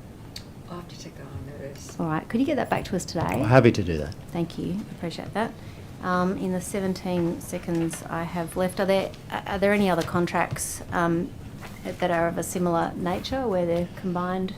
I wouldn't be able to rule that out because, as I say, if a vendor changes details, then we would issue a new contract. It's very unclear, but thank you. Mr. Modrovanis. Yes. How are you? I'm well. How are you? I'm sure it can be a very exciting time sitting there all this time without getting asked a question. But I did want to ask you about I understand that the Office of Transport Safety Investigations is investigating the derailment that occurred in early December in Balmain, the coal train. Are you aware of that investigation? Not Marumbo on the Ulan line? Yes. No, we're not investigating that. So there's been reports that you're investigating it along with the Australian Rail Track Corporation. This was the one. Actually, this was the derailed 80 kilometres west of Muswellbrook in the Balmain Valley. Where have you... I thought I did see that on your website. Okay. So do you investigate coal train derailments then in terms of safety in New South Wales, just broadly? Why would you not be investigating that then? We don't necessarily investigate every Of incident. course. It would depend on what the nature of that particular incident was. That is one where I think you'll find that we deployed. So we went out and had a look at that incident. And then we made a determination following that not to further investigate. Because I understand that was one that it derailed, but there was a grass fire during a very hot day in December that was caused by that derailment. Did that occur? That's correct. Yes, there was a wildfire that resulted from the derailment. Very hot day, track buckled because of the heat on that particular day, which led to the derailment. That's right. And then the fire spread into the adjacent national park. That's right. Is it your understanding then that during those very hot days with coal trains going, coal trains, but that they're starting to cause or are causing grass fires as a result of the braking? Is that an occurrence that happens, or was it the derailment that caused the fire? Our understanding was the derailment that actually caused the fire. And are there instances of the coal trains themselves braking the sparks causing fires on very hot days in, especially in that kind of grassland kind of country? Is that Well, also an not issue? that I'm aware of. The major factors around that one was how ARTC was managing the traffic on that day because of the heat. So they could reasonably anticipate that there might be some track buckling because of just how hot it was and how hot it had been for a number of days. And by the sounds of it, though, if you're saying that that was being managed as a result because the rail lines were buckling, that the train went over rail lines that were had buckled anyway. That's what caused the derailment. Yep. Okay, and why did you not? What's the difference between the ARTC investigating that and you investigating that? Why did the Office of Transport Safety Investigations, you went out there but chose not to investigate? Okay, there are a number of different acronyms. ARTC is the network operator. So ARTC is the Australian Rail Track Corporation, so they're operating the network. The Chief Investigator, as the Chief Investigator, I have a number of different avenues. One avenue would be to investigate. Another avenue would be to call upon the operator's report and assess how the operator has responded to the incident and form a view on that. So following assessment of that, we formed a view that a safety alert would be appropriate, so we put an alert out to all operators specifically around managing hot temperature conditions. These sorts of derailments do occur, and it's just a question of whether systemically we look for more systemic recommendations which are more applicable to the broader industry. So in that particular case, we formed the view that factually there was enough there to make a conclusion around the management of hot temperature conditions, so we didn't proceed to further investigate. Yeah, so the management of hot temperature conditions and those kind of systemic issues, is there a temperature at which the current tracks, that as they're built now, are likely to buckle? Is it that clear in terms of, is it, 42 degrees, 38 degrees? Why at a certain point? Sorry. Yeah, no, I think you know what I'm generally asking. there is a figure, and it's based on a forecast figure. So in the metropolitan area, there's a thing called a wallow. It's a telegraphic code. So once the forecast figure is above a certain temperature, then automatically speed is reduced. So if line speed's 100 kilometres per an hour, for example, it's reduced to 80 kilometres an hour. What temperature is that?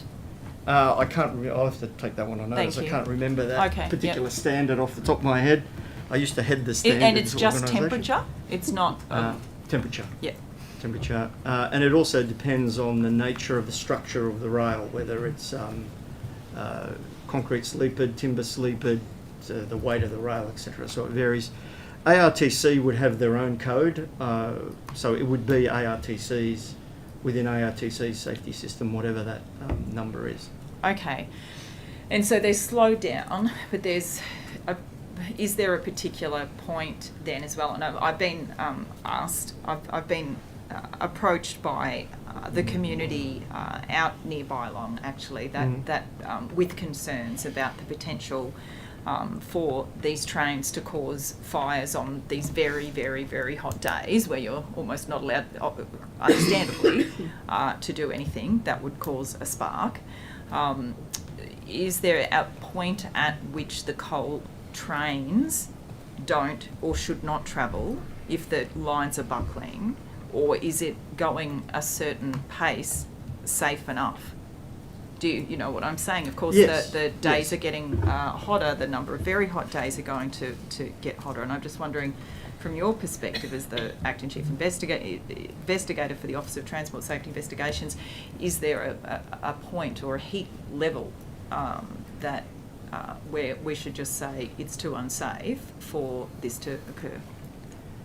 It's not really a judgment I can make because of the variables involved.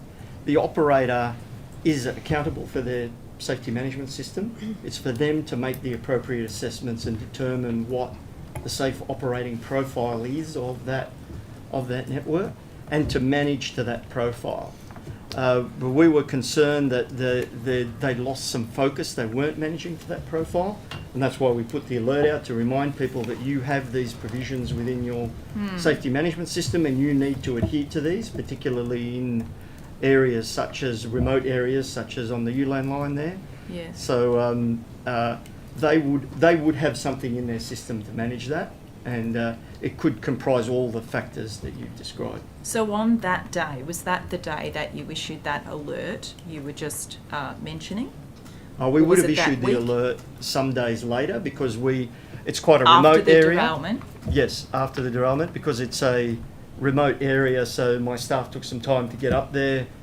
It was actually, the fire was ongoing, so Yes. we couldn't approach the site for a little while. And following that, we released some safety information to the industry. By releasing safety information to the industry, that included the, was it an instruction, direction, or is that the ARTC, the instruction or direction to travel at a lower speed? I'm the investigator.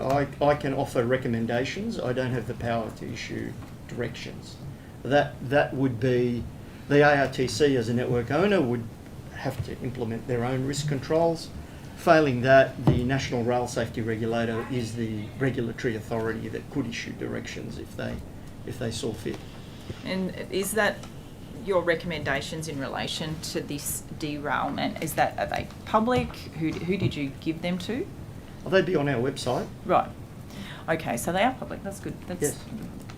You're not used to hearing that in budget estimates Mhm. these days. So the number. One last question for you, Mr. Montravanis. The number of derailments as a result of the heat and rail lines buckling, is it relatively common? Do you have figures on that? We would have figures in terms of what's been reported to us. So these types of incidents are reported to the National Rail Safety Regulator, and then we're notified following those reports. So we would have some of those figures. Certainly, I've only been there a relatively short time, and that's the only one I've seen in that period, but we have had other derailments for other causes that have occurred as well. Okay, all right, thank you very much for your evidence. Mr. Regan, I want to go back to you. Just going back to the Alara investigation, if I can. So the remedial measures, what were the remedial measures? Sorry, could you talk me through those, what you called remedial measures? Ms. Fairman, I am keen to answer the question Sure. as appropriately as possible. I think to do that, I'm going to take that on notice. I need to get some further legal advice on what I can say. Okay, let's go into then just probity measures broadly in terms of awarding the contracts. I mean, I thought maybe some of that remedial would be this as well. But what additional, have there been any additional probity measures put in place? You've spoken about the reducing the level at which you need to sign off on things from 500 to 250,000? I absolutely can talk about that. So in September, October last year, we introduced a range of new measures.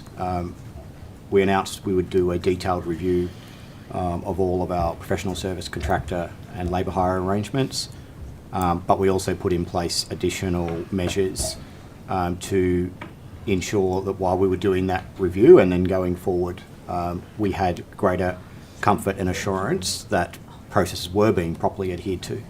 And so what that has involved, there is still the normal process that existed previously, but in order to be able to initiate a process or to conclude a process for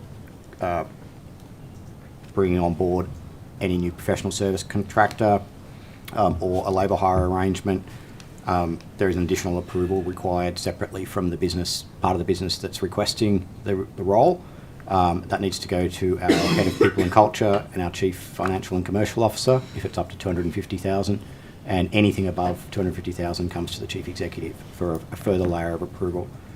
At the same time, we then also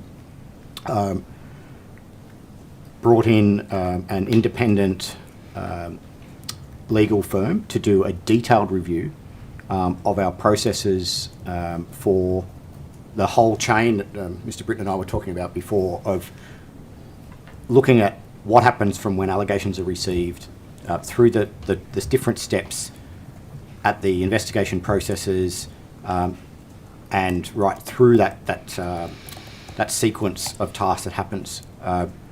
And that law firm has completed its work, and they've given us the report, and we've given that to the Minister. It does confirm, pleasingly, that we do have very robust processes in place around the management of investigations, and also particularly around the appointment or changes to contracts. But it does helpfully also make some recommendations for how we can further improve those arrangements, and some of the things it recommends we were already doing, and others we will be accepting all those recommendations to do that. And some of those go to an issue, and I think this additional independent report was quite useful in that it identified, yes, you can have all sorts of procedures and controls, but there are some things that you can never actually remove the perception of there being a conflict of interest risk. And so in those circumstances, you probably need to change the processes so that you remove that aspect altogether. And that is something that we are going to do, and that relates to evidence I've given to the committee last year around processes around the engagement of contractors, particularly contractors who are shareholders or directors of their own company. And so we can phase that process completely out of our operating model to avoid any ongoing concern around perception of conflict of interest, even if the actual conflicts were being managed. So with the change, for example, from the $500,000 down to the $250,000 fee contract, have you put in there that that is specifically for, say, a 12-month contract, for example? Because from what I see, I've seen quite a few of the contracts now, and I can see, that boxes that I can't talk about because they're still not released. But it does seem like there's quite a few now that are being signed off for $248,000 or $200, and they're avoiding that. I mean, are you concerned about that? Yes. Yeah, I think there are rules and there are procedures, and they're for good reason. But when I look at it for 6 months, so instead of when you look at it in the 12, we'll do it for 6. Yeah, and I think what we're trying to ensure is that there's following the letter of the rules, but there's also following the broader cumulative spirit of what is trying to be achieved. And I don't want things structured to avoid sign-offs. And look, there's been suggestions that has happened. I haven't seen directly evidence that people are doing that, but certainly when something buffers up against the level of, just below the level of an approval, you wouldn't want that happening all the time, no. I mean, there certainly was evidence in the Alara investigation that was happening with $495,000. I think the challenge in some of these situations as well has been that we're following rules that are set not within Metro, following sort of whole of government procurement rules, and then we've overlaid additional steps to give ourselves additional comfort. But and speaking generally, where we have seen some challenges is that there are different approval levels depending on the level of competition for the role, whether it's a full open tender or what's called a select tender where people are invited to tender, or whether it's a direct procurement. And in some cases, people have signed off on appropriately at their delegation on a financial approval on the assumption is going to be a competitive process, and then there's been a suggestion later that the process hasn't been competitive, which would have meant you needed a different sign-off in the first place. So we're just working through how we remove that uncertainty, because I want and I expect everyone follows all of the rules. They're there for a good reason, but also inadvertently sometimes people could make a mistake thinking that they've done the right thing. We need to make it really, really clear that what the rules and procedures are. We are in a big transition from the historical structure that a lot of growth project organisations find themselves in, where they beef up very quickly their capabilities using contractors. But what we're trying to do is transition it to an employee base. So can I check with the allegations that were substantiated in the Alara investigation. Have there been other investigations or other allegations against other people within Sydney Metro of a similar vein? There have been other allegations, but they haven't been substantiated. So they have been undertaken again by external investigators, or? Yep, multiple investigations. They've been looked at also by this independent review that I've just flagged to look at the robustness. They haven't been substantiated, and the ones that were of more serious nature were, of course, also referred to ICAC. Who's undertaking the independent review that you just referred to? It's a legal firm called Mills Oakley. Right. Can I ask about, Mr. Regan, when you were interviewed by 7:30 for the recent story into the contractors, you said at that time that the individuals that were specifically mentioned there, so Paul Rogers, who is Director of Pro Consultants, Barry McGrattan, Director of Belgrove Consultants, the two individuals who are benefiting from their recruitment company senior executives, you said that they had moved on and that there was an opportunity to, we agreed with both those parties, this is your words, we agreed with both those parties that those two individuals who were named would be replaced by other people until those contracts were concluded. Is that what happened? Yes, that's correct. So they were replaced by people from Belgrove Advisory? Yeah, from other people in their company, that's correct. Until just to the completion of the work that was being undertaken on that contract. Those contracts are rolling off. So nothing else happened. So they've been replaced just because of the perception, I think you said it created. The perception, and also just the, it was agreed with them that was the best course of action for them as well. There was a lot of publicity, and the work that we had contracted, we still needed to get completed, but they were able to supply other people to do that.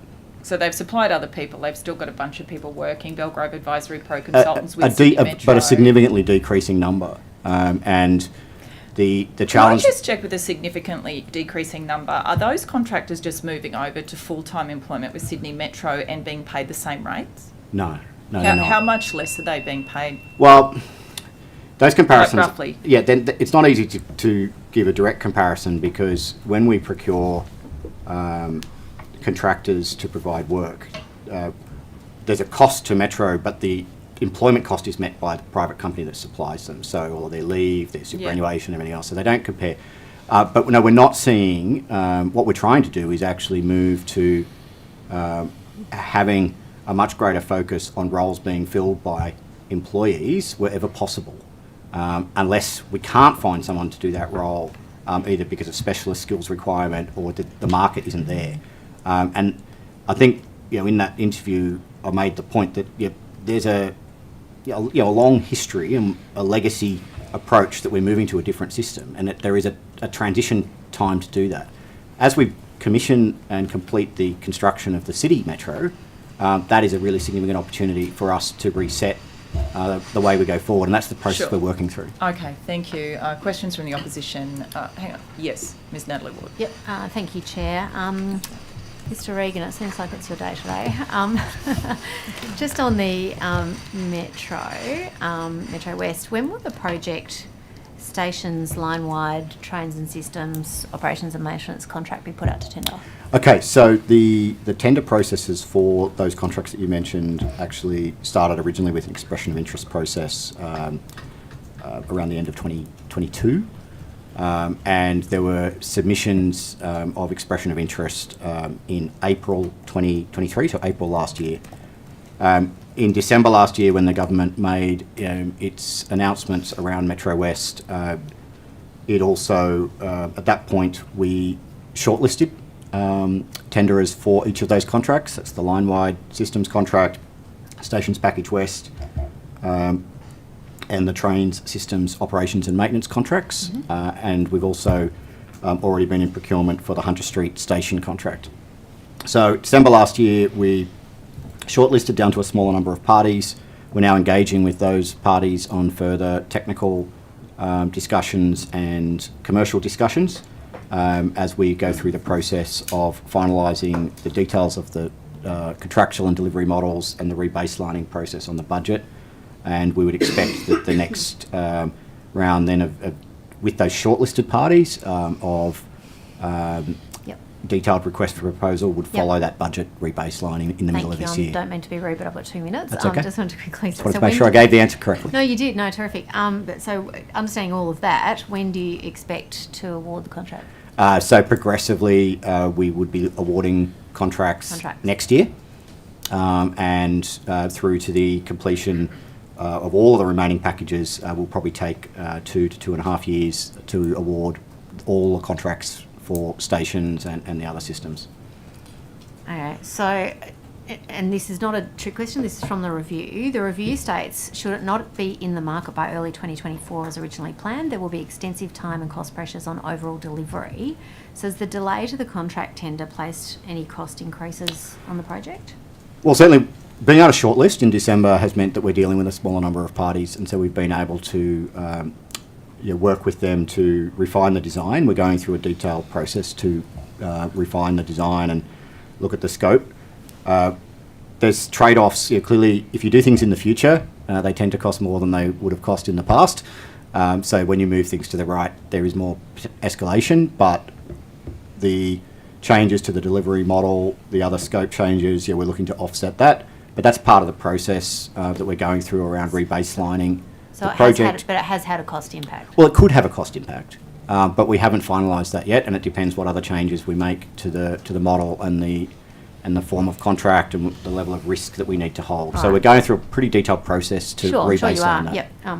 So what is the quantum of the cost escalation?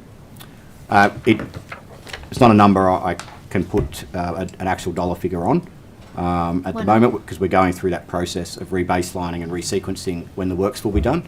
And then the escalation, number changes depending on the sequence of works. With your management experience of these projects, you would have a ballpark. Is that in the tens of millions, the hundreds of millions? Absolutely, but with that management experience, I don't speculate on costs until we've gone through the detailed work. I'm not asking for an exact dollar figure, but is there a 10 million, 100 million? What is the ballpark?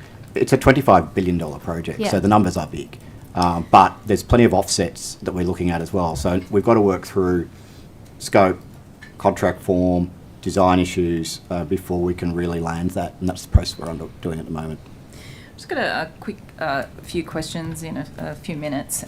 Just about the government's passenger vehicle fleet procurement strategy in terms of electrifying that. I understand the previous government had set an interim target of 50% EV procurement by 2026, whole vehicle procurement, I think, by 2030. Just wondering if there is an update on that. Is that current government policy? Yes, it is, and we've updated our sustainability targets. I'm happy to provide that update and give you the status of the commitment. I don't have it with me at the moment. I was going to say the floor is yours, Mr. Murray. Okay, then, and all of the... So at least I got that. The government still... Do you think, in terms of the 50% procurement by 2026, that does seem a bit impossible at this point? No, we have, pardon the pun, accelerated through that proposal. We are making good progress against it. I will get the exact nature of the commitments before we finish the hearing today. Okay. But we have made good progress because that's our passenger fleet through transport, which we have good control over. Okay, I'd be, to save me putting these in as supplementary questions after this, I'm interested in terms of how large the government's passenger vehicle fleet is now. How many are fully electric now? How many are plug-in hybrids, and how many are hybrids? That would be very useful if that's possible to get. Thank you. I do feel like sacrificing my next 2 minutes for an early minute. Or can I perhaps ask a small question to Mr. Britton? Mr. Britton, you may be aware that Sydney Trains commenced action against the RTBU in relation to an illegal interference with their ticketing system prior in 2022. What's the update in relation to those proceedings in the federal court? I'll need to take that on notice, Mr. Chair. Does anyone, Mr. Taylor, do you know? No, I would also need to take it on notice. All right then, thank you. That will we will break, but just to let you know, we'll have a quick discussion here in terms of who is needed for the rest of the afternoon, and if you just wouldn't mind waiting, we'll be able to come out and tell you. I think some of you, I think, should be up to go. Thank you. But I haven't spoken to this No, mob no, yet, so.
sorry, 1 second.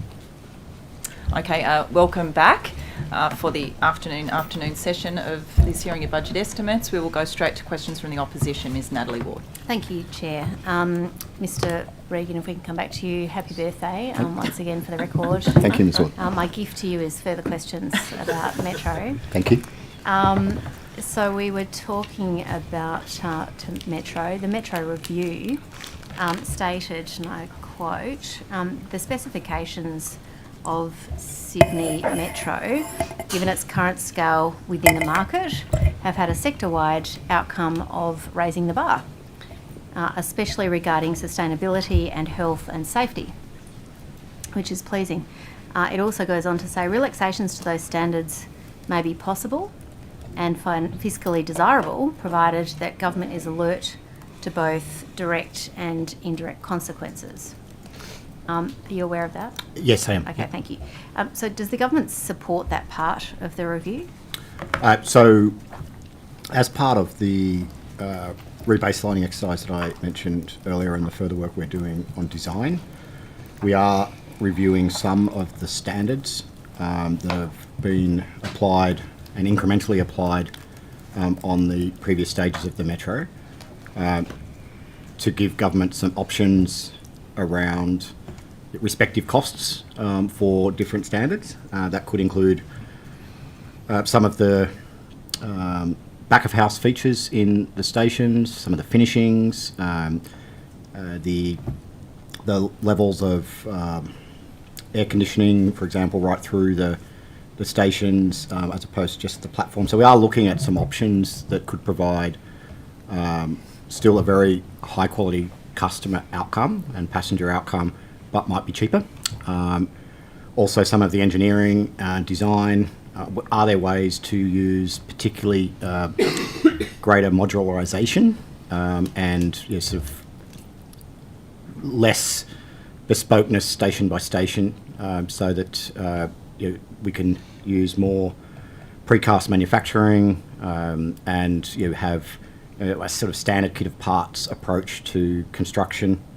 There's a great opportunity because of the lessons we can learn from the previous 3 stages of the Metro to then see, particularly for Metro West, whether there is the same ability to provide a very similar level of passenger amenity, but find ways to learn from industry and our partners as to how to do it more cheaply. I would be concerned about air conditioning levels. Is that really on the agenda?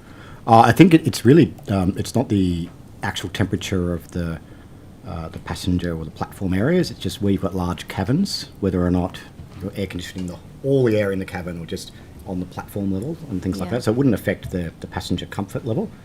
It's just that clearly air conditioning of large spaces uses a lot of energy.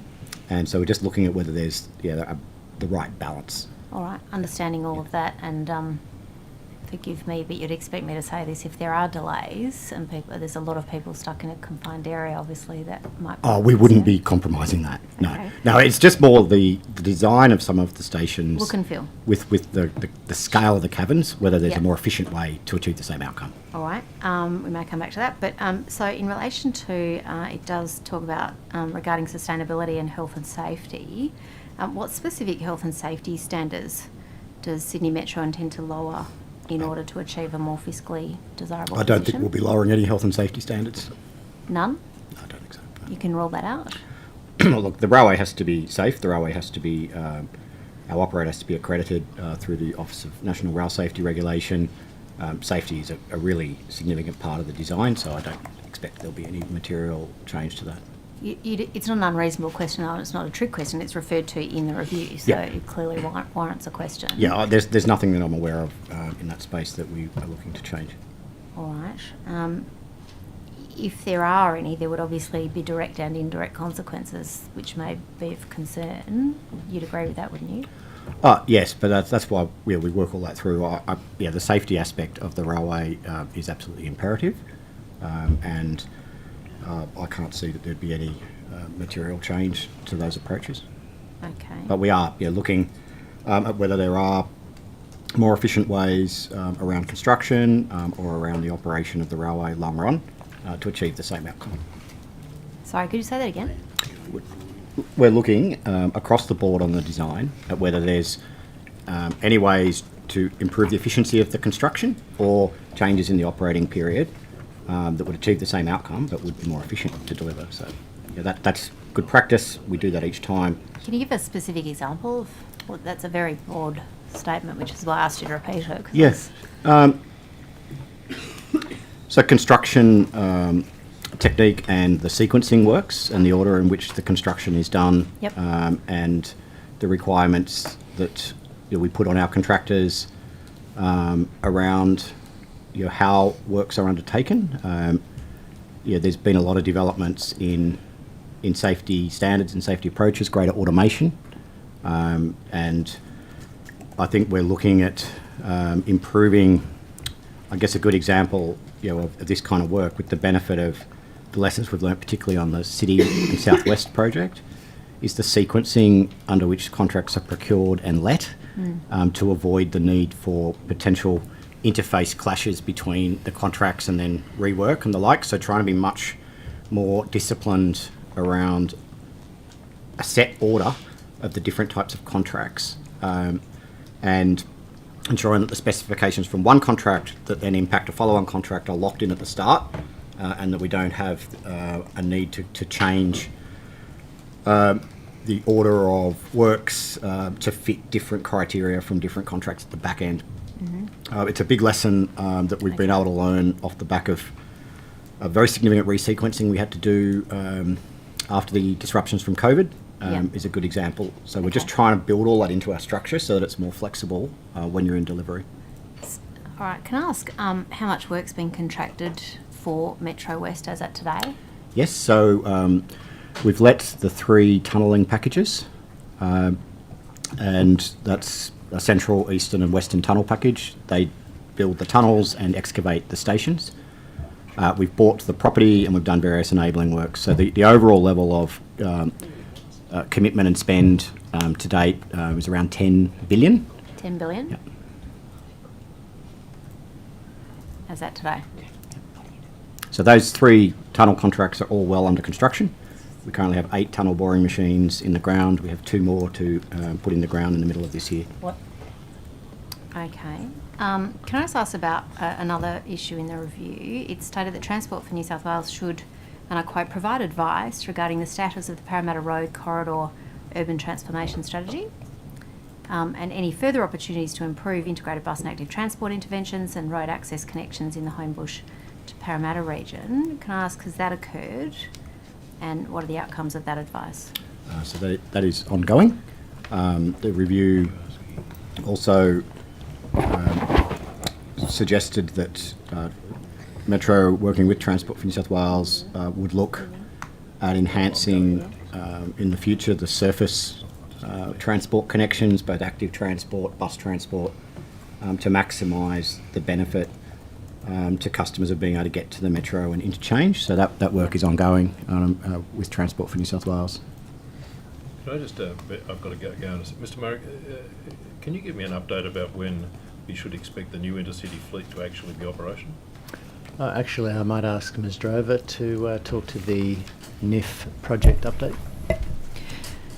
Yes, we've started the modification of the first trains in the Marion fleet, the NIF fleet, and we are expecting the trains to enter service in the second half of this year.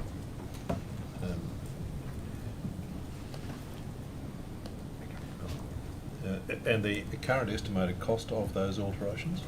We're still within the funding envelope, the budget for the project. So how much additional cost was there for the modifications? It's within the budget that was set, the revised budget for the project. So we're still within that budget that was set in 2022. Sure, but there must be a cost and a figure. What is the figure for the modifications? There is a cost for the modifications. I don't have that with me here, but I can confirm it's within the budget envelope. Take it on notice what the final estimated cost for the modifications are? Yes, I just haven't got the exact number with me. Yep. Ms Wang, do you know the cost for the modifications? Unfortunately, I don't. Not at hand at the moment. We do have that information. We'll take that on notice at the fact date. Right, that would be helpful. Thank you. And perhaps just one last question, Mr. Murray. In respect of recent changes to federal industrial relations laws, are you intending to include in enterprise agreements non-contact provisions? I think I'd have to take that on notice in terms of the upcoming discussions that we will have with the RTBU. That's not something that we've discussed at all. It'd create enormous difficulty, would it not, in relation to rostering? Yeah, we haven't engaged on any of those matters, and with our operational workforce, obviously they have a different set of criteria.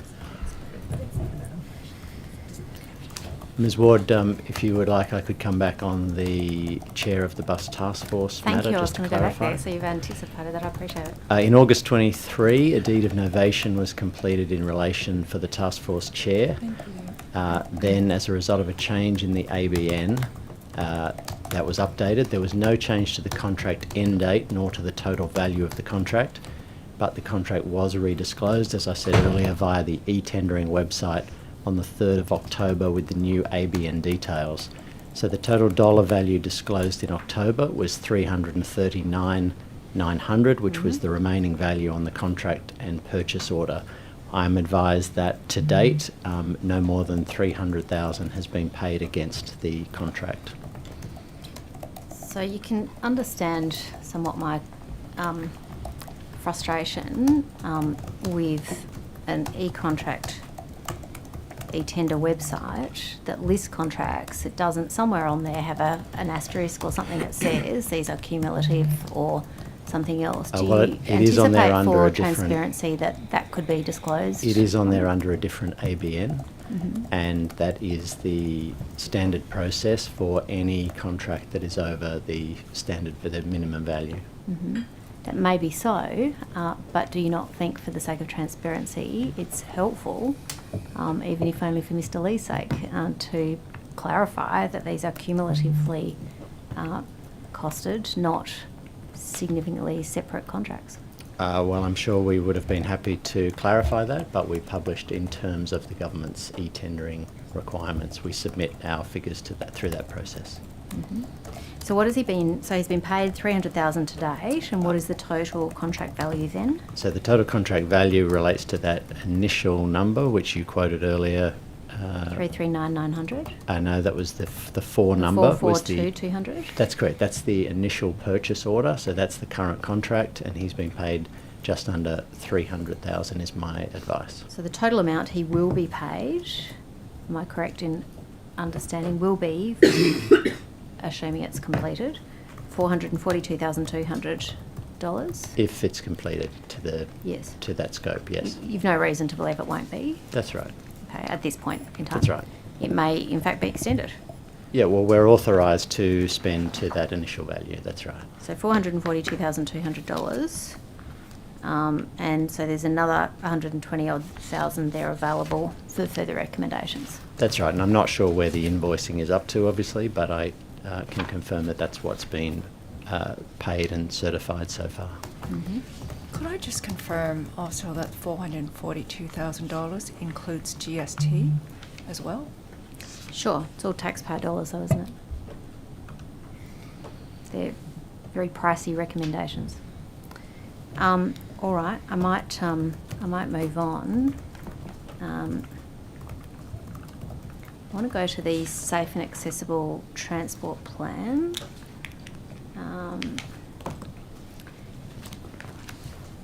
Which is on this page. So just regarding the announcement earlier this month for the safe, accessible transport plan and the new funding of 5 stations, what's the total funding allocated from this announcement? You say that's outrageous. No, sorry. No. No, Oh. my apologies. Try to be reasonable. Just glad you're awake. Yeah, the overall funding is about $800 million, including the additional $300 million allocated by the government. Yeah. So So that was in the announcement. So that's the total, sorry, the 800 plus 300? No, the 300 includes is the 300, yeah. is within the 800. 800 total? Yep. Okay. That was the announcement last week, though. What is the total funding for each, from the program? The 800 million covers the... All of them? Yes, yep. All right, so do you have an allocation? So the program is 800 million. What is the allocation for each station? I don't think we've got exact numbers per station yet. So, and obviously some are in delivery, some are still in the development phase. All right. When do you anticipate you may have allocations for each of those? Well, as they move through from development towards... They'll fall within that envelope? Yeah. Okay, they'll all all right, so there's no more than the 800? That's right. Okay, thank you. So the release dates for Macquarie Field Station will be complete in 18 months after late 2024. So what are the expected completion dates for each station? We've got Macquarie Fields 18 months after late 2024. Yes, I think we're aiming to deliver all the additional 7 within 18 months. So all of them? Yes. Okay. All the 7 that were announced in the media release. Okay, so all to be completed in 18 months after late 2024, all within the $800 million envelope, but we don't yet have a costing on each one.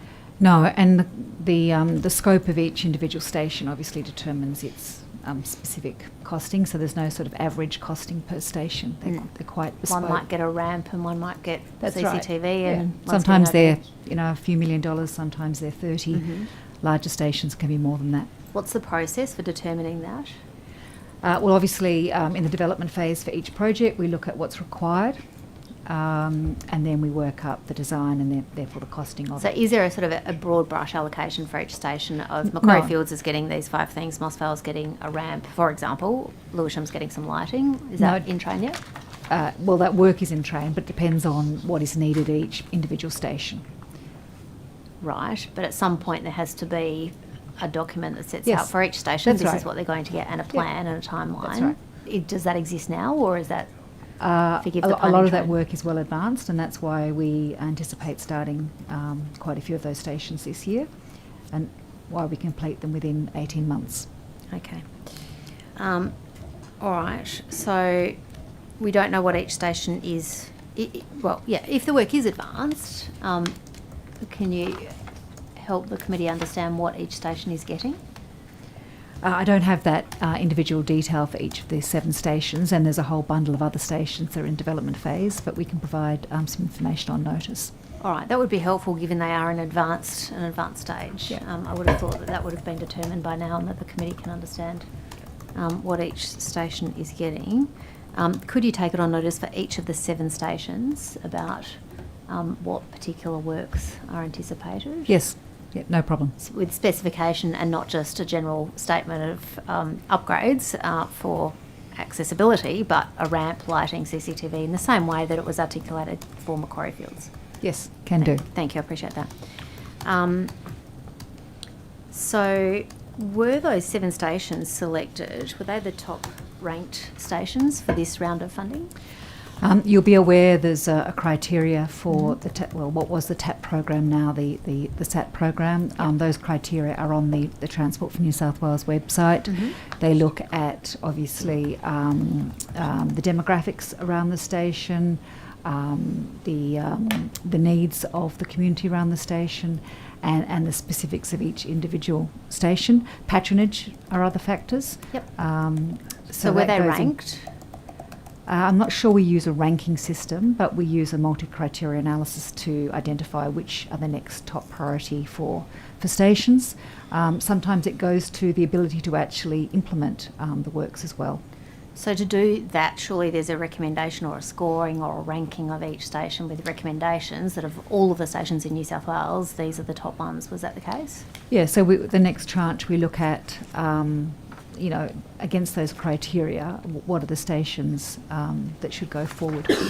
And we are getting towards the end of the program, so about 75% of stations across New South Wales are now independently accessible, so we are getting down towards the end of the stations that need to be upgraded. All right, so given that we are at the end of that, and given there's been a multi-criteria analysis, were these 7 stations the top scorers in that multi-criteria analysis? They were certainly in the prioritised tranche of stations to be upgraded. And as I said, sometimes we look at how quickly we can actually get the stations into procurement and delivery.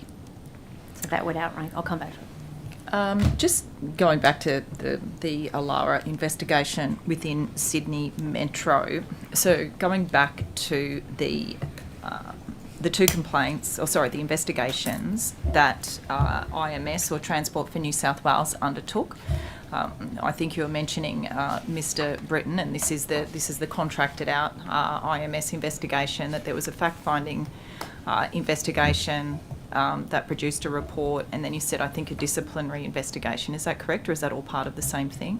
It's part of the same engagement, but there are those 2 stages. Yes, that's correct. Okay, so those 2 stages happened. There were a number of the complaints that were substantiated. The next step was who did what with that report, who met and who did what. It's worth distinguishing between the investigative process and the processes the employer undertakes to make a decision. We don't outsource the employment process. So, yes, IMS was engaged to undertake an investigation. That investigation produced a report. That report comes back to Transport, and Transport as an employer makes a decision about what to do. So let's just focus on that then. Transport as an employer makes a decision. Yep. Who within Transport made a decision? Who considered that report? Who got together? If indeed a group of people got together, where did that report go? So can I talk firstly at a level of generality, which is, so for any employer decision, the employer considers both the findings of the investigation, the context, the record of the person involved, the findings, and I think when you read the findings before, I would note that the findings related to 3 individuals, and I'm not sure all the findings you read related to the individual about whom an employment decision was made. But ultimately, there is a delegated decision maker who makes a decision on the employment matter. I don't think it's appropriate to go into the confidential employment decisions, but Transport took the report very seriously and action was taken. It was in the nature of remedial action. So, and who considered that report? Who considered it and decided to take action? Is it within, was it Sydney Metro? Within Sydney Metro? That, Mr. Regan, in terms of you considering that report? Or who decided, once receiving that with investigation, with complaints supported, and again, breaches of various codes, conflicts of interest policy, code of conduct and what have you, that report handed down goes to who? Who sat down and read it and considered it and made a decision in terms of that remedial action? So the employees, Sydney Metro doesn't have its own employees, they're Transport's employees. So that decision is made by Transport, but with appropriate input from senior figures at Sydney Metro. But it's ultimately the employees are Transport's employees. And so who decided then? Who decided? Who was it? A meeting? Was it a committee? Was it an individual? Was it you, Mr. Murray? People in culture head. There were a number of discussions and a decision was ultimately made. As I said, I don't think it's appropriate to go into the confidential employment decisions about an individual employee. Well, I think at this point, an action was with respect, taken. Mr. Britton, at this point, these documents are released about investigations. The reports are out there about senior executives within Sydney Metro. The complaints have been substantiated. The question now is just around transparency in terms of what happened within Transport for New South Wales. who made the decision ultimately, who got the fact-finding report, the complaints that have been substantiated, what did they do with it? Who was it who then took action? Because this is about accountability and the way in which these investigations are handled. I think employees within Transport for New South Wales also need to know that when they make serious complaints that are substantiated, people will be held to account. And I'm not getting that impression, to be honest. People they move on from Transport for New South Wales. They know they're under investigation. They move on. They're fine. Nothing happens to them. The other person, senior position, hangs around, now heads up the National High Speed Rail Authority. The other two guys that I talked about earlier, they've just gone back to their private company. Their private company is still earning millions of dollars from Sydney Metro contracts. Frankly, I think most of the people who have made these complaints are saying that there's no ramification for them. That's why I'm asking. That the report was taken seriously, action was taken, it was in the nature of remedial action. I don't propose to go into any further details about a confidential employment matter. Because it's a confidential employment matter. It's taxpayer dollars. But it's so let's frame it this way. So this investigation found the senior figures, as I've read out before. Investigation subjects, Mr. Timothy Parker, Ms. Louise Howard. That's what's in this document. It's public. That there were policy breaches because there was apparently Mr. Parker instructed Ms. Cole to create a role for herself with, under the $500,000 approval process that would have triggered Mr. Regan. I've seen the emails where Ms. Howard wanted to check that it went to Mr. Parker and was absolutely ecstatic when she was very determined to make sure it didn't go to you, Mr. Regan. That was how deliberate this seemed to be. The complaint was supported. The investigation's out there. They're serious matters. In terms of a public agency, there's a public servants are found to have breached the Transport Code of Conduct, Sydney Metro competition limits, Transport Conflicts of Interest policy. You're saying remedial action without being able to be clearer than that. You would know, Mr. Regan, surely, if there was anything substantial that did happen, you'd be able to say. Ms. Vernon, to be fair, I took that question on notice to get further legal advice, and I said I would come back with what we could provide. Yes, you did. It's also worth noting, as Mr. Regan said, that Sydney Metro has taken a number of steps to improve its processes and ensure these types of things don't happen again. These are employees and they're confidential employment matters, and we have duties to our employees. So you can take legal advice, but who made the decision? Who makes the decision within Transport for New South Wales with this? So I don't propose to go into the confidential employment matters. These reports were considered at very senior levels within the organisation, and action was taken. At this point, it doesn't seem as though action was taken because Mr. Parker remained in the position. Did he? No, I'll leave that. I'll ask another question in relation to the appointment of the position that we're talking about now, the creation of that role, again, which this fact-finding investigation and the Alara assessment did substantiate those claims that this role was created for Kate Cole, just under $500,000 a year. Mr. Regan, did you direct Louise Howard to ensure Kate Cole's services were retained at any point? No, I didn't. You sure about that? Yes. Back in 2022, perhaps you didn't have any conversation to Louise Howard to ensure that Kate Cole's services were retained? My expectation is that all positions at Sydney Metro, and as I'm sure would be the case of Transport for New South Wales, are filled through proper process, through competitive process where that's required, and I would not direct someone to go outside of that process.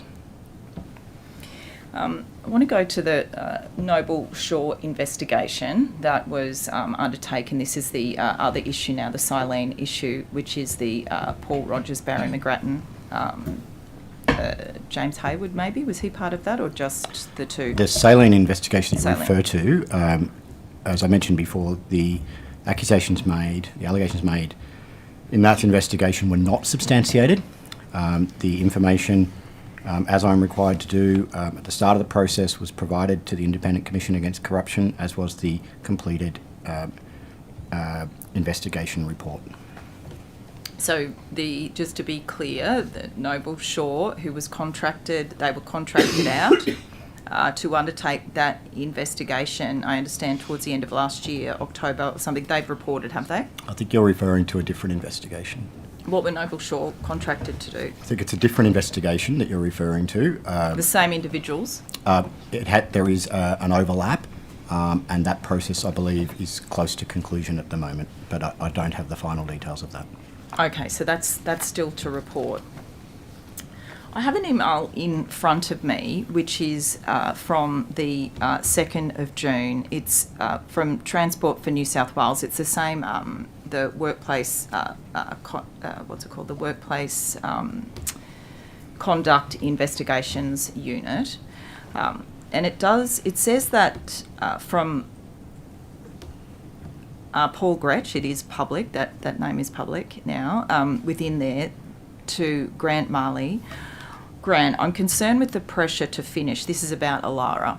I'm concerned with the pressure to finish being placed on the investigator. I had no idea that Ben has asked for this update, considering I've organised a meeting with Darren for next week. Amy Fox called me yesterday or the day before wanting to know how long the investigation was going to take. I told her that it will be finished when all the witnesses have been spoken to, and this may take weeks. She was okay, but I understand she was getting pressure from above. She asked when will we be in a position to put allegations to her, and I said there may be no allegations that we put to her. We can't preempt the integrity of the investigation.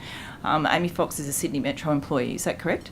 Oh, it's a transport employee, but she works at Sydney Metro, yes. So pressure from above. Do you think that would be within Sydney Metro Transport for New South Wales? Why would she be saying that she was getting pressure from above? I don't think she did say she's getting pressure from above.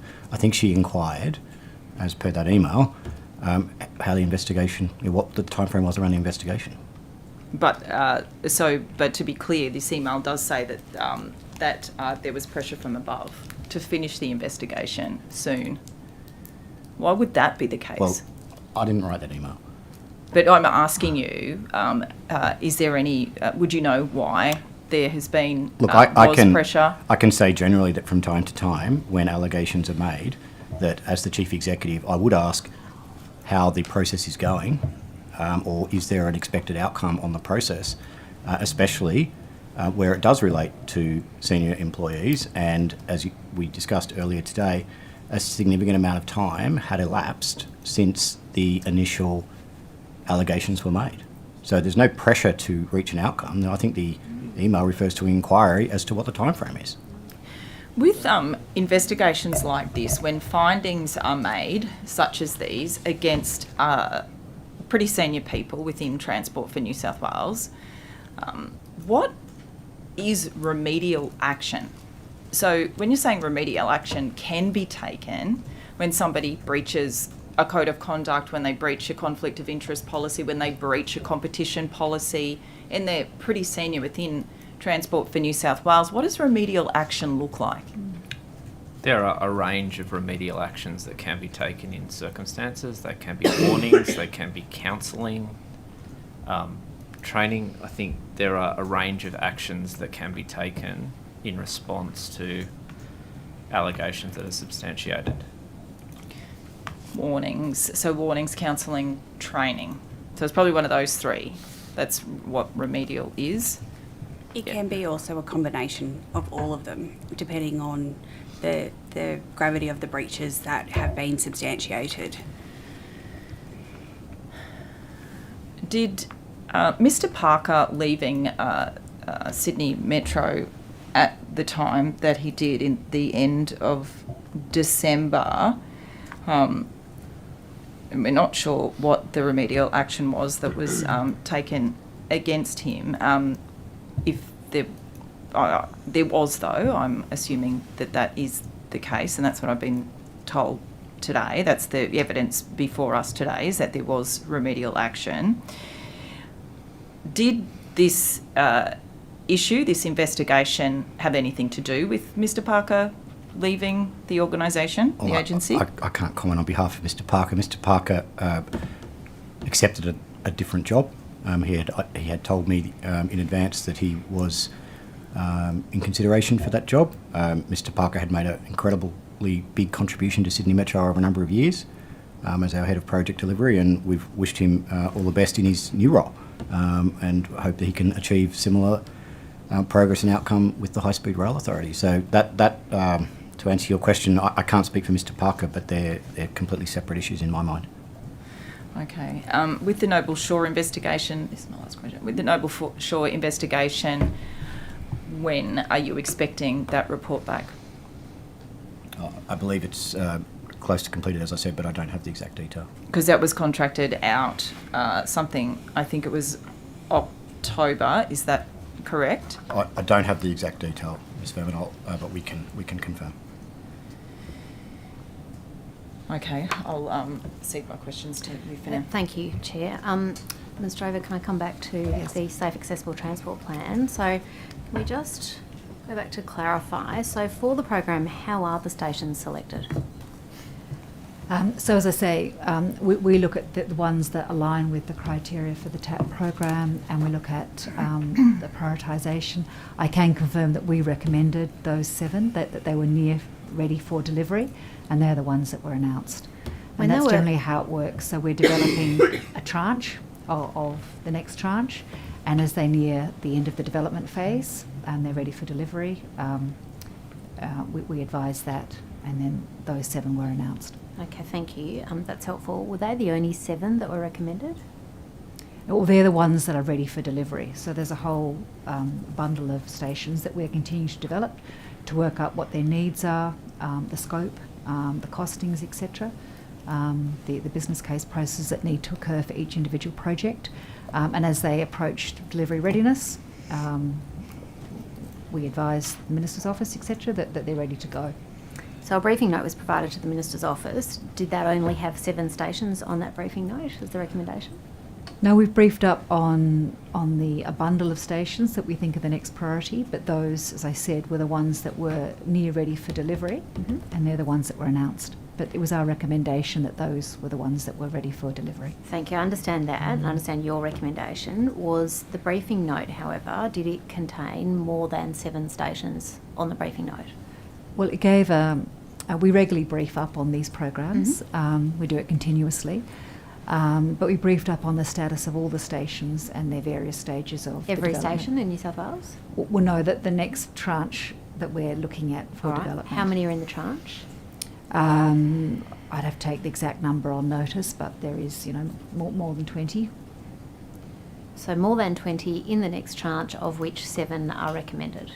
Well, no, the 7 are ready for delivery, and that's so we recommend that these ones are near ready for delivery. You'd already said that. And they were therefore announced as about to be delivered. So 20 odd on the briefing note, 7. No, it's more than 20. Yeah, it's not a briefing note. We say these are the next tranche of stations based on the prioritisation criteria that we are developing up, and when they're ready for delivery, we advise that.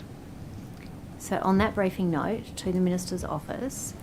It wasn't per se a briefing note, it's a presentation on just what the status is of that tranche of stations.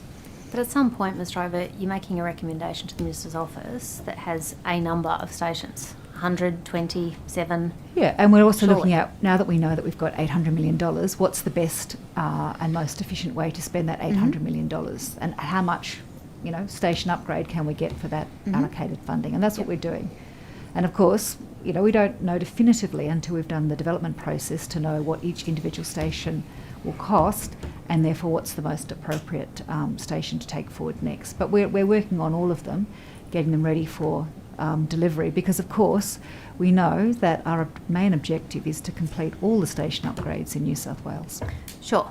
But working from one extreme, which is every station in New South Wales, to the 7 that made it through, I'm trying to understand how those 7 made it through. So given there were not 7 on the recommendation, there were more than 7. Am I correct in understanding that? It's tranche? It's not a recommendation per se. It's the fact that within the ones that we're working on, these ones are now ready for delivery. Well, the Minister would have had to approved the go-ahead, would she not? There has to be a briefing note that she has to sign to say, I approve these. Well, we go these. It works in that our recommendation is these ones are now ready for delivery. We would go off and to FIAC and seek funding for those, and then we would start the procurement process and they would be delivered. Understand all of that. Understand all of the process and going and getting money or less. What I'm interested in is the recommendation to the Minister's office. You said there were prioritised ones, there was ones that could be delivered, there are ones in the tranche. I'd like to understand what was put to the Minister's office.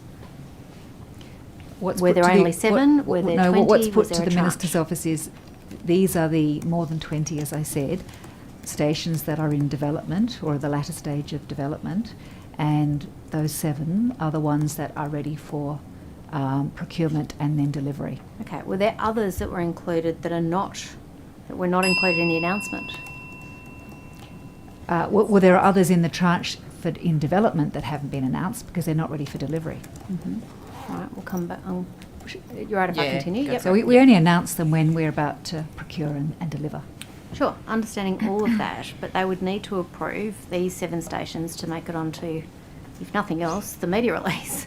Yeah. Surely, if it's not only those 7, and it's not every station in New South Wales, and you've told me there's a tranche and it's prioritised based on a multi-criteria analysis, there has to be more than 7 That's put right. forward to the Minister to say these are ready for delivery. Yeah. So Is the that Minister's correct? office is aware of the full tranche of stations that we're working on. How many are on the full tranche? I said I haven't got the exact number, but there is 20, perhaps 30 that we're working on. They're in various stages of the development phase. So you put to the Minister's office 20 to 30 that are ready for development in that tranche, give or take? It's more advice that these are the ones we're working on in alignment with that criteria. Yep. And these ones are ready for delivery. And so there were more in that category. Were there only 7 that were ready for delivery? That's right. That's right. So as more through their development process will be... How do you define ready for delivery? That we have a mature scope and therefore they're costed and they're ready for procurement. Right, we've so got those 7 certainty are costed? Yes, we've got certainty on scope and cost. Right. And So we know therefore as can at go today, I'm sorry, I'm not trying to cut you off, I don't mean to be rude, apologies. So you know of those 7, what the scope is and what the cost is for each of them? It's in our, yes. So can you provide that to the committee? Yeah, I can bring back what information we can. All right, so the scope and cost of each of those. So then I just want to be absolutely clear about this. So turning back to your previous evidence, if you only announce them when you're about to procure and deliver them, is that my correct understanding of your evidence? You're announcing them once you're ready to... We announce them when they're in a procure and mature deliver. stage, and we've got a higher degree of certainty as to what the scope is and what the cost is, and that we are, approaching readiness for procurement and delivery.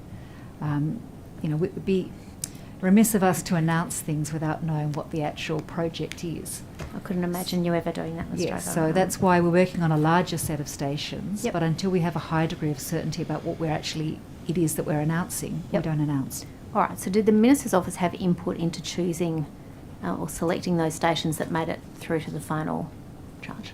Now, as I said, the 7 that were part of the announcement were 7 that we recommended that were now ready for, were near ready for procurement and delivery. All right, and so... And as you'd appreciate, this is an ongoing program that's been going for many years.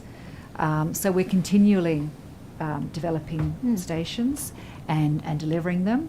And we're also checking how much budget we've got. So sometimes there are cost savings on their stations, and actually there have been significant cost savings on the stations, which means that we can do a few more stations than we had anticipated in the first place. So that's why we're continually developing, and as the funding is there, we go forth and deliver. Understand all of that, and thank you for that. What I want to be clear about, though, is the probity aspect, and from a probity perspective about what the Ministerial Office had in terms of input to the award of station upgrades and the use of taxpayers' money. So that's why I was trying to ask in a number of different ways about what the recommendation was. So my question is this: Did the Minister's office, or the Minister, have input into the selection of each station that made it through to the final 7? No, Transport made a recommendation of what was ready for delivery. And there was no change to that recommendation in any way? The advice is no, there was not. So the recommendation was put up with no change whatsoever from the Ministerial Office? Well, the recommendation was just a function of fact that these stations were ready for delivery. Mm-hmm. But there's a point at which some are selected. If they're not ranked, and you've told us they weren't ranked, is that correct? Well, the ones that we are developing at the moment align with the criteria that's set for the program. Mm-hmm. It has been set for some time, and it's an ongoing program. So, as I said, we're continually developing the stations, working them up. When they are ready, we put forward them, and we it's more of advice that these are the ones that are ready to go now. Yep. As opposed to you should do these ones, not this one. Well, but in a briefing note, there has to be a recommendation at some point. We're all dancing around what is prioritised and what is meets the criteria analysis and all of those good things, and we all want upgrades to stations, but at some point there has to be a recommendation and a decision, doesn't there? Yeah, and that's why I said these 7 were recommended to the Minister's office to proceed. Mm-hmm. And those 7 went through and were approved as recommended with Yes. no change from the Ministerial Office? That is the advice I have from the project team. All right, can you table that briefing note? I'll see what information I can bring back. To clarify that, because you said it's your advice, I don't want to I'll see what information I can bring back. All right, so Lewisham Station was on the list of 7 that was decided by Transport? That's right. Okay, and that was announced by the Minister with no changes or feedback to the scope or costing?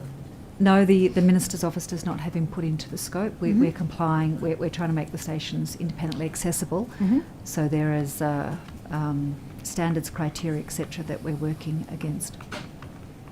All right.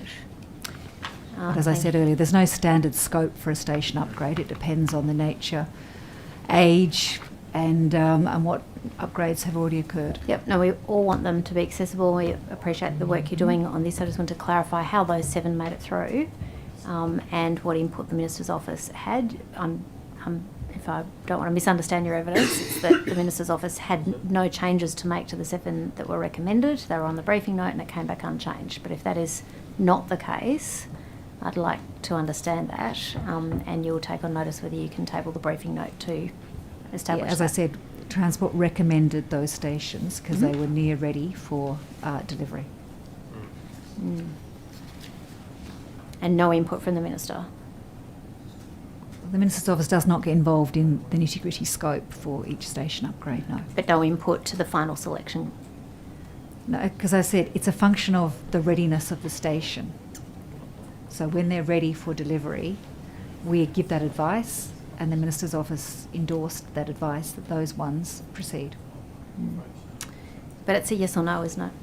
Either the Minister had input into the selection or didn't. Well, the Minister's office has endorsed our recommendation. Unchanged?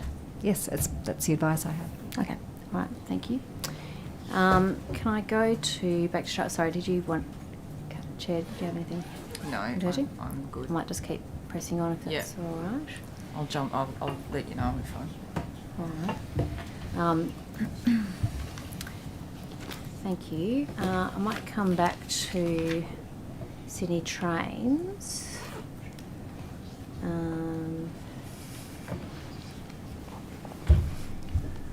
So the trains, the rail repair plan. What's the status of the rail repair plan, and when will that be complete? I'm sure Mr. Collins and I can assist you, but Mr. Longland was obviously given his leave to get back down to Central to supervise the outgoing Tay Express. I didn't agree to that actually, but nonetheless. So perhaps we can talk to it in generalities, but obviously Mr. Longland is supervising the rollout of the plan, which is continued to hit its milestones. When will it be complete?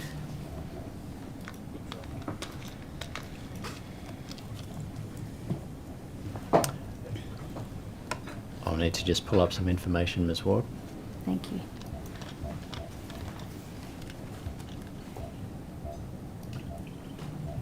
For the record, I didn't agree to Mr Longland being excused, so... Oh, that must be my fault, because I thought, I'm pretty sure Mr Tudhope may have said that, but... Yeah, I did indicate, I'm not having a go, but I did indicate I had further trains questions, so I will have to seek that information.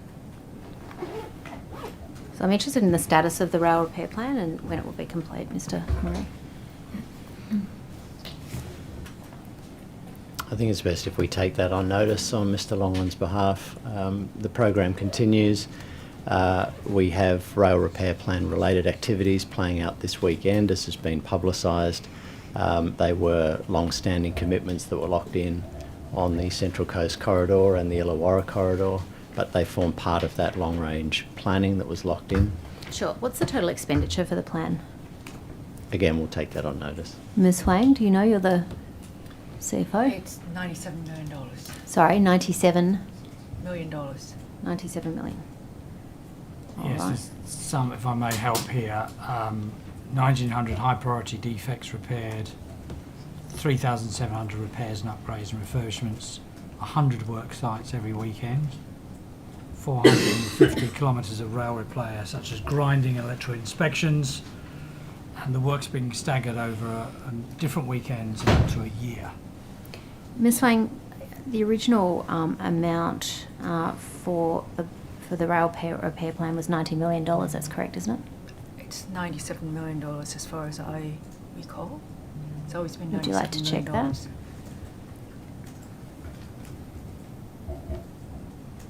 I'm happy to check that on Mhm. notice, but I'm quite confident it was $97 million. All right, so that's the total expenditure for the plan. That's right, both OPEX and CAPEX.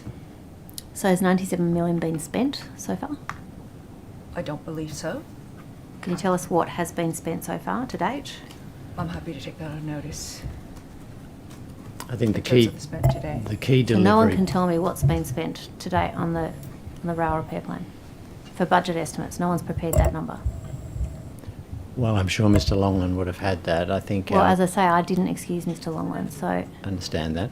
I'm sorry if it's inconvenient for me to ask, but it is important. No, and we're just making sure we can get to that information for you. I think the key KPI from a performance and delivery point of view is that 121 speed restrictions have been removed on the Sydney Trains network, and that leaves 9 remaining temporary speed restrictions, which are the focus of the rail repair plan.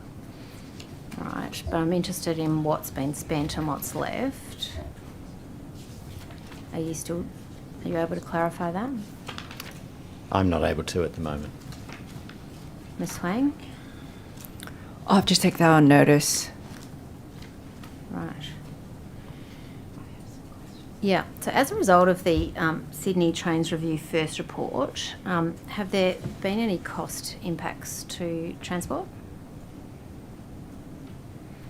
We've been working through, on the rail repair plan, through the identified budget of 97 million and the redistribution of other costs within the organisation.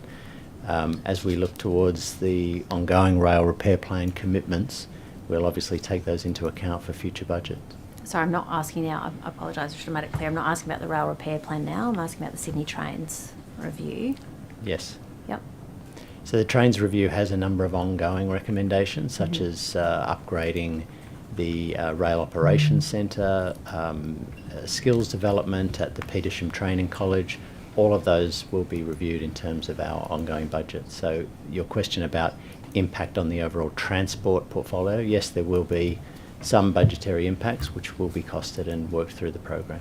Yeah, so as a result of accepting the Sydney Rail Review recommendations, how much money has been spent or is required to be allocated as a result of the allocations? Well, many of those elements are able to be assumed within the current budget envelope. So obviously when we look at the training positions and the way we do training through Petersham, that's one where we will be making some internal changes. Some of the other recommendations from the Sydney Trains Review include the staffing that sits within Mr Longland's executive team, whether that sits within transport or sits within Sydney Trains. Those positions have been moved over, they've been appointed, and they'll be absorbed through the operating model changes of both organisations. All right, so that's some, and a number of them, but what's the cost? Well, we're quantifying some of the bigger recommendations. I mentioned the Rail Operations Centre. That's one where we have to quantify what is the longer term CapEx and OpEx with running the ROC at its full capacity. Well, there's some cost impacts there. You're telling me you don't have any knowledge of the cost. You don't have any knowledge, Mr. Secretary. CFO doesn't have any knowledge of the cost. No one seems to know what the cost is. Mr. Longland's MIA. Well, he's not MIA. He was excused. And he was not excused by me. I accept that that wasn't the case. It wasn't our Well, decision. you can understand it's frustrating. Point of order, Chair.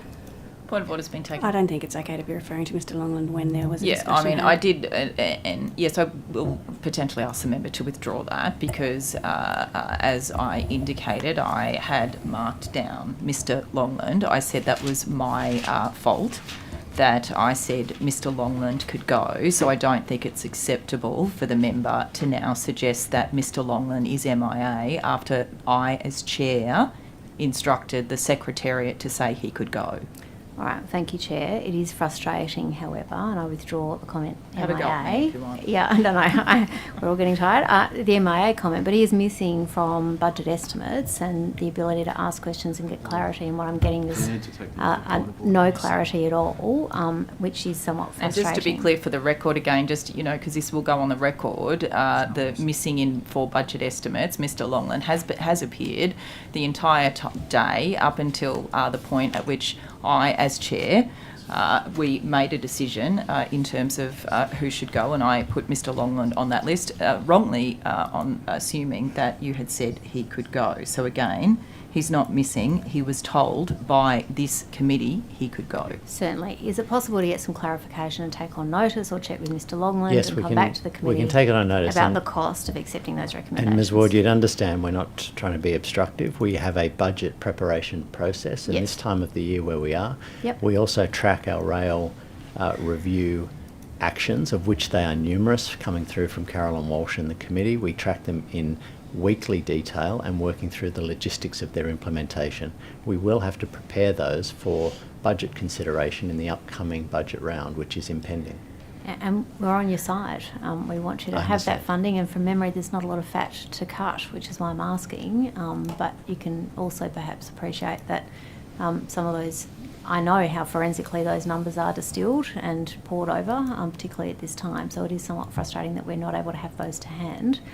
I'd be appreciative if you, Ms Swain, know of any costs from the acceptance of the recommendations associated with the review. I'm happy to take that on notice. However, as the Secretary had said, we need to work through some of those recommendations and actually look at what the implications are and what we need to do to address those recommendations. So it takes a bit of time to be able to go through what that means, how much it's going to cost, and what is needed. All right. I might approach it this way. Mr. Secretary, I'd be appreciative if Mr. Longland could perhaps brief me on some of the implications if he's prepared and available to do that. I'm sure that would be no problem at all. That would be helpful, thank you. Can I move on to the public transport timetable change? And sorry, can I clarify the crossbench is welcome to attend that briefing if necessary? Mr. Murray? Sorry, can I just clarify that the crossbench is welcome to Yes, attend that of course. briefing by Mr. Longland? Thank you. Apologies, I'm sure we Sorry, can I was arrange- distracting. Thank you. I'm sure we can arrange a full briefing Thank on you. Ms Walsh's recommendations to date, yes. That's very helpful, thank you. Sorry, you were, I'm sure, turning to the public transport timetable change. Can I just ask where that upcoming public transport timetable change is up to? Yes, the core timetable has been developed at Transport for New South Wales, which sets the parameters of discussion. It has been handed over to the team at Sydney Trains, who then develop the technical aspects of the new timetable changes. That is obviously intrinsically linked to the Bankstown line developments and the TTP, which we've already discussed today. And so that work is ongoing to prepare any timetable impacts for that period of time. Mm-hmm. And so what's the anticipated timeline for that? When will that be resolved? Well, we've spoken obviously already today about the potential window for the opening of the southwest and the temporary transport plan, rather the closure of the southwest and the temporary transport plan, this timetable work is being coordinated to occur at the same time. We haven't yet finalised the date of those key critical milestones that will occur, but it is in aiming for Q3 this year, obviously, as has been discussed. Okay. I can't imagine you wouldn't have a timeline set out that is by which it is to be agreed. So is that on track for Q3 this year? It is. Those elements are obviously being negotiated through. We have a range of stakeholders who have to be briefed on timetable parameters, such as the freight industry. However, the wider timeline for that relates to both Metro, Sydney Trains and all the adjunct services that we'll be putting in place is still subject to confirmation with our service partners for Metro and then the implementation of the TTP. Okay, and are bus services changing in the timetable change? Mr. Collins? Yes, thank you for the question. Obviously, in addition to the transport temporary plan for the Bankstown closure, there are some adjustments to the bus services along the Metro line. What are they? Well, there's a lot of planning that we have been involved. There are minor changes, but obviously as you're opening up a new rail system, as we've done before with light rail and other changes, you do need to make those adjustments to ensure that literally the buses stop in the right place outside the brand new station and that people actually get a match service between modes, which we are doing as part of our plan. Right. Thank you, Mr. Collins. So when will consultation occur on the new timetable? I might jump in and sorry, I have just had questions it. in a second. Yeah, certainly. Allow them to answer that one. I don't have an exact date in front of me, but we can provide that as where it will fit in that schedule, aiming for Q3. Obviously unveiling, there will be a window of consultation around providing those updates. Is that anticipated this quarter? Again, I'd have to confirm that. It will be part of the overall TTP conversion. Yeah, a common practice certainly is once we have all the schedules and operating timetable drafts, we then consult as part of an agreed practice local councils and local community groups and offer the opportunity for people to comment on those. All right, I just have one last changes. question, if I may, Chair. That's fine. I mean, I can come back to you as well, but just finish. That's fine. Okay, but come back to me if you like. I just want to finish this section. But okay. But consultation will definitely occur. You'll provide or note as a time objective time for that. Absolutely. Yes. And can you guarantee that no bus regions will see a reduction in services as a result of the timetable change? I think the important thing to recognise, there will be adjustments.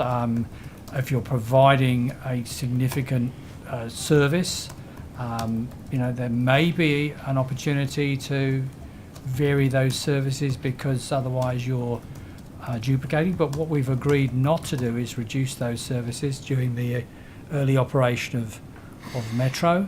But as all good transport planners do, you look at the overall capacity improvements. The good news is that this is an overall increase in public transport for Sydney by a significant margin. All right. Well, so no reductions in services are on the table. Well, there will be some adjustments. I mean, it would be incorrect of me to say no changes.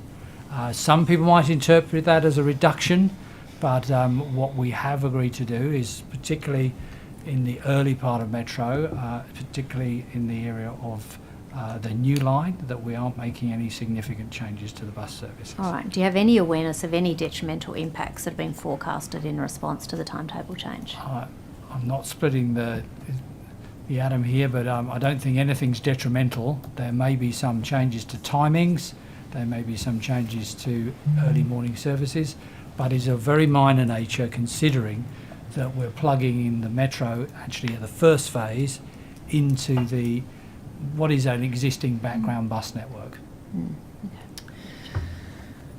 Okay. What processes are occurring within Transport for New South Wales as a result of the contamination of mulch at Roselle Parklands in the way in which contractors are deployed? Like, clearly this is situation, I understand, of contractors hiring contractors, but potentially one of those contractors did have a history within the EPA that has been very public now. So what is Transport for New South Wales? What are you undertaking at the moment? I'm not expecting you to tell me today what you're going to do differently in terms of contractors. I'm sure it's a process, but what are you doing internally to assess how the contractors were employed are hired at this point? Yes, thank you very much for the question. And obviously we have been working around the clock with the scale of some of the transport sites that have been impacted by the situation since January. In terms of our contractors, obviously Transport doesn't do the purchasing or the laying of any mulch or the organisation of landscaping itself. That is all done through our major delivery partners. In some cases they will employ landscaping services, or they may do it themselves, and then again those landscaping services will have a supply chain where they will acquire the large amounts of mulch that are often used for transport projects. Certainly the scale has tested the industry, and that has been reported on by the EPA in recent times. We are working on the effort to remediate the sites that we have been involved in. That's our first priority. Secondly, we have been called in as a member of the state government's asbestos task force, which is being led by the EPA, and we're working with the EPA at present on what are the impacts on that supply chain, where is the resilience or lack of showing through in terms of what is a very distributed, decentralised handling of mulch, and what can we learn from what has occurred. Certainly when we look at our investigations to date in terms of the transport contractors' handling of the mulch, they did meet to all of our reports. From what we've been able to ascertain, they have met the requirements on them working through, but we have provided all of those background checks to the EPA and all of the processes that we use, and we anticipate having that broader conversation. We're certainly in daily contact with the EPA about the emerging cases. When you're saying they met all of the requirements or something, this is the testing, not by the mulch supplier themselves, but by the delivery partner, I think is the right term. Is that correct? So they need to be certain that the mulch that's being provided meets certain standards. So you're saying that that was met according to them. So if I use the example of a major project like the Rozelle Parklands, the delivery partner in that case, which was a joint venture, yes, has to have a auditor, an environmental auditor who is of an approved rank through the EPA processes. That auditor can then do the work to ascertain that the material being supplied to the project across a range of different materials meets the standards for planning and also for compliance with any environmental regulations. So that person signs that off. And certainly our evidence is that through Rozelle those checks were done, but the scenario wasn't picked up, which means we need to look further at that process. Who hires or pays for that person to undertake that job? Is that the delivery partner? Are they... Yes, they're contracted to the delivery partner, much as you would in a residential scenario using an independent auditor to check against planning conditions. Yeah. And what's the latest in terms of Rozelle Parklands? Is it up to Transport for New South Wales? I assume it's EPA in terms of making the declaration that that is okay to be open once again to the public? Yes, the EPA has given us a clean-up order for that site and the surrounding but connected Rozelle Parklands project sites that were determined in a geographic area, and also the timeline of March last year through to December in terms of when mulch was supplied. So the current specification on that timeline is the end of February, and we are working with the contractor to determine whether all of that mulch can be removed by the end of this month.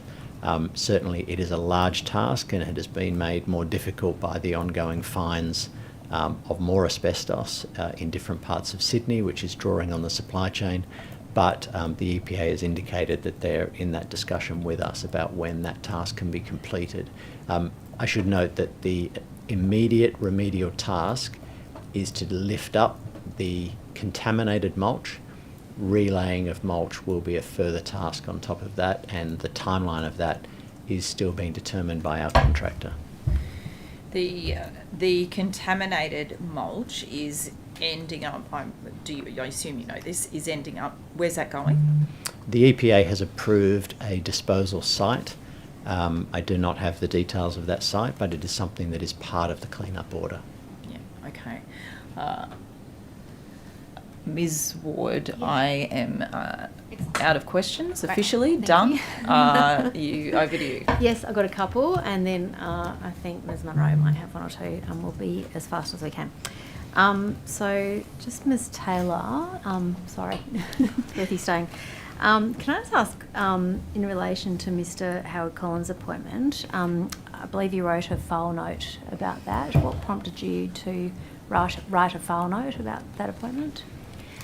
I had a conversation with the then Chief of Staff of Minister Haylen's office.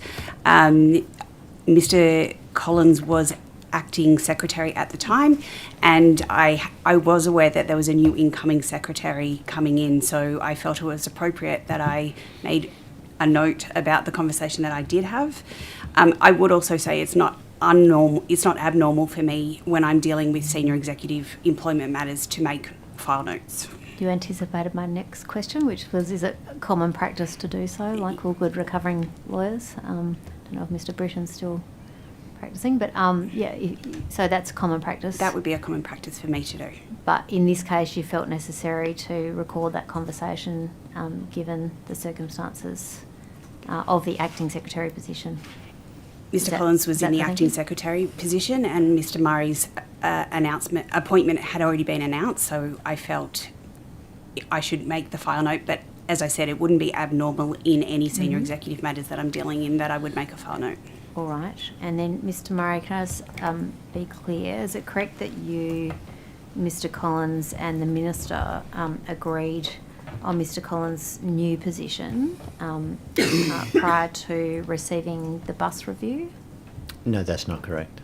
Okay, can you clarify that for me? The discussions about Mr. Collins' position, the discussions that Mr. Collins and I had about what would happen after I began at Transport on the 14th of August were had between Mr. Collins and myself. I think we detailed last time a number of the meetings that we had. Shortly before starting, Mr. Collins and I had a cup of coffee with the Minister. We talked about some of those initial plans. Mr. Collins, from my recollection, talked about some of the things that he was briefing me on, which were top of his Howard list at the time. And when we left, we talked about the fact that we would be looking to confirm the leadership structure and how that could impact. And I recall the Minister saying, well, she looked forward to hearing more about it, or she understood that we were working on that, but that was the extent of that cup of coffee. All right, so you already had the bus review, or you, in terms No, of that was before the bus review was formally announced, which occurred on my first day in the role, which was the 14th of August. Okay, so this was the week prior. Yeah, it was the week prior to the bus review. Just to be clear, okay. Thank you. I have a very quick question to Mr. Wing. Worth you staying, Mr. Wing.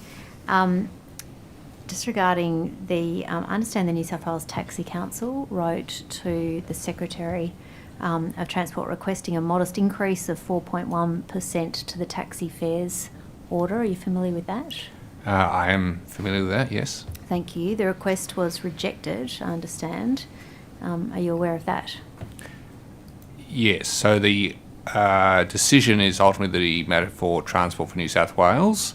I understand that they are going to ask IPART to review it, as was common practice in the past, and that is the current situation as far as I'm aware. I don't know if the Secretary has anything to add to that, but that is the current situation. Thank you, Mr. Wing. Mr. Murray? Yes, I can confirm that's the case. I did meet with the leadership of the New South Wales Taxi Council. When was that you met? Towards the end of last year. I believe it would have been November. And then in December, Mr. Collins, acting in the Secretary's role at that time, issued a letter, but I was aware of it had come through our policy discussion. We had discussed the matters to the Taxi Council, saying that we wouldn't proceed because, as Mr Winger said, we would look to go through the IPART review this year. Okay, and has that been referred to the IPART review, or that's just a standard course? That's in process at the moment, where we would provide IPART further information, yes. All right, and you're proposing to do that? Yes. All right, and are you proposing to meet with or have ongoing or further consultation with the Taxi Council and the industry about that? Absolutely. We've had good meetings all the way along, and I look forward to my next meeting with the Taxi Council. Thank you very much. I think I'll hand to Ms Munro. I'm conscious of the time, Chair. We're just trying to get through the last little bits, and I had one more after that. Very quickly, Mr Reagan, I noticed that you're in the photograph of the Rose Hill Racecourse Once in a Generation announcement, and I was just wondering why you decided to be in that photograph. Well, I was invited to the announcement. I didn't decide necessarily to be in that photo. I'm not in some of the other photos, but I was there at the announcement around the potential for the new station. Who invited you to that announcement? I'd have to take that on notice. Okay, thank you. I was there with the minister, but I'd have to take that on notice. And just to clarify, had you seen the MOU before you No, got invited? I hadn't, and I haven't. Okay. I'm not involved in the negotiations with the Australian Turf Club on the MOU at the moment. Did you think it was appropriate that you were asked to attend, given the possibility or possibly not of there being a station, given you hadn't actually been appraised of that? Well, obviously, as I mentioned earlier today, our role is to give government options around what that station could be. We're not involved in the discussions with the ATC. But the announcement, I think the Minister mentioned this morning, there are a number of different people there, different ministers there representing different portfolios that had an interest. The announcement was much more about, on the day, if I remember correctly, was much more than just Rose Hill Station. It was confirmation of the government's overall decisions around Metro West. So it's not uncommon that I would be invited to that kind of press event with the Minister. Have you had any follow-up from any stakeholders to you about the possibility of an additional station there? So we're doing our work looking at the options. The discussions with the ATC are being led by the Cabinet Office and the Premier's Department. Our focus is on looking at the options, the timeframes, construction techniques, to feed into the government around our rebaselining and to give them options to consider. I think I said earlier, there's sort of, in effect, it's a parallel process with the unsolicited proposal process, but we're not involved in those discussions. Okay, so you are providing advice at this point and putting time and resources aside to actually investigate that at the moment? The potential for the station? Yeah. Yes, that's correct. Yeah, okay. How many people do you have working on that? So we have a Metro West team that is obviously working on delivery and procurement of the balance of Metro West. We also have a project development team that are looking at options for stations and future extensions of the team. It's not a big team. I think there might be sort of 5 or 10 people permanently in that team. But we are doing genuine work, looking at the options for the Rose Hill Station, and that canvasses a pretty wide range of considerations. So how would it be constructed? What would be the engineering? What would be the design? What are the time frames? So yeah, there's quite a significant activity in that space. Okay. Thank you very much. I'm mindful of time, so happy to pass As back. am I. Thank you. I promise my last question, Chair. I'm conscious it's 5 o'clock on a Friday. Promises. We'll review it. It'll be an ambition. I'm not sure who's dealing with ferries. Mr. Collins? That's you, Mr. Collins. I think it is. There's always the last question. I'll keep it brief, honestly. Just one more thing. Just the Lower Portland ferry is quite serious, though, in all seriousness. The Lower Portland ferry in the Hawkesbury is the only ferry that's still funded. I'm sure you're aware with your extensive knowledge, but it's still funded by 2 local councils, the Hill Shire Council and the Hawkesbury City Council. Of course, in 2019, the previous Liberal Nationals government provided $2 million for the continued operation of the Lower Portland Ferry. That funding expires on 30 June 2024. My concern arises that given both the Hawkesbury and the Hills councils have experienced a huge deterioration and devastation with the floods in the past 18 months, their funding resources are stretched. We've been out there to have a look at the extent to which they've had remediation works in my prior role. So given that funding expires, will you engage with the councils to talk about the Lower Portland Ferry and whether operational responsibility can be shared, or I'm not asking you to obviously announce future policy or engagement, but would you engage with those groups? That's a cable ferry, isn't it? Yeah, they have huge concerns about funding. I haven't had any direct approaches. I will take that away and examine the situation there, and I'll come back to you. I'd be appreciative of that if we could undertake to at least have a discussion with them, because those communities are stranded without that ferry. Thank you very much. Thank you, Chair. In jest, but you're done? No. They're important questions, though, and I'd appreciate if you could undertake to at least have a conversation with them. Okay, thank you very much for giving up your day to answer our questions. We do really appreciate it. The Secretariat will be in touch with you for any questions that you may have taken on notice, and of course for any supplementary questions, which unfortunately you probably will receive. So thank you very much. Enjoy your Friday. Thank you. Thank you, everyone. Thank you very much for your help. Thank you. Thank you.